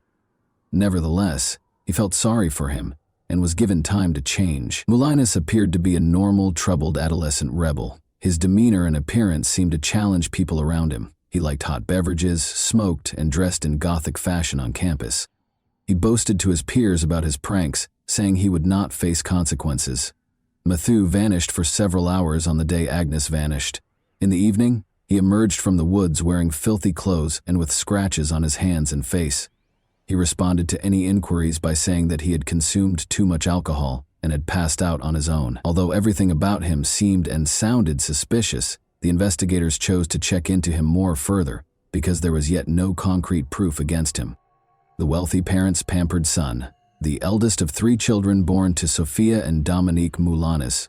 Mathieu Moulanis was born in December 1993 in the Garda municipality of Nagui-Solorg. He was raised in a reasonably well-to-do household with his 2 younger sisters and was accustomed to having all of his wishes met right away. He was noticed acting strangely from a young age. The boy attempted to avoid being around other kids since he was a very hostile, irascible, and difficult to communicate with. The condition deteriorated during adolescence. Matthew experienced angry outbursts. He started drinking alcohol on a regular basis, tried with other illegal substances, and frequently caused fights. However, the young man's stunning features helped him gain popularity with the opposite sex, despite his aggressive and antisocial behavior. He had a girlfriend at the time of the events in his hometown, whom he visited on the weekends and whose parents were aware of. Matthew had several police records, including one for stealing prescription medications from a pharmacy with a companion. However, the matter was kept quiet, most likely because the teenager's parents paid for it. During interrogations, his father also volunteered to sponsor the school while it was in trouble, which allowed him to get into a prestigious private school despite having a low GPA and legal issues. Despite his stubborn and haughty demeanor, Moulanis maintained his composure to the point where the authorities questioned whether he was involved in Agnes's disappearance. He never left his favorite toy, a yo-yo, in his hands, which he was twirling all the time. He first denied knowing Agnes during the initial interrogation, but after seeing a printout of their correspondence, he started to modify his evidence and attempt to make up a lie on the spot. But he soon found himself unsure of what he was saying. The man claims that he promised to show Agnes a mushroom-growing area in the forest. They allegedly utilized them in tandem. Following his illness, Mathieu collapsed under a prickly shrub, where he remained until dusk. He also saw that Marraine was gone when he woke up. Since it was growing late, he returned to the campus without searching for her. During all of the interrogations, a lawyer who had been retained by the Moulanis' parents suggested that his young ward indicate the location where he had last seen Agnes and where they allegedly consumed mushroom. However, Mathieu claimed that he would not be able to locate that clearing because they had accidentally discovered it. He left the area on autopilot, without really comprehending his surroundings or where he was. However, specialists quickly disproved Mathieu's claims after discovering no evidence of mushroom consumption in his blood.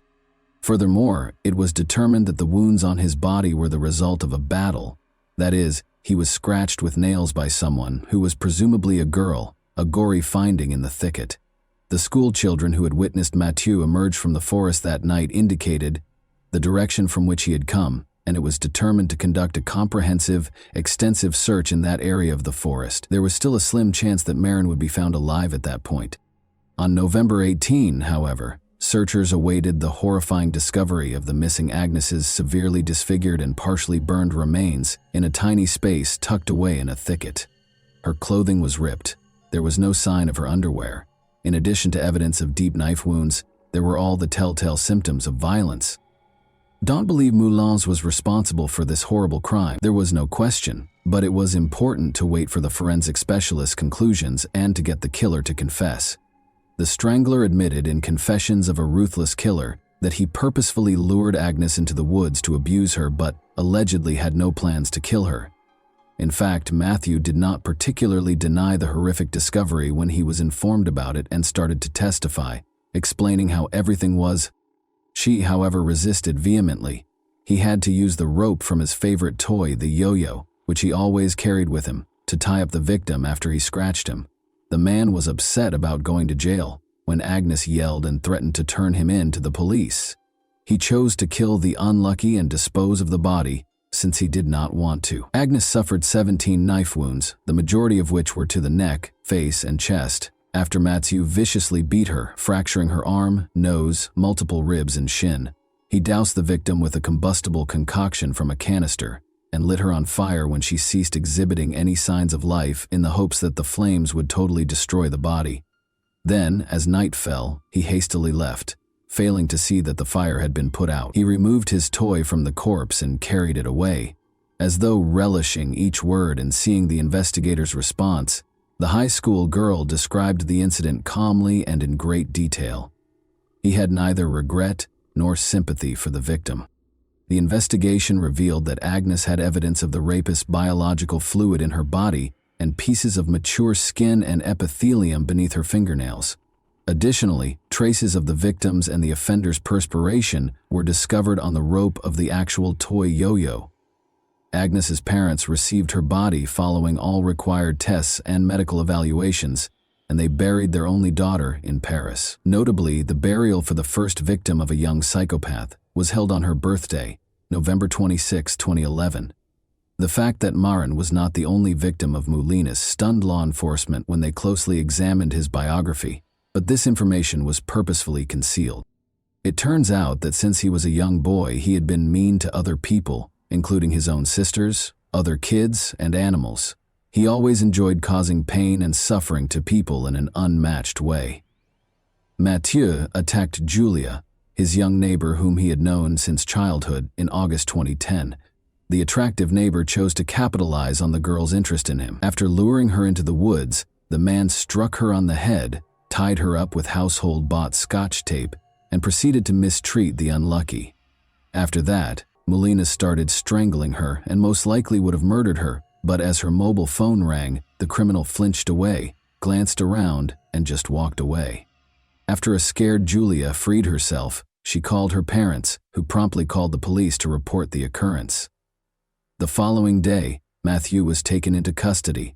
He sobbed during questioning in an effort to please the police and tried to place all the blame on the victim, saying that she was the one who provoked him by making fun of him and suggesting closeness. However, authorities recognized that he had planned the crime ahead of time and even brought duct tape to render the victim immobile. However, Mathieu escaped punishment in spite of the seriousness of the offense. Because the offender was so young, the court committed him to a psychiatric center for 4 months of mandatory treatment instead of sending him to prison. Psychiatrists and psychologists assessed his condition and worked with him during this period. The chief specialist overseeing Moulinas concluded in December 2010 that he was completely recovered and that following the course of treatment, he was no longer a threat to others.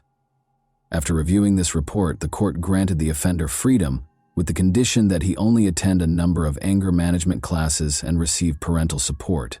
Notably, the Molina couple worked very hard to secure their son's release as well. In addition to promising the judge that Mathieu would leave the area and not cause any more disturbance, they also agreed to see to it that the heir received therapy. The best attorneys were employed by them, and they made every effort to keep their client out of jail.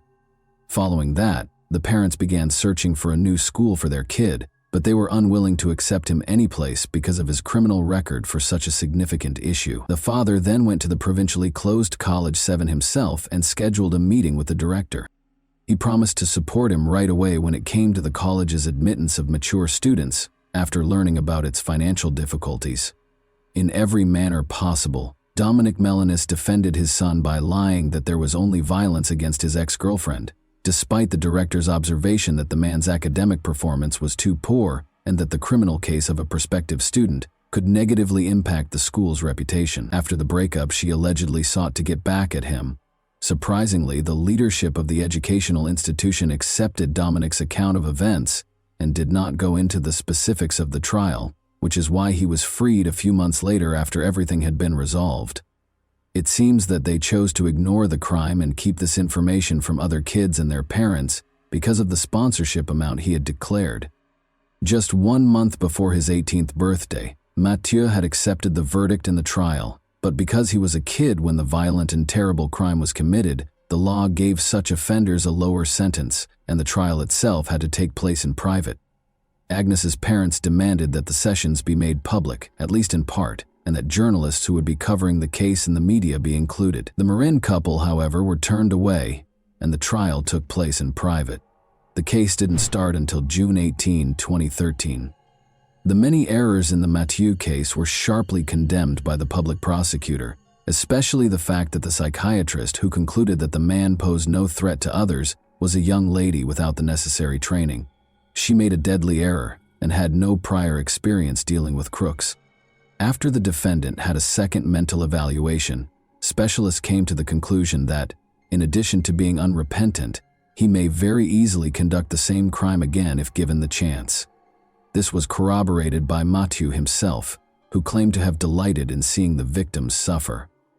Marin's schizoid and paranoid disorder symptoms, along with his uncontrollably violent outbursts, made him a serious threat to others. He could, however, face legal repercussions for his activities, because he was well aware of them. Furthermore, because of the severity of the young man's offense, the prosecutor demanded that he be tried as an adult, and his request was ultimately approved. Mathieu was convicted of torture and murder with specific cruelty on June 28, 1313. He was given a life sentence and ordered to undergo forced psychotherapy. He was the second young criminal in French history to be given such a severe penalty. Despite Molinet's attorney's choice to appeal the conviction, a jury of appeals affirmed the life sentence on October 10, 2014, ruling out a 2016 review of the ruling. In a book they created and published, Mathieu's parents detailed their painful experience and acknowledged that their son is still unrepentant. And that wraps up today's chilling story. If you enjoyed this video, don't forget to like and subscribe so you never miss a new upload. Also, let me know in the comments what part of this story shocked you the most. Thank you for watching, and I'll see you in the next video.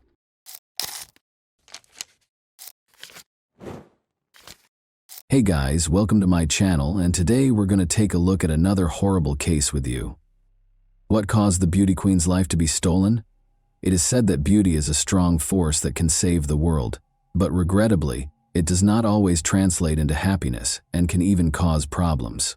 Gorgeous girls are constantly the focus of attention and typically have a large following. But in addition to admirers and customers, famous beauties and crowned beauty queens are surrounded by a large number of jealous people, well-wishers, and obsessive stalkers who sometimes act erratically.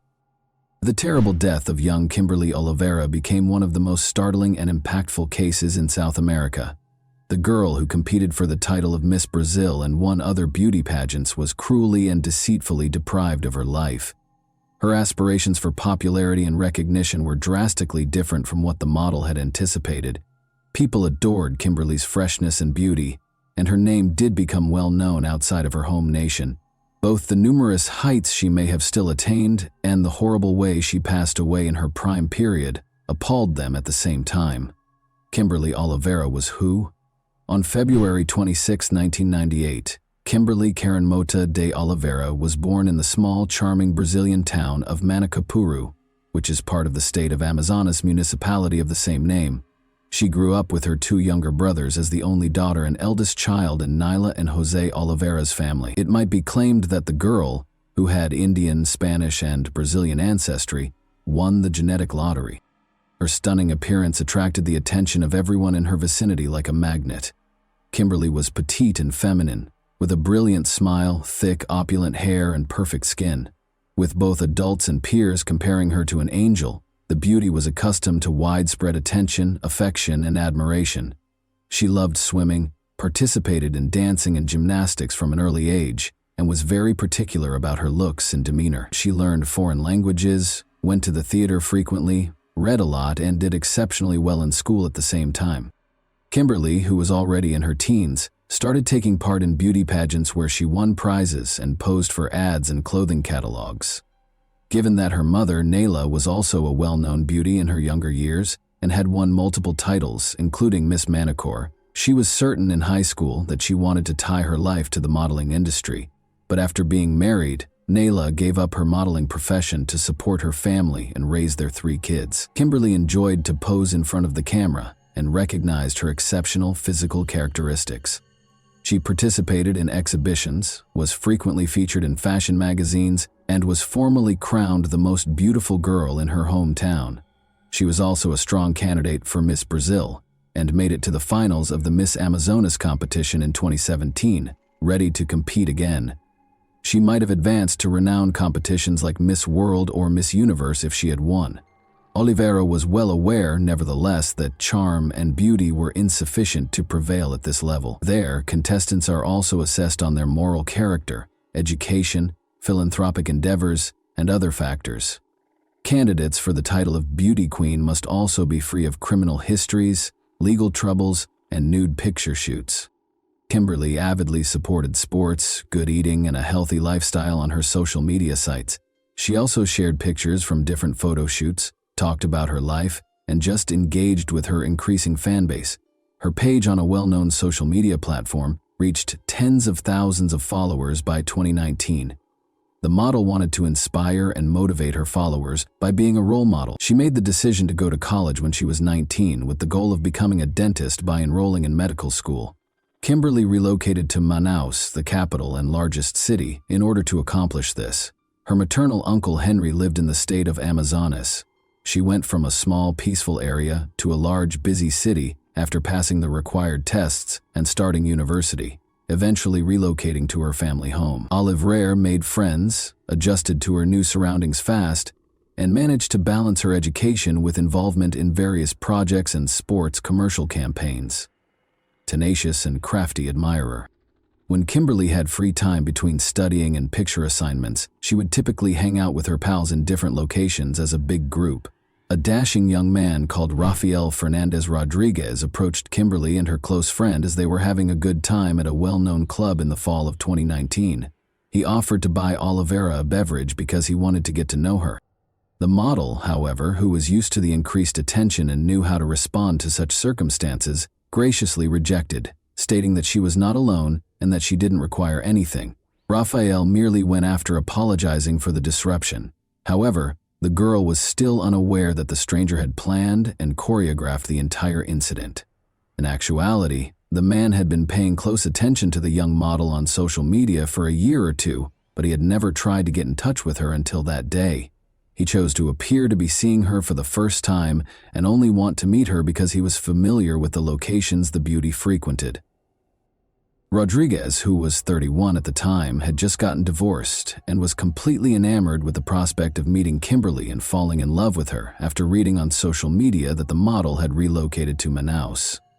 He likewise relocated to the city, where he rented a large apartment in a posh residential complex and promptly secured a lucrative position in corporate law, thanks to his legal education. He then started carrying out his strategy, keeping a careful eye on Oliveira and waiting for the ideal opportunity to speak with her. Rafael made the decision to come out of hiding and began sending the girl private messages on social media, inviting her out on a date, following the failed attempt to meet at the nightclub. For several months, he also consistently liked and commented on every post the model made on her profile.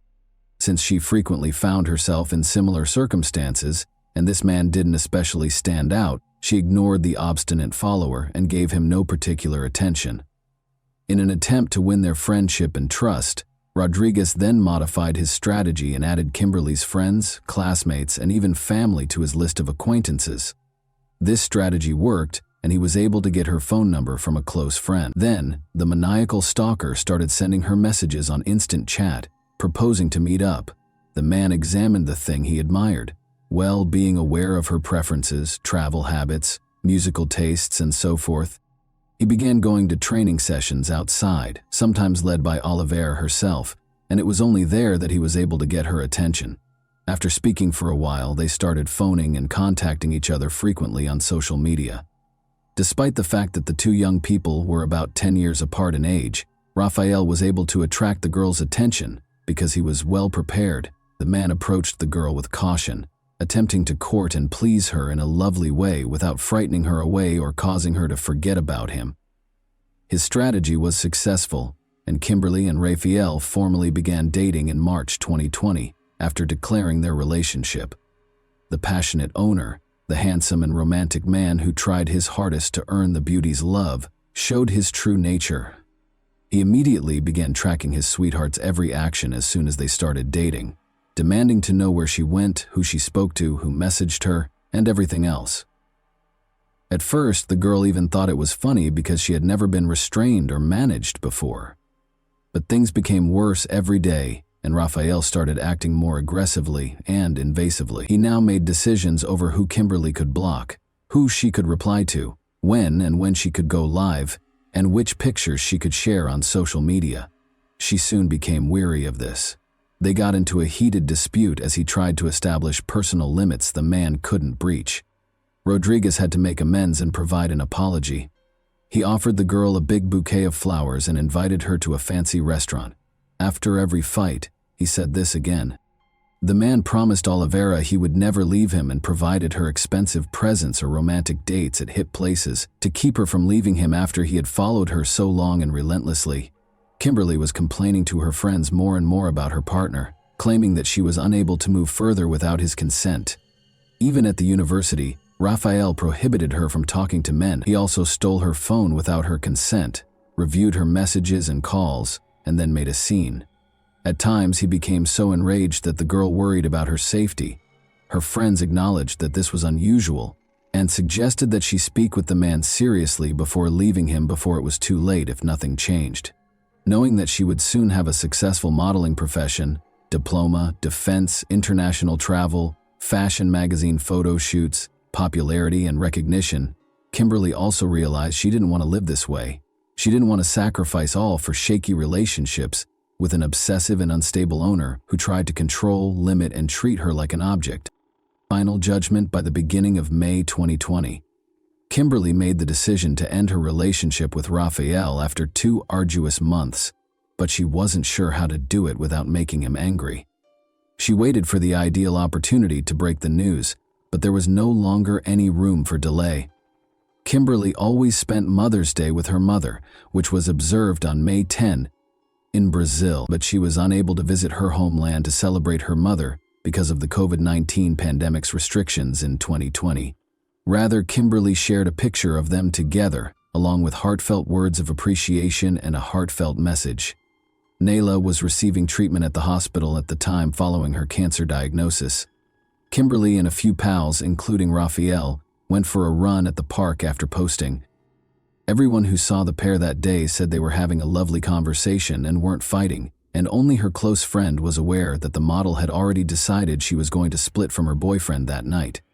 Kimberly called her uncle at midday and informed him that she would be spending the day with Gabriella, her best friend, but would go back home to sleep. She later called Henry once more, promising to return by midnight and requesting that he not lock the front door since she had forgotten her keys. While at her friend's house, Kimberly practiced what she was going to say to her boyfriend.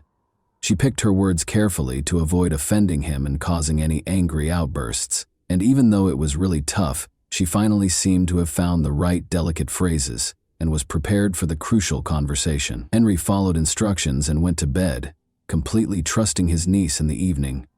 Raphael showed up at her friend's house in his brand new white Audi at around 9 o'clock in the evening. Kimberly said goodbye to Gabriella, smiled as she walked out to him, and sat down beside the driver in the passenger seat. Nobody ever saw the girl alive again, and the couple's disappearance was strange. When Henry awoke on the morning of May 11 and saw that his niece was not home, he got quite concerned. Kimberly always let him know when she would be coming back and if she was going to spend the night at a friend's house. Her phone was off when he tried to reach her.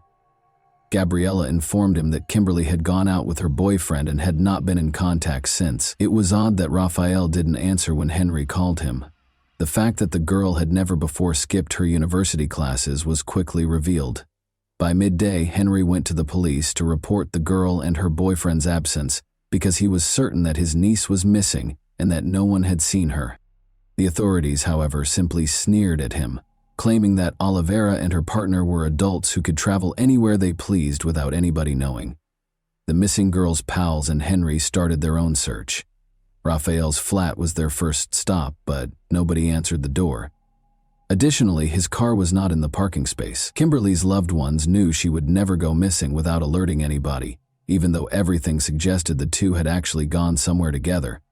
In the evening, Henry informed his sister Nayla of the situation over the phone. He couldn't wait any longer because his relative, who was suffering from a serious illness, had been attempting to get in touch with her daughter all day and had a suspicion that something wasn't right.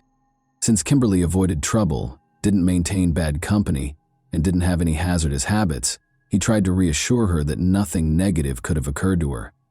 Kimberly's pals started sharing her pictures on their social media profiles and in other groups. Give up inquiring about the whereabouts of the girl and her boyfriend Raphael. The teenage model was well known, so when word spread that she had vanished, thousands of followers joined the hunt. But that didn't work either. Unsettling finding in a locked apartment. The police didn't start investigating until May 12, almost 2 days after the pair vanished. Raphael's apartment was the subject of a search warrant, since it might hold information regarding the young people's location. However, everyone was astonished by what the authorities found when they broke through the locked door and entered the building. Sadly, there was nothing that could be done to save Kimberly, who was in one of the rooms. The young girl's lifeless body was covered with a sheet and lay on the bedroom floor in a big pool of her own blood. Additionally, the bed had multiple huge blood stains, and practically every room had blood smears and traces on the carpets and floor coverings. In order to prevent anyone from suspecting that a body was in the flat, the criminal clearly fled after realizing that his attempts to conceal the evidence were ineffective and turned the air conditioner on full blast to slow down the body's decomposition. 4 stab wounds, 2 to the neck and 2 to the chest, were discovered on the victim's body by the forensic specialists. The huge kitchen knife that was used was found in the adjacent room, along with the criminal's unmistakable fingerprints and bloodstains. The offender simply threw it on the ground without making any attempt to remove it or remove any traces. The girl was probably attacked unexpectedly because there were no defensive wounds or indications of a struggle on her body. She was killed on the floor after being struck in the neck, severing her carotid artery, but it seems the attack took place on the bed. The owner of the residence was missing, along with his documents, bank cards, car keys, and a few personal belongings. The condition of the room suggested that he had departed quickly.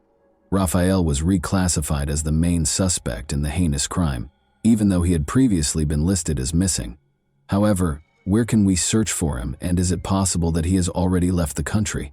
Find the elusive perpetrator. The forensic analysis verified that the missing Rodriguez's fingerprints were on the crime weapon.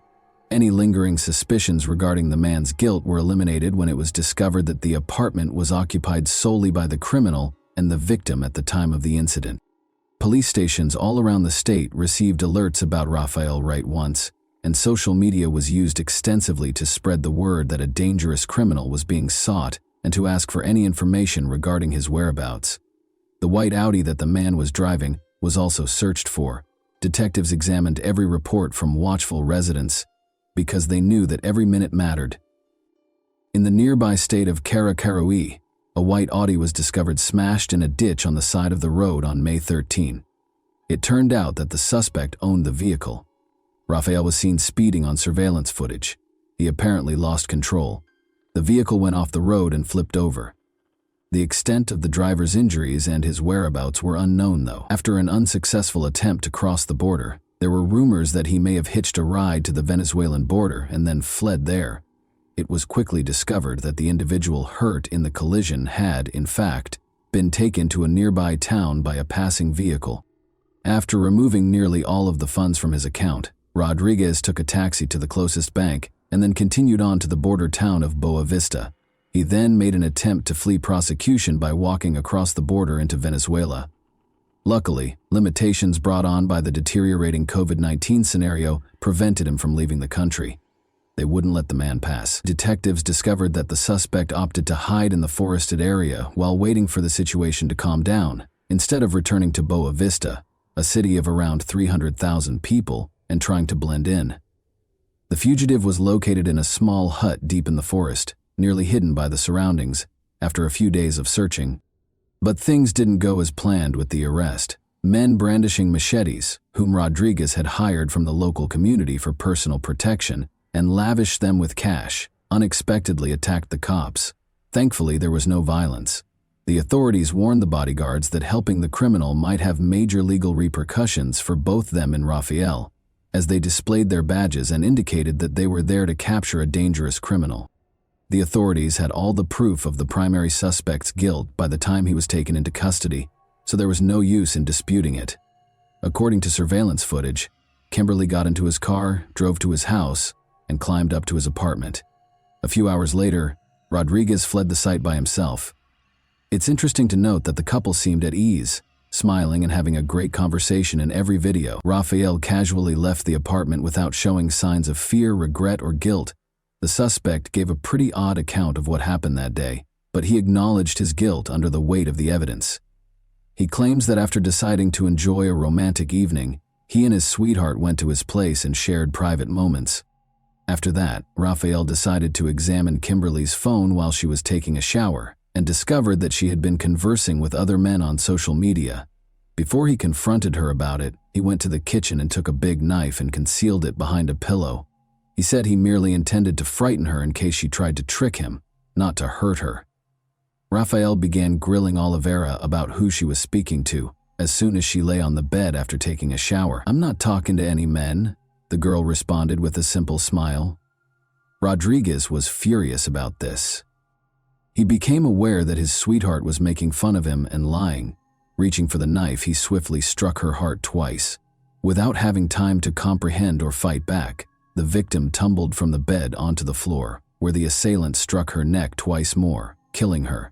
Rafael tried to hide the evidence after realizing what he had done, but he soon realized it was pointless. He just covered the body with a sheet and turned the air conditioner on full blast to make the room as chilly as possible, slowing the decomposition process, because he couldn't remove the body from the apartment undetected and the suspicion would still be on him. Witness statements. Gabriella, Kimberly's closest friend, gave a witness statement in which she gave an entirely different account of what happened. That night, she said, Kimberly had finally made the decision to quit her relationship with her violent and mentally ill partner. Knowing that one incorrect word could make Rafael furious, she had taken her time crafting her response. Knowing that Kimberly's behaviors were always unexpected, Gabriella argued that Kimberly would never have joked about messaging other guys or been intimate with a man she intended to leave. Rodriguez's ex-wife, another witness, attested to his cruelty and his unpredictable outbursts of rage that affected everyone in his vicinity. Their divorce was primarily caused by his hostility. Rafael's mother, Fatima, was his sole advocate, claiming that he was a wonderful man who never intended to hurt anyone. She blamed her boy's immorality on Kimberly, her ex-daughter-in-law, and everyone else. After the trial, Rodriguez's father realized what a monster he had created, but he did not survive to witness the sentencing. By standing in front of a train, the old guy decided to take his own life. His widow maintained that it was an accident, claiming that her husband fell onto the rails by accident after feeling ill. The surveillance footage, however, unequivocally demonstrated otherwise. By obtaining fresh psychiatric assessments, the defendant's legal team continually postponed the case and promoted the narrative of his insanity. Rafael was ultimately found to be competent to face trial for his horrible deed. Almost a year and a half after the heinous incident, the trial started in October 2021, Rafael was given a remarkably light sentence of just 14 years in prison, which was later lowered by another year, despite the overwhelming proof of his guilt. The defense's successful claim that their client committed the crime while in a rage was the reason for this result. As a result, he was given a much lower sentence rather than life in jail. Nyla Oliveira, Kimberly's mother, died on October 28, the day of the sentencing, following a protracted fight with cancer. From her hospital bed, where she was in critical condition, she had watched every court session via video call. Her heart stopped a few hours after the verdict was declared. In less than a year and a half, the Oliveira family lost two members they loved, their beloved sister and daughter, then their mother and devoted wife. Since her son was the only close relative she had left following her husband's passing, Rodriguez's mother resolved to wait for him to be released from prison. And that wraps up today's chilling story. If you enjoyed this video, don't forget to like and subscribe so you never miss a new upload. Also, let me know in the comments, what part of this story shocked you the most? Thank you for watching, and I'll see you in the next video.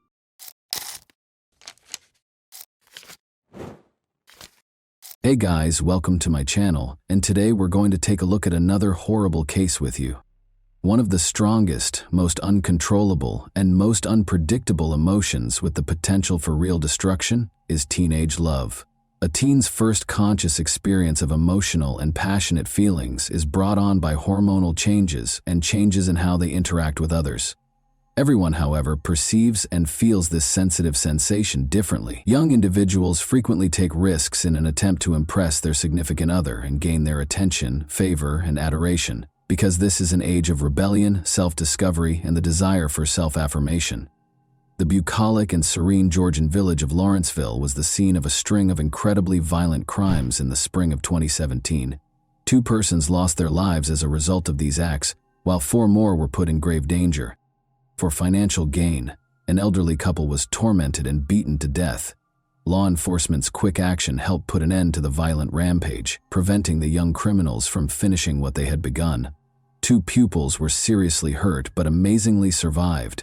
Because the lovers intended to die together, the press likened the story of these young offenders, Cassandra Bjorg, 17, and Johnny Ryder, 19, to the story of Romeo and Juliet. But they like to think of themselves as Bonnie and Clyde. The most horrifying thing, despite their ignorance of the fabled criminal duo's past, was that they specifically targeted members of their own families in an attempt to get rid of everyone they cared about. In late January 2017, Cassandra Bjorg and Johnny Ryder met in the company of mutual acquaintances and fell in love at first sight. At the time, Johnny had just turned 19 and had already been married and divorced. He was not prepared for family life, and the marriage was a forced arrangement because his underage fiancée had gotten pregnant, while Cassandra was 17 and still enrolled in school. But the pregnancy ended too soon, and within 6 months, their partnership was over. Johnny was enthralled by Cassandra and fell deeply in love with her at first sight. Despite her small stature and good looks, Cassandra was a fierce, unbridled energy ball. She took Taekwondo, Wushu, and Korean martial arts like Tang Soo Do very seriously. Bjorg had even competed several times, but she eventually stopped training, saying that emotional upheaval had caused her to lose her focus. In actuality, the schoolgirl's bad habits that were incompatible with athletics and her preference for partying with friends were the primary causes. The girl was attractive and had a trim build. She was good at drawing attention to herself and manipulating people, particularly the boys who were in love with her. Many now question if she really loved Johnny, or if she only exploited him to further her evil. The boy, on the other hand, was obviously smitten with her and would stop at nothing to win her over. He felt he had discovered his soulmate and true love. While his new girlfriend resided with her grandparents, who loved their only granddaughter, Ryder lived with his mother and 2 sisters in his parents' home. The young couple fell in love almost immediately after meeting, and they rushed to show their significant others to their family members to show how serious they were about their plans. But their loved ones disapproved of their decisions, which infuriated them and put them in grave peril. In this criminal case, too many circumstances came together to create a terrible tragedy, even though it is likely that this couple would never have committed a severe crime on their own, much less deprived their family members of their lives. Johnny revealed that Cassandra was the source of horrific ideas that her partner was prepared to carry out without hesitation, while his girlfriend was susceptible to manipulation and influence due to her addiction to illegal substances. What information is available about Cassandra Bjorg? On January 19, 2000, Cassandra Bjorg was born in Peachtree Corners, Georgia, which is in Gwinnett County. She was born out of wedlock to Amanda Sterling, who had her as her sole child. Cassandra never interacted with her real father and never knew him. Cassandra had behavioral and aggressive problems from an early age, since her mother was more concerned with her personal life than with rearing her daughter. Cassandra's mother married Stephen when she was 15 years old. Her stepfather started making attempts toward his young stepdaughter and displaying abnormal interest in her. As a habitual liar who was always getting into trouble, Cassandra tried to inform her mother about this, but she did not believe her and assumed that her daughter was making it up. The teenager then complained about the situation to her grandparents, Wendy and Randall, over the phone. The elderly couple felt it would be better for their lone grandchild to live with them. After becoming very worried about the situation, the 15-year-old girl so relocated to her grandparents' large 2-story home in Lawrenceville in October 2015. She had her own room there, and her grandparents rarely denied her anything, giving her all she needed. Cassandra deftly used Wendy and Randall's generosity, who thought that their love and attention would help their granddaughter recover. She ran away from home frequently, stopped playing sports, missed school, and hooked out with the wrong crowd. She also began taking money from her family members and using it to buy illegal drugs and alcohol. She once threatened to kill her grandma after she was unable to obtain the quantity she required.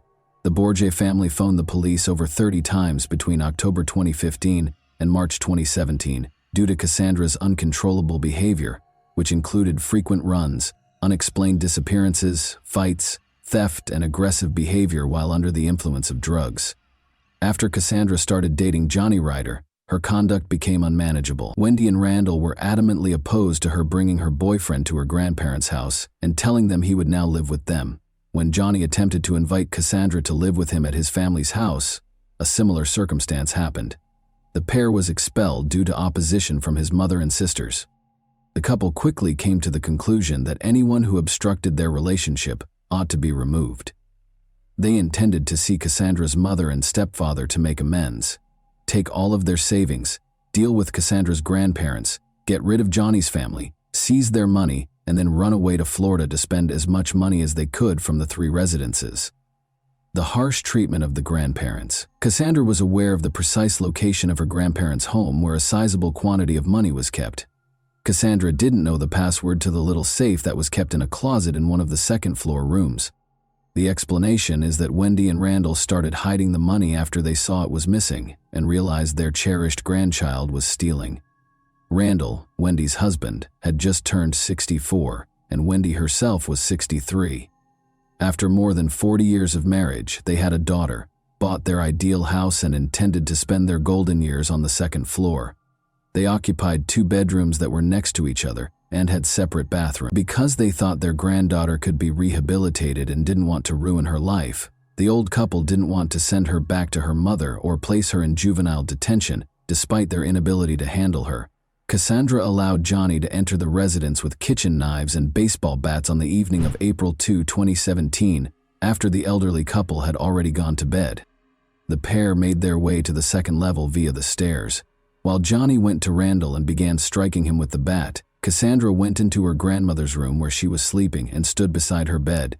It took the old man a while to comprehend what was going on. He was scared, confused, and helpless to protect himself. Johnny leaped onto the bed, stood on top of his victim, and kept striking him. Wendy, meantime, awoke to the commotion, hearing slow thuds and what sounded like a garbled cry in the shadows. She recognized the figure by her bed as her granddaughter. She was stabbed in the shoulder as soon as she attempted to stand up. Deep slashes on the woman's hands showed that she attempted self-defense, but the forces were not equal. In the adjacent room where Johnny was mistreating her grandfather, Cassandra pulled her grandma by the hair, demanding the code to the safe and threatening to kill them if they didn't comply. The young couple bound the elderly couple with tape and kept beating them. The elderly couple prayed their granddaughter wouldn't dare to take away the lives of her closest relatives, even though Johnny was holding a knife to Randall's throat. But when Cassandra Command's boyfriend began stabbing Randall in the stomach a minute later, Wendy screamed, pleading with them to stop, and revealed the code to the safe. In order to open the safe, Cassandra hurried to her grandmother's room right away. Then, with a victorious yell and a few fat envelopes of cash, she ran back to show her accomplice that they had succeeded. But the old couple's agony didn't stop there. In an attempt to obtain the bank card credentials so they could steal more money, Cassandra and her boyfriend persisted in beating them. It's possible that Wendy and Randall began saying farewell and declaring their love for one another after realizing they wouldn't be left alive. Later, when she was being questioned, Cassandra recalled this, and it made her laugh. A lot. Once they had all the information they needed, the young monsters pulled Wendy into the toilet after killing Randall with a knife to the neck in front of his wife. They were still dealing with her. Her own granddaughter killed her by striking her head with a baseball bat. Cassandra once bemoaned to Johnny that Wendy would not pass away and would still be alive. Then, to make sure the woman had no chance of surviving, Johnny cut her throat. Cut party on the bones. Their granddaughter and her companion remained in the house, while the 2 bodies rotted in the second-floor rooms, following the cruel treatment of the elderly couple. The young pair used the pilfered funds to purchase anything they want, including alcohol and any illegal drugs they could find. They admitted during questioning that they wanted to try everything and that they could now afford to do so. A few days later, Wendy's sister called the police to ask for a welfare check on her relatives, who hadn't spoken to her since April 1st. Wendy's bad vision made it unusual for her to simply send texts rather than answer the phone. The texts requested not to worry and said that everything was okay. However, this just made matters worse. To make sure everything was okay, law enforcement dispatched a patrol officer to the specified house, but nobody answered the door. Nothing looked strange at first. Neighbors noticed the couple's vehicle heading downtown, but there were no indications of a break-in or that the mail had been picked up. The officer came to the conclusion in the morning that the elderly couple had left the residence without a warrant to search it while out on errands. After stating that he had completed his work and found nothing odd, he departed. In the meantime, the juvenile offenders went shopping in the victim's vehicle. They ordered meal delivery and purchased food and drink every day, but they were unable to consume all of the food they purchased, so the rotten and uneaten goods were left to fester in boxes on the floor, tables, windowsills, and every other surface in the house.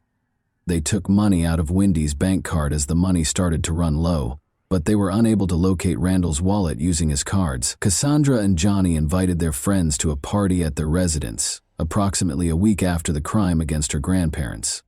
They had a major issue, though, because the remains on the second story had decayed considerably and were giving off an odor that was hard to ignore. After discovering 2 cans of construction sealant in the garage, Johnny made the decision to seal the doors of the rooms containing the remains, but first they had to cover up the stench. They covered the bodies with several liters of chlorine bleach that they purchased from a hardware shop. After that, Johnny meticulously caulked all the cracks around the bathroom door and the bedroom door. The couple informed their pals over the phone that Cassandra had a lot of money after her grandparents left town for a few days, and that she intended to have a large party with wine and more entertaining activities. But their buddies found the story highly dubious. The majority of them were aware of the several occasions Wendy and Randall had called the police due to their inability to manage their granddaughter. As a result, nobody dared to go to this peculiar gathering. Only a tiny bad company of problematic youths, including those who could obtain illegal substances and consented to do so in exchange for a reward, eventually assembled at the house. The guests complained about the awful stench, even while they were drunk, and Cassandra attributed it to a clogged sewer. It became intolerable for the criminals to remain in the residence, so the following day they decided it was time to depart. But they needed additional money for their getaway, because they were running low on cash and had almost used all the card's balance. The strategy to obtain it had been simmering for some time and now had to be put into action. However, more of their family members would have had to die for this. On Friday, April 7, 2017, the family was saved by an unintentional victim. The pair infiltrated the Ryder household. Johnny had keys, so it was home. They got there in the morning when Johnny's sisters and mother were at the university working. They found enough cash and goods to sustain them for a while once they were able to raid the house. The criminals purchased bear spray, a considerably larger and more potent aerosol that resembles pepper spray, and armed themselves with baseball bats. This unique spray, which is intended to deter hostile bears, contains potent tearing and irritating chemicals that burn skin and mucous membranes chemically, causing acute coughing and excruciating agony in humans. This weapon has the potential to be lethal. They planned to attack and kill each member of the family one at a time, then take the loot and flee with it. They knew roughly when each member would arrive home.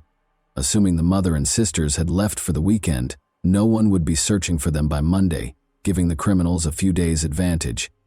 After her university lessons, Melissa, Johnny's younger sister, was the first to return home. However, she was accompanied by her boyfriend, whom she had asked over so they could have some alone time together. The thieves chose to follow their strategy and add another victim to their blacklist, despite the complexity of the situation. Melissa and her boyfriend realized there had been intruders, probably burglars, when they came in and saw the mess. Melissa rushed to the phone right away to call the police, but she was unable to do so. And bitter orange haze filled the room, causing their skin to feel like it was on fire, their throats to burn, and their eyes to water. Abruptly, 2 bat-wielding figures with scarfed faces emerged and started beating the pupils. The victims, however, surprisingly put up a strong fight. Unaware of the bear spray's potency, the attackers started strangling themselves during the ensuing altercation. The homeowner, Johnny's mother, who had come home from work earlier than normal, appeared as the front door opened abruptly. While the criminals were able to flee through the kitchen door, She shouted and dialed 911. Johnny took extra keys to his mother's car during the robbery, and they used them to escape, leaving behind the primary piece of evidence, a car registered to the late Randall, while Cassandra dropped the car keys they had brought with them during the attack. Although the crooks wanted to murder the additional witness right away, the couple didn't expect Melissa to return home with her boyfriend because it was difficult to attack and kill two strong young people at once. Luckily, they were unable to finish their plot. They obviously miscalculated the might of House of Horrors, their weapon of choice, and overestimated their own talents. Although both attack victims lived, they were admitted to the hospital with various levels of wounds and chemical burns. The abandoned vehicle in the backyard, which did not belong to the Ryder family, piqued the interest of the responding law enforcement authorities. They identified the legitimate owner of the vehicle by looking through the registration plates. It soon became apparent that the car's owner had phoned the police earlier that week, but no one had come to the door. Officers went straight to Randall and Wendy's house, and this time, after failing to receive a response, they pried open the door and went inside. They were instantly struck by the smell of rotting, which was obviously coming from one of the bedrooms upstairs. The floor and bed were stained with blood, and the closet was open, exposing an empty safe. The door had been sealed with construction adhesive, making it hard to enter the other bedroom, and taking time and effort to pry it open. The decomposing body of an elderly guy with his hands bound behind his back and obvious marks of extreme torture was on the floor when the cops eventually made their way inside. Additionally, the bathroom door was sealed, making it more difficult to break in. The homeowner's wife's remains were discovered. She had clearly been beaten and tormented before having her neck cut, which is how she died. Empty beer bottles littered the house. The sink was piled high with filthy dishes, and there were garbage boxes and containers of ruined takeout food all over the place. She became the main suspect in this case because police had been to the residence dozens of times over the previous year and a half and knew that the murdered couple had a granddaughter who often ran away, acted aggressively, and got into trouble.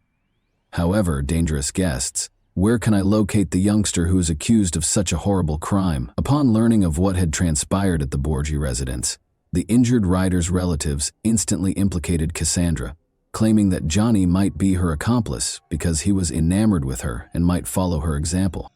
The automobile in which the young robbers and offenders fled was also listed as wanted. In order to wash away the bear spray residue and ease the excruciating burning, the couple went to a store after leaving the site and purchased 5 liters of milk. Johnny reflected for a moment and thought of Jason, his best buddy from high school, with whom he had been inseparable in their senior year, but had nearly lost touch. The criminals made the decision to temporarily seek refuge and assistance at Jason's house after graduating. When his old classmate showed up at his flat with a girl, Jason was taken aback. Although the two appeared menacing, Johnny asserted that they were in danger and had no other options. Johnny claims that he and his mother got into a heated disagreement about his girlfriend, whom she didn't like. According to rumors, his mother sprayed them both with pepper spray and threw him out. The unexpected visitors requested to clean up and take a shower. In addition to providing clean clothes, meals, and the opportunity to spend the night, Jason and his mother were incredibly generous and let the couple use their restroom. Since they had nowhere else to go, the two accepted the offer. The apartment's owner made coffee and breakfast for everyone in the morning. She engaged the guests in friendly conversation and inquired if she could be of any further assistance. Outside, the sound of police sirens suddenly became more audible. A minute later, cops used a megaphone to call out to Johnny and Cassandra by name and urge them to surrender as police cars pulled up just beneath the windows. This change in circumstances surprised Jason and his mother. After thanking their hosts for their kindness and directing them to vacate the flat, Johnny grabbed a big kitchen knife. The crooks shut themselves inside, and the hosts, instantly frightened, hurried to the escape. They decided it would be better to die together, and they had no plans to give up. The crooks realized that a SWAT team would arrive at any moment, and that they couldn't hide in someone else's apartment for very long after failing Romeo and Juliet. With a knife in hand, they proceeded to the restroom and, in the hopes that the wounds would bleed out rapidly, made multiple deep cuts on their wrists. Already losing consciousness, Johnny pulled out his phone and left his mother a voicemail pleading for her forgiveness. He apologized for what he had done. He claimed that he shouldn't have harmed his family because he loved them so much. He went on to say that this was his last message and that he was passing away in the arms of his cherished girlfriend. But no one received any such texts from Cassandra. The young couple was lying on the tiled floor in one another's arms, surrounded by a massive pool of blood, when the cops broke into the apartment and pried open the bathroom door. Despite being unconscious, they both displayed signs of life. After receiving emergency medical care, they were taken to the hospital. Shocking admissions made by the juvenile offenders. The young couple inquired about one another as soon as they were conscious again. The first person to confess was Johnny, who said he felt bad about what he had done. His girlfriend, meanwhile, made an effort to appear helpless and blamed her partner for everything. She stated that she was extremely furious with herself, had been depressed for years, and no longer wanted to live. But as she described what had happened, she unintentionally revealed that she had long wished for her grandparents to die. Cassandra acted like a child during the interrogation, making expressions, complaining about the unappetizing hospital food, and even flirting with the police. It was only after a restaurant gave her quick food, which she had asked, that she began to speak. Even the most experienced officers were taken aback by what the teenager disclosed. Cassandra gently responded that her grandparents had lived long enough. When asked why she took their life, she went on to say that they forced her to attend school, ruined her fun, and concealed money that she needed. Cassandra was simply angry because she couldn't locate her grandfather's bank card and didn't express regret for robbing the few people who loved her of their life. Grandpa was always damn smart, she said, laughing when he informed her that he had hidden his wallet beneath his pillow because he was afraid she would steal it. The teenage criminals also acknowledged that they planned to kill the Ryder family as payback for their rejection of Cassandra and their attempts to keep Johnny from seeing her because they believed she was a negative influence. Because they believe that deceased people don't require money, they also intend to loot the family.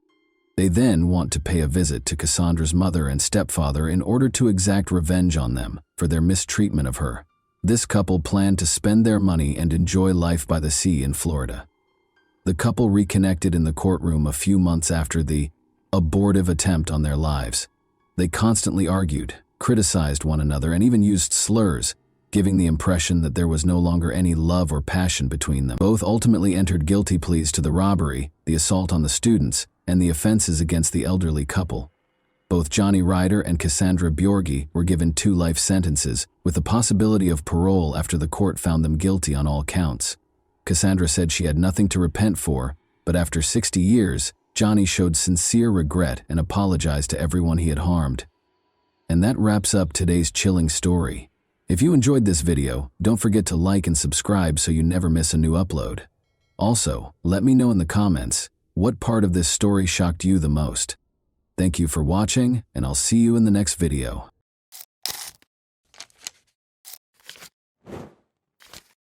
Hey guys, welcome to my channel, and today we're going to take a look at another horrible case with you. Without love, trust, and basic respect, what sustains a marriage? For the sake of the children, some attempt to keep the family together. Some are deterred by religious convictions or a combination of these, while others are concerned about other people's opinions and dread public criticism. However, the will to do whatever it takes to keep a marriage intact can occasionally degenerate into a terrible tragedy. Although Jacqueline and Paul Krimble's story is not unusual, its cruelty, selfishness, and cynicism garnered a lot of attention. The perpetrator was labeled the Black Widow and imprisoned, but in an open interview, her daughter admitted that her mother persisted in destroying lives while incarcerated. The connection between Paul Krimble and Jacqueline. Born on December 18, 1974 in County Armagh, Northern Ireland, Jacqueline, also known as Jackie Mary Bennett, was the younger of 2 children in a typical middle-class household.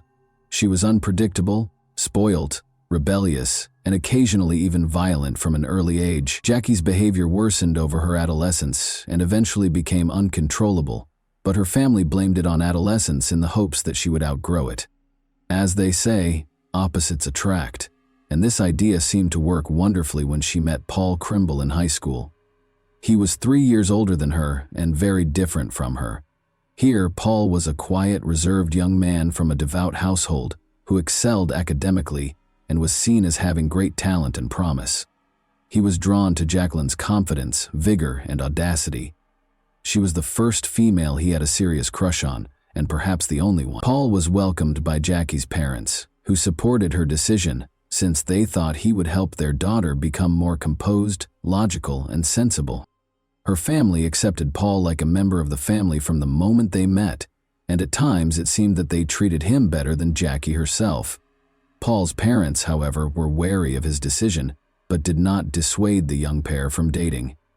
The couple appeared to be incompatible, according to school friends as well. Paul attempted to settle everything amicably, avoiding violence, and was seen as amiable, forthright, and extremely responsible. But Jackie frequently incited arguments and preferred to settle them with physical force. A courteous, sensible, and mature young guy above his years, he was always dependable and always willing to provide a helping hand to others. When Jacqueline became pregnant at the age of 17, she informed her boyfriend that she was in her last year of school and that Paul, then 20 years old, was already enrolled in college. Paul said he was ready to marry her and assume full responsibility for her and the child as soon as he found out. Although Jacqueline wasn't prepared for parenthood or child-rearing, ending the pregnancy was unavoidable. Such a serious offense would not be tolerated by Paul or his pious family. Jackie accepted Paul's formal proposal when he purchased a ring. In 1992, the couple celebrated with their closest friends and family at a small wedding. Remarkably, just a few days prior to the occurrence, Hall told his best friend that he and Jacqueline were too dissimilar, questioned whether her sentiments were genuine, and was even scared of her because of her erratic behavior. Additionally, the groom questioned whether he genuinely loved her or if he was merely feeling obligated and sympathetic. However, he had nothing to compare because he had never dated other girls. After paying close attention, his friend attempted to talk Paul out of getting married by telling him that it would be the worst decision he ever made and that he would be miserable for the rest of his life. Paul was adamant, though, stating that he couldn't abandon a girl who was expecting his child. In addition, he thought that becoming a mother would improve Jacqueline's personality by making her softer and more composed. Paul had generally hoped for the best, but he was unaware of how mistaken he was. Life in the family without affection. The young couple's first child, a daughter named Danielle, was born at the beginning of 1993. Jacqueline gave birth to their son 6 years later. After the birth of their second kid, Adam Paul made sure his family had all they needed because he was their only provider. In 2000, the offenders moved into a comfortable 3-bedroom townhouse in Armagh after deciding they needed a larger residence. Paul was making a good living as a senior mechanical engineer by that time. However, his wife claimed to prefer work and did not bother herself with it, running the home and bringing up the kids, but she was also not very good at either. Jackie was a short-tempered, greedy, and lazy person who frequently acted aggressively, even with her kids. Jacqueline attempted to find employment when the kids were a little older, but she was never able to hold down a position for very long due to her combative and argumentative personality. In addition, she went out to bars almost every evening to consume alcohol while her husband stayed at home with their son and daughter. Mrs. Crimble was not a particularly amiable lady, even when she was sober, and she became a true rage when she was drunk. In addition to starting arguments, she also got into fights, cursed, and acted inappropriately around different males. Nobody could foresee what she would do next, and she reacted aggressively to any comments or suggestions to act more humbly. Family, friends, and neighbors knew what was going on and truly felt sorry for Paul and the kids, who were the ones who were most negatively impacted by Jacqueline's actions. Many people were aware of the young woman's misadventures and made an effort to stay away from her because the family resided in a tiny, peaceful town. Her husband and kids were impacted by her negative reputation, and they had to deal with the fallout from their classmates. Jackie didn't try to disguise her crazy lifestyle. Her frequent visits to entertainment venues, however, made the staff and other patrons nervous because they knew that her presence would undoubtedly result in a brawl or altercation. Because she may strike out at any time, Jacqueline held her family in constant fear, although Paul made an effort to keep his mouth shut. His friends, family, and co-workers saw that he was uncomfortable with his wife or even just talking about her. Paul was frequently told to leave this woman, but he was afraid of losing the opportunity to see his kids. Jackie would instantly threaten to cut him off from their son and daughter in the event of any disagreement. She also threatened to use her friends against him. These were males she frequently saw at bars who were willing to break the law to protect her. In these circumstances, Paul typically gave in to his wife and said nothing. The unexplained assault on Sunday morning, June 20, 2004. A terrified woman begged for assistance by calling the emergency services. She said that she and her husband were ambushed in their home by 3 strangers who beat them, tied them up, tried to rob them, and then took their car and her husband with them. When Jacqueline Crimble called, police and emergency personnel hurried to the address she gave. They discovered a woman at the house with a plastic wire tie securing her hands behind her back. But since her legs were unbound, the authorities assumed she had partially freed herself. Notably, despite the victim's initial claims that the attackers had beaten and bound them, she had no wounds or bruises on her body. Luckily, the couple's kids weren't home because they were sent to be with their paternal grandparents for the weekend. Jacqueline claims that she and her spouse had gone to a pub on Saturday night to unwind. After midnight, they went home after drinking. But just as Paul was opening the front door, 3 people sprung into the shadows and shoved them inside. Armed with a revolver, the invaders battered and restrained the couple while requesting money and illegal drugs. Paul reportedly made an effort to placate the crooks by pleading with them to let him and his wife go and vowing not to notify the police. However, this only infuriated them. In front of the frightened Jacqueline, they struck him multiple times before starting to strangle him with a plastic bag. The attackers chose to at least take the car when it became evident that there was no money or illegal drugs in the house, but for some reason they took the owner with them, leaving the chained woman behind. Jacqueline was able to use her tongue to get to the phone and call the police when the thieves drove off with Paul. She pleaded with the investigators to locate and rescue her husband right away, because she was certain he might still be alive. The authorities had no reason to suspect the woman, although she looked and behaved suspiciously calm despite her anxiety. The disfigured body in the trunk at that very moment. Investigators started gathering evidence at the crime scene as soon as the couple's car was reported stolen throughout the county. Although they made an effort to learn as much as they could about the assault, Jacqueline asserted that the culprits were disguised. She was unable to remember any identifying characteristics, such as limping, speech impairments, or specifics of the clothing. All she could say was that they were men, and there were 3 of them. Less than a day later, on Monday morning, the Crimble family automobile was discovered abandoned only 3 miles from the residence where the attack had occurred after the search got underway. It was parked next to a long, empty home in a secluded alley. The owner's mangled body, which was obviously beaten and tortured, lay inside the trunk. The 35-year-old man had several bruises all over his body and face, his hands tied behind his back and his legs shackled with a wire tie. Jackie responded very composedly when she was told about the gory discovery. She didn't appear to mind her husband's cruel deprivation, who was also the father of her children. She made an effort to look shocked and hurt, but she was unable to shed a tear, so she asked when she would be able to have her car back in less than a minute. All of this seemed quite suspicious, so the police investigated the young widow, the primary suspect. At first, Jacqueline's version was accepted as the sole reliable one and was not questioned. Law enforcement, however, suspected the widowed mother of 2 might be lying because of her peculiar conduct. She was never a model wife or mother, and it soon became clear that she and Paul had been having a long-term, failing marriage. She was disparaged by her parents and kids as well as by neighbors and acquaintances. Additionally, it was discovered that Jackie had been dating Roger Ferguson for a number of months. He resided with his mother on the farm he owned in Armagh. She and Crimble were frequently spotted drinking alcohol together in the town's entertainment establishments. Additionally, Roger paid the married woman a visit at home while her husband was at work and the kids were at daycare and school. Roger was thought to be a potential accomplice, and Jacqueline switched from victim to the primary suspect just 1 day after the automobile with the mutilated body was discovered. The woman seemed far more focused on getting her automobile back than she did on being a heartbroken widow. In addition, her story of being attacked by a group of armed addicts sounded unbelievable. Where had they gone after leaving the car with a body in the trunk? And this was the first time something like this had ever happened in the sleepy town. It was also odd that the enigmatic crooks were able to leave no evidence behind. No other eyewitness reported seeing dubious visitors around the community. But nearly everyone who ever had contact with the victim had bad things to say about her.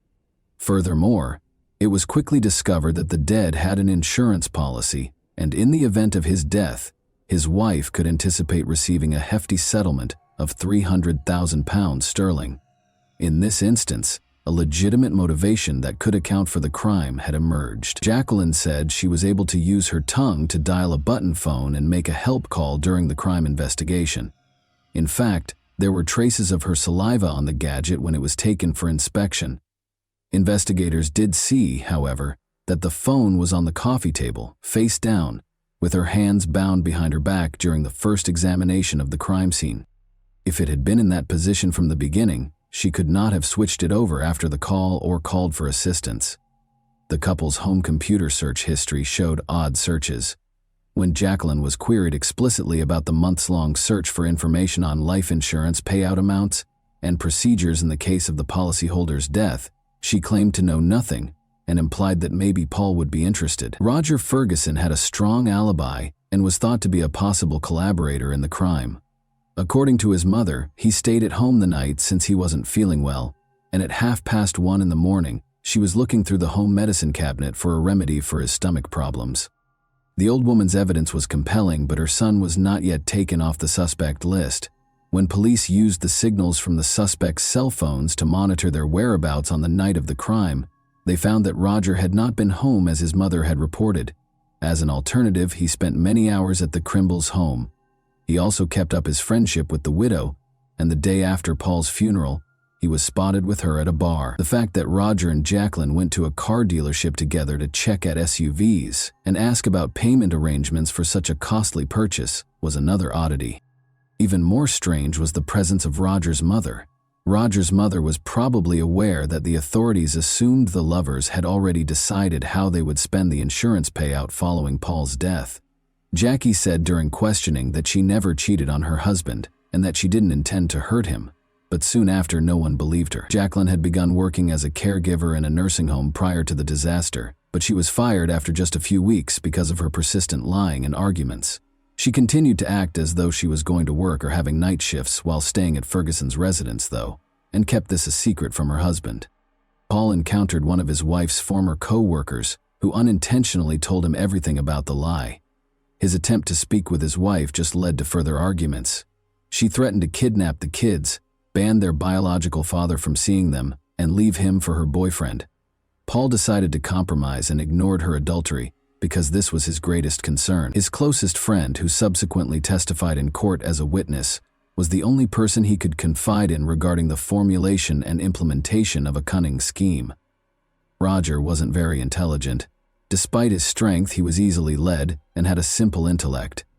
Jacqueline rapidly gained total control over him by coercing her lover into doing what she wanted. She was greatly charmed by the fact that he would gladly engage in combat for her. He probably believed whatever she said since he was truly in love with her. Ferguson heard the woman's complaints about her husband, who, she claimed, was physically violent, unpleasant, and harsh. All of this was undoubtedly false, but the lover detested Paul more and more with each grievance, thinking that he was the primary source of Jacqueline's suffering and oppression, and the primary barrier to their happiness together. She instilled in his mind the notion that by getting rid of her spouse, all of their issues would be resolved and they could live together while earning a sizable income for a pleasant lifestyle.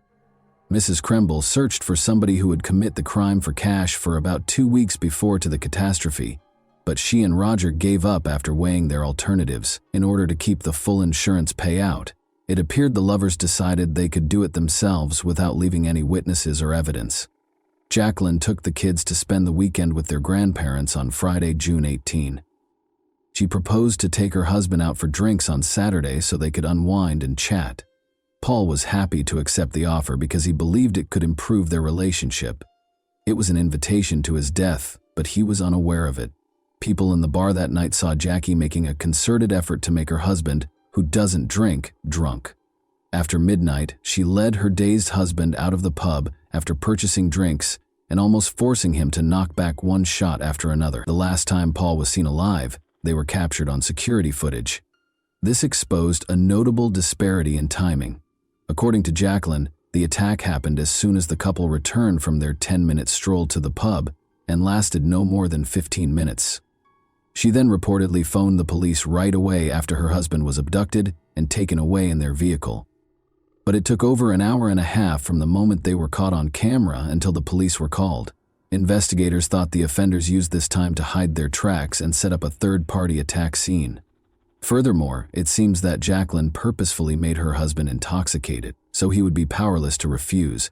She said that after kicking Paul while he was on the ground, the crook started to strangle him by covering his head with a plastic bag and taping it in place. The type of injuries on the deceased's body supported her story, but by that point, the authorities had irrefutable proof that the attackers were her and her lover, Ferguson. Following a protracted and exhaustive investigation of the crime scene, investigators discovered a partially obliterated imprint of a man's shoe, the tread pattern of which matched Roger's shoes, that had clearly been attempted but unsuccessfully cleaned. However, this evidence can be regarded as circumstantial. Other, more important evidence against the criminal couple was discovered in the kitchen trash, though. A partial fingerprint of Roger's was found on the cable tie that bound Jacqueline's hands, and a cigarette butt with Roger's saliva was discovered. Ferguson's fingerprints were also discovered on the ropes that bound the deceased's hands and feet, and traces of both lovers' perspiration and oil were discovered on the bag that was used to suffocate the victim. A minor acquaintance of Roger's named Colin Robinson was also discovered to have participated in this heinous act by the investigation. On the night of the attack, Roger called him and asked for his assistance with an unidentified task.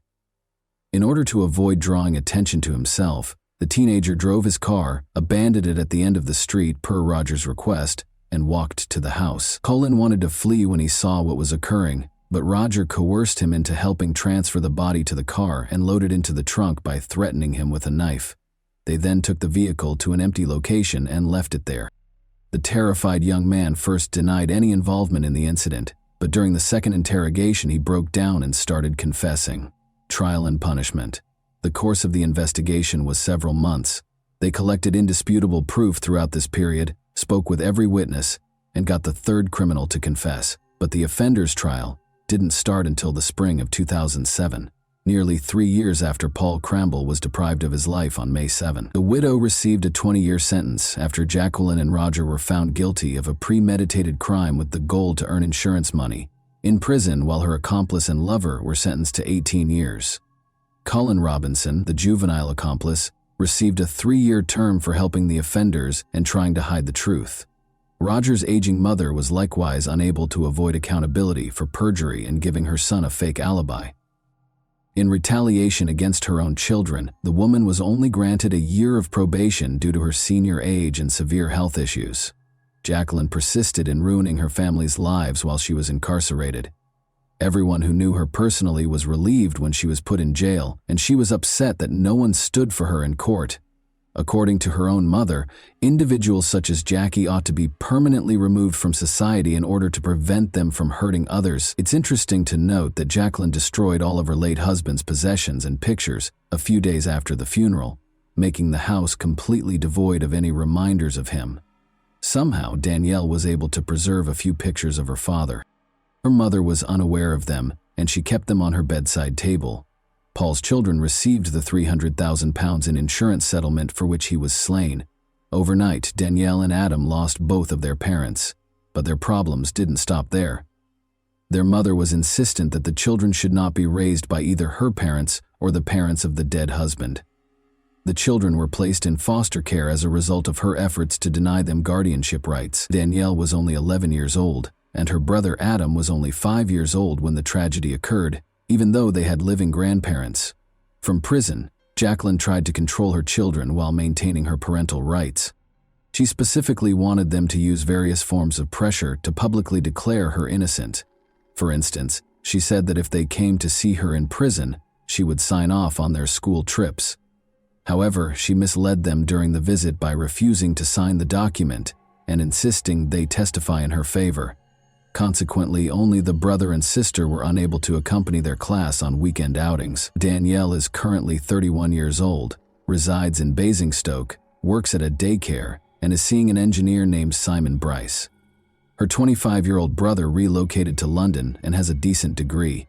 With Jacqueline's upcoming release next year, her adult children are extremely concerned that their mother would keep doing everything in her power to ruin their lives. And that wraps up today's chilling story. If you enjoyed this video, don't forget to like and subscribe so you never miss a new upload.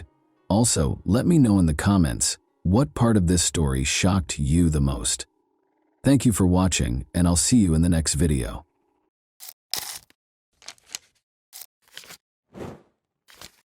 Hey guys, welcome to my channel, and today we're going to take a look at another horrible case with you. The Jansen family appeared to be just another loving, close-knit family, always willing to lend a helping hand to one another. However, everything changed one day.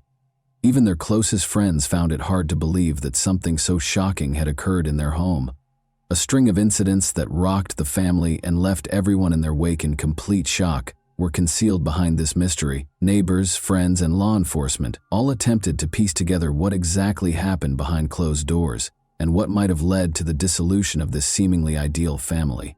Randy Jansen led an apparently ordinary life in the small, sleepy towns with brick storefronts and quaint coffee shops amidst the thick forests of British Columbia. Randy had grown up in Langley, a small town that many people view as a tranquil haven. However, years of arduous work and aspirations that didn't always result in happiness lay behind this calm exterior. Randy had a strong relationship with his father, who was employed at a nearby lumber mill from a young age. Randy learned all he knew about woodworking from his father, and he followed in his footsteps by working at the same mill after high school. Long shifts and a great deal of physical exertion were necessary for the demanding work, but Randy was used to such difficulties. Randy was just one of many people in Langley who believed that the lumber mill was an essential part of the community's economy and way of life. He committed himself to the arduous task of transporting logs and processing wood for more than 10 years. Even though the work was repetitive and draining, it made him feel secure and proud. Even though every day was the same, Randy found meaning in the routine of his work and his role in the neighborhood. If the lumber mill stood for security, then music was Randy's release, a means of expressing feelings that he wasn't always able to articulate. Since his early years, music had been a part of his life, and as time went on, singing and playing the guitar changed from being a pastime to becoming an essential outlet. He often played at a local bar in Langley, where people would congregate to watch live performances and relax after their own exhausting workdays. Randy transformed his typically quiet and reserved manner into a dynamic and captivating presence that enthralled his audience. His genuine and passionate performances were adored by the locals, and they provided Randy with a sense of fulfillment and connection that was often lacking in his daily life. On what appeared to be a typical evening, Randy met Laurel, the woman who would forever alter his life, at that neighborhood bar. Laurel, who worked as a bartender and was 6 years older than Randy, frequently watched his shows from behind the counter. Charming and self-assured, Laurel was adored by customers for her ability to foster a welcoming environment and her honest, approachable manner. What began as informal discussions, initially about music and later about life, swiftly developed into a more profound bond. They became closer because of their love of music and similar aspirations.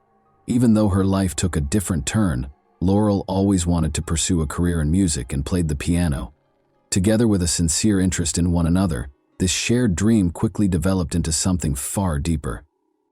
Randy's life at the lumber mill went on as usual, but Laurel's presence now added color to it. As they started making plans for the future together, their bond grew stronger. Despite his comfort, Langley started to feel too small for their shared dreams.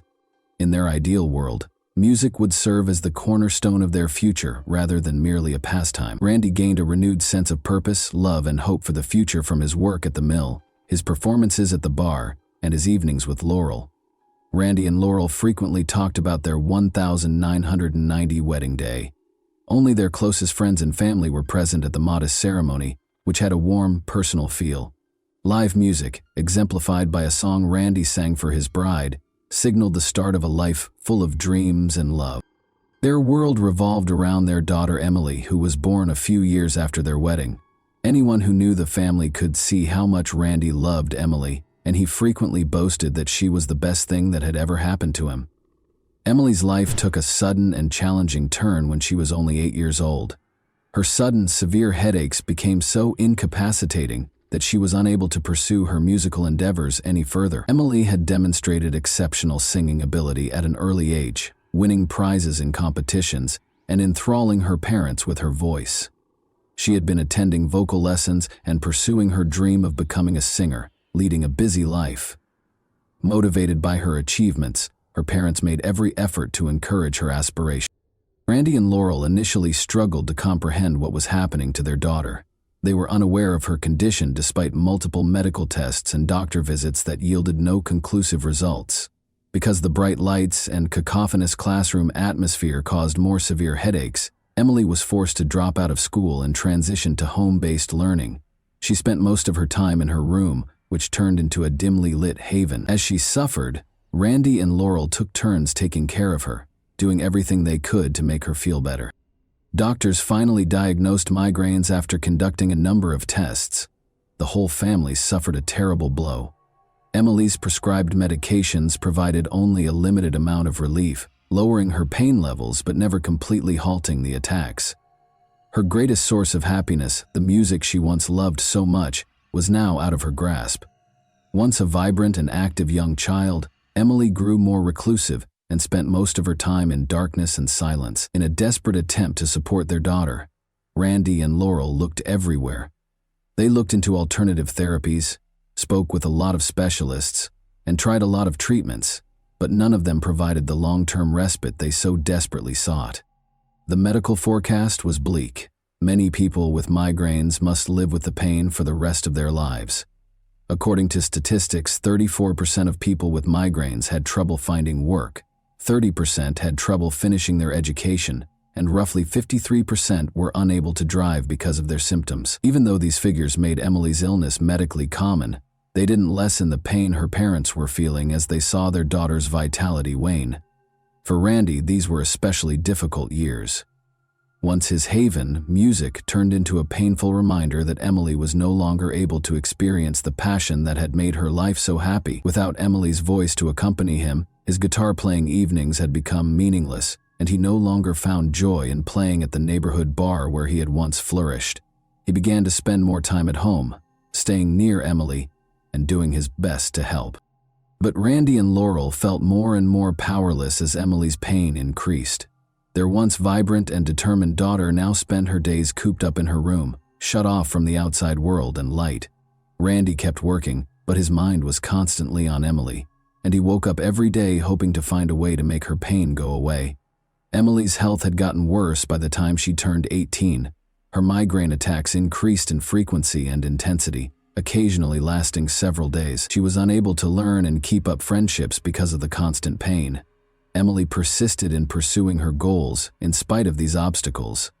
In order to pursue a career in the fine arts and eventually become an opera singer, she enrolled in the arts program at the University of British Columbia. Emily saw going to university as an opportunity to restore her sense of normalcy and get closer to the life she had always dreamed of, not just an academic pursuit. Emily forced herself to remain engaged in spite of her physical tiredness and ongoing pain flare-ups. She studied literature, art history, and music theory in addition to taking voice lessons. She even took part in concerts and student events whenever she could. Her classmates appreciated her perseverance in staying active in university life, despite the obstacles she encountered. Her actions, however, concealed a difficult battle going on behind the scenes.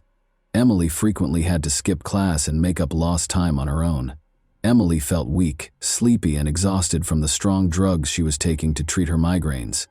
To reduce her symptoms, she was prescribed triptans, anticonvulsants, and antidepressants. But these medications had serious side effects, including depression, difficulty focusing, and a general deterioration in her physical health. Emily eventually started avoiding medicine as much as she could in order to lessen its effects on her body. Instead, she looked into alternative ways to treat her illness. Emily avoided triggers like bright lights, strong smells, and loud noises, used cold compresses on her head, and resorted to breathing techniques and meditation. Her room turned into a haven where she could go to escape anything that made her suffering worse. Her parents, Randy and Laurel, alternated in taking care of her and doing everything they could to alleviate her agony, but during the worst episodes, she spent whole days in the dark, protected from light and sound. Nevertheless, Emily did her best to keep things normal. Despite not being able to see her friends as frequently as she used to, she maintained contact with them. Her friends never deserted her, even though she occasionally had to postpone plans due to unexpected migraine attacks. To ensure she didn't feel alone, they would pay her a visit at home, spending time with her and providing support. Emily was unable to give up the things she loved, even though her condition limited her options. No matter how challenging the path became, she remained steadfast in her resolve to pursue her music and live life to the fullest. Randy Jansen shocked everyone who knew him with a Facebook post on May 7, 2015. He admitted to doing unimaginable things over the past 10 days in this post. He started off by writing about his daughter Emily, calling her the most ideal daughter anyone could ask for. She was gifted, smart, and compassionate. Emily made their lives so much more joyful by bringing laughter into their home and always lending a helping hand to others, even when she was having difficulties herself.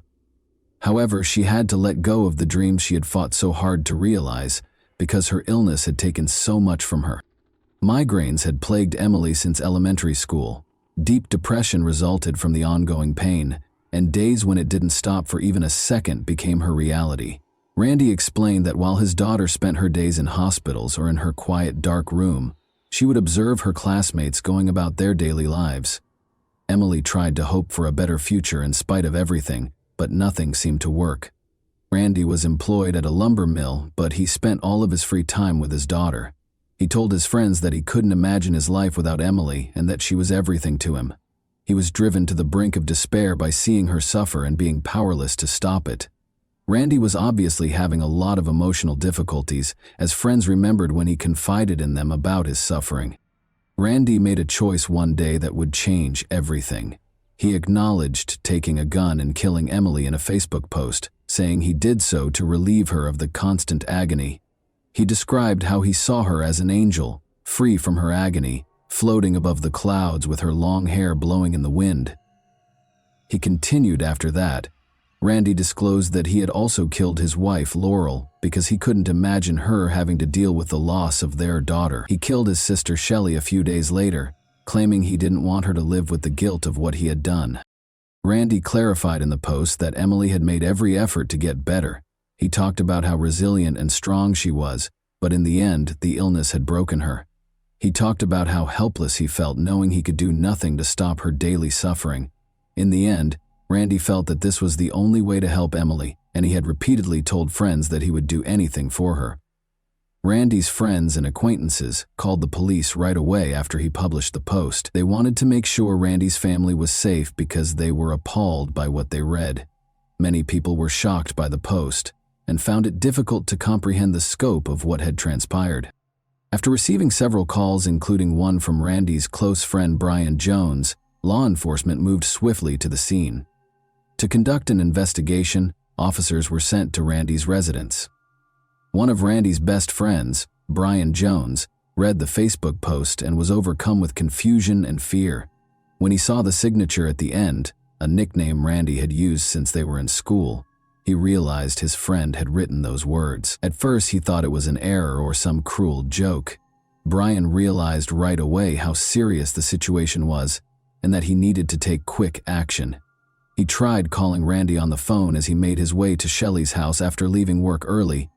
His worry only grew with each call that went unanswered. There was a pile of undeliverable newspapers on the porch when Brian got to Shelley's house. He thought this was odd because Shelley was dependable and never skipped a duty. The windows were covered with drawn curtains, and her old van was parked in the driveway. There were no signs of activity, and the yard was eerily quiet. Brian repeatedly knocked on the door, but no one answered. The scene was eerily silent and eerie in every way. Following the death of their parents, Shelley had led a solitary life. She didn't have kids, lived alone, and didn't often talk to her neighbors.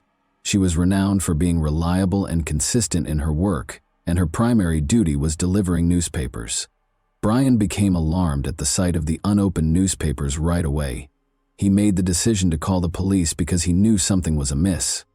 He was told that he wasn't the first person to voice concerns about the family when he got to the dispatcher. They had already sent out a patrol unit to see how things were going. Randy wrote at the conclusion of his Facebook post that his family was now pain-free and in a better place. He apologized to everyone he had harmed, accepted full responsibility, and conveyed regret for his actions. Brian experienced a wave of shock and disbelief as he read the post's eerie closing. "Rest in peace, my little family." He had always known Randy to be a good-hearted, loving man who cherished his family. He found it incomprehensible that his friend could have committed such a crime or even had a gun. He remembered Randy's love and devotion when he talked about his family, and he found it hard to comprehend how things could have gone so wrong. Randy Jansen was inside his house when the police arrived, and they tried to get in touch with him. Through a second-story window, officers saw him brandishing a gun. They tried calling Randy on the phone and using loudspeakers, but he did not answer. The officers knew they needed to proceed cautiously to prevent further escalation because they were acutely aware of how tense the situation was. Negotiators surrounded the house and got to work, but Randy didn't show any signs of giving up or wanting to talk.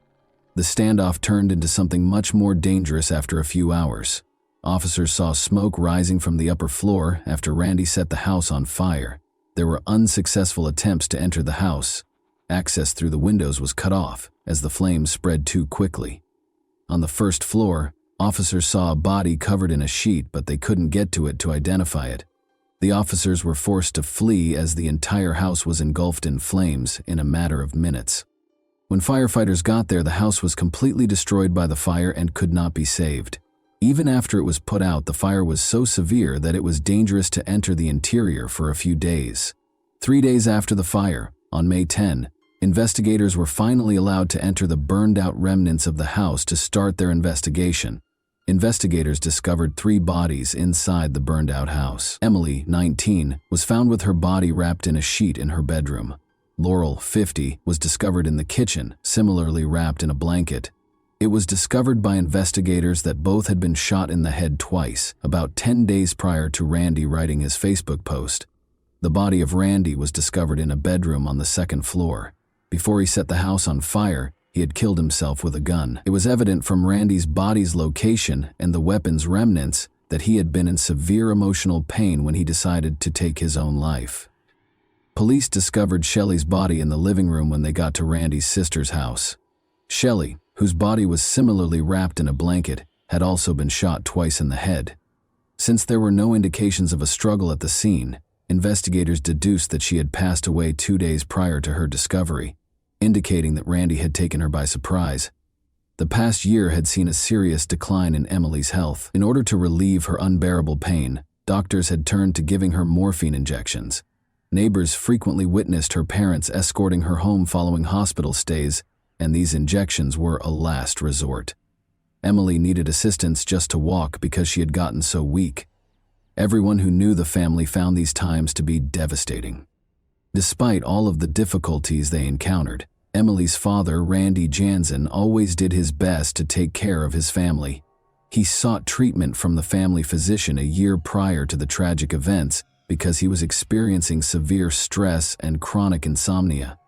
He told the physician that he found it hard to watch his daughter suffer. Randy rejected the medication because he thought it wouldn't solve the underlying issue, even though the doctor advised him to try to get more sleep and suggested sedatives. According to Randy's close friend, Brian Jones, Randy had never mentioned having suicidal thoughts or wanting to harm other people. He said Randy was a steady, industrious man who was always willing to help. Randy put his family first, and no one could have predicted that he was capable of such a thing. But Brian pointed out that Randy was at his breaking point. He finally made a terrible choice because he could no longer stand to see his daughter suffer. It was impossible for many neighbors who had known Randy since they were young to reconcile the events with the man they remembered. They said that he had never displayed any signs of cruelty or aggression and was a kind and gentle person.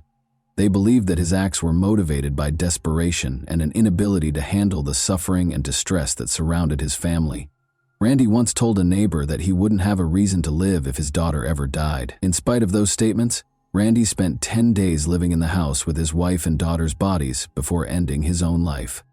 4 days before the tragedy, Emily sent out her final tweet, which said, "I complain about the pain, but at least I'm here to feel it. I thank God for the chance to live." It was a reflection of her will to live despite the tremendous suffering she had to endure. She frequently fought to maintain her optimism in her social media posts. She made an effort to remain optimistic despite her illness, even when things appeared dire. Emily was regarded as a good-hearted and sympathetic young lady who made an effort to remain aware of her surroundings. She loved to sing, and when her health permitted it, she did so in the local church. Her performances were remembered with fondness by many Langley residents. Her church attendance decreased as her illness worsened, but she continued to be giving and considerate. On her best days, she would even assist neighborhood children with their homework. She would also bake with her mother and share sweets with neighbors. Emily's mother, Laurel, supported her daughter to the best of her ability. She expressed the anguish and despair she experienced while witnessing her daughter's suffering on Twitter when she wrote, "Emily is back in the hospital, praying to God they can help her. I feel so helpless." Despite being close to emotional exhaustion, Laurel persisted in trying to find ways to improve Emily's condition. Randy's sister Shelley was also unable to predict the tragedy that would occur. None of the family members thought their fates would be determined in such a terrible manner. Randy frequently confided in friends over the past year about the immense stress and strain that Emily's illness had placed on him. Nobody could have foreseen that Randy would eventually become so emotionally unstable that he would choose to murder his family members. As previously stated, Emily kept a Twitter account where she expressed her opinions. She wasn't giving up, as evidenced by her posts. She wrote just prior to the tragedy, "For the first time in 2 years, I've gone 12 hours without pain. I'm so tired of hurting, but I need to keep going." Her words demonstrated her will to fight in spite of the overwhelming obstacles. But Randy was unable to bear the emotional burden any longer. As their daughter's health deteriorated, Laurel was also profoundly impacted. Her distress was reflected in her tweets. The family made an effort to help one another in spite of their desperation, but things kept getting worse, and none of them could predict where it would go. The details have now been revealed, and it is evident how hopelessness, hidden struggles, and despair led to an unexpected tragedy. The Jansen family story serves as a sobering reminder that, even behind seemingly impenetrable walls, unspeakable suffering can fester beneath the surface and occasionally explode in unexpected ways. And that wraps up today's chilling story. If you enjoyed this video, don't forget to like and subscribe so you never miss a new upload. Also, let me know in the comments, what part of this story shocked you the most? Thank you for watching, and I'll see you in the next video.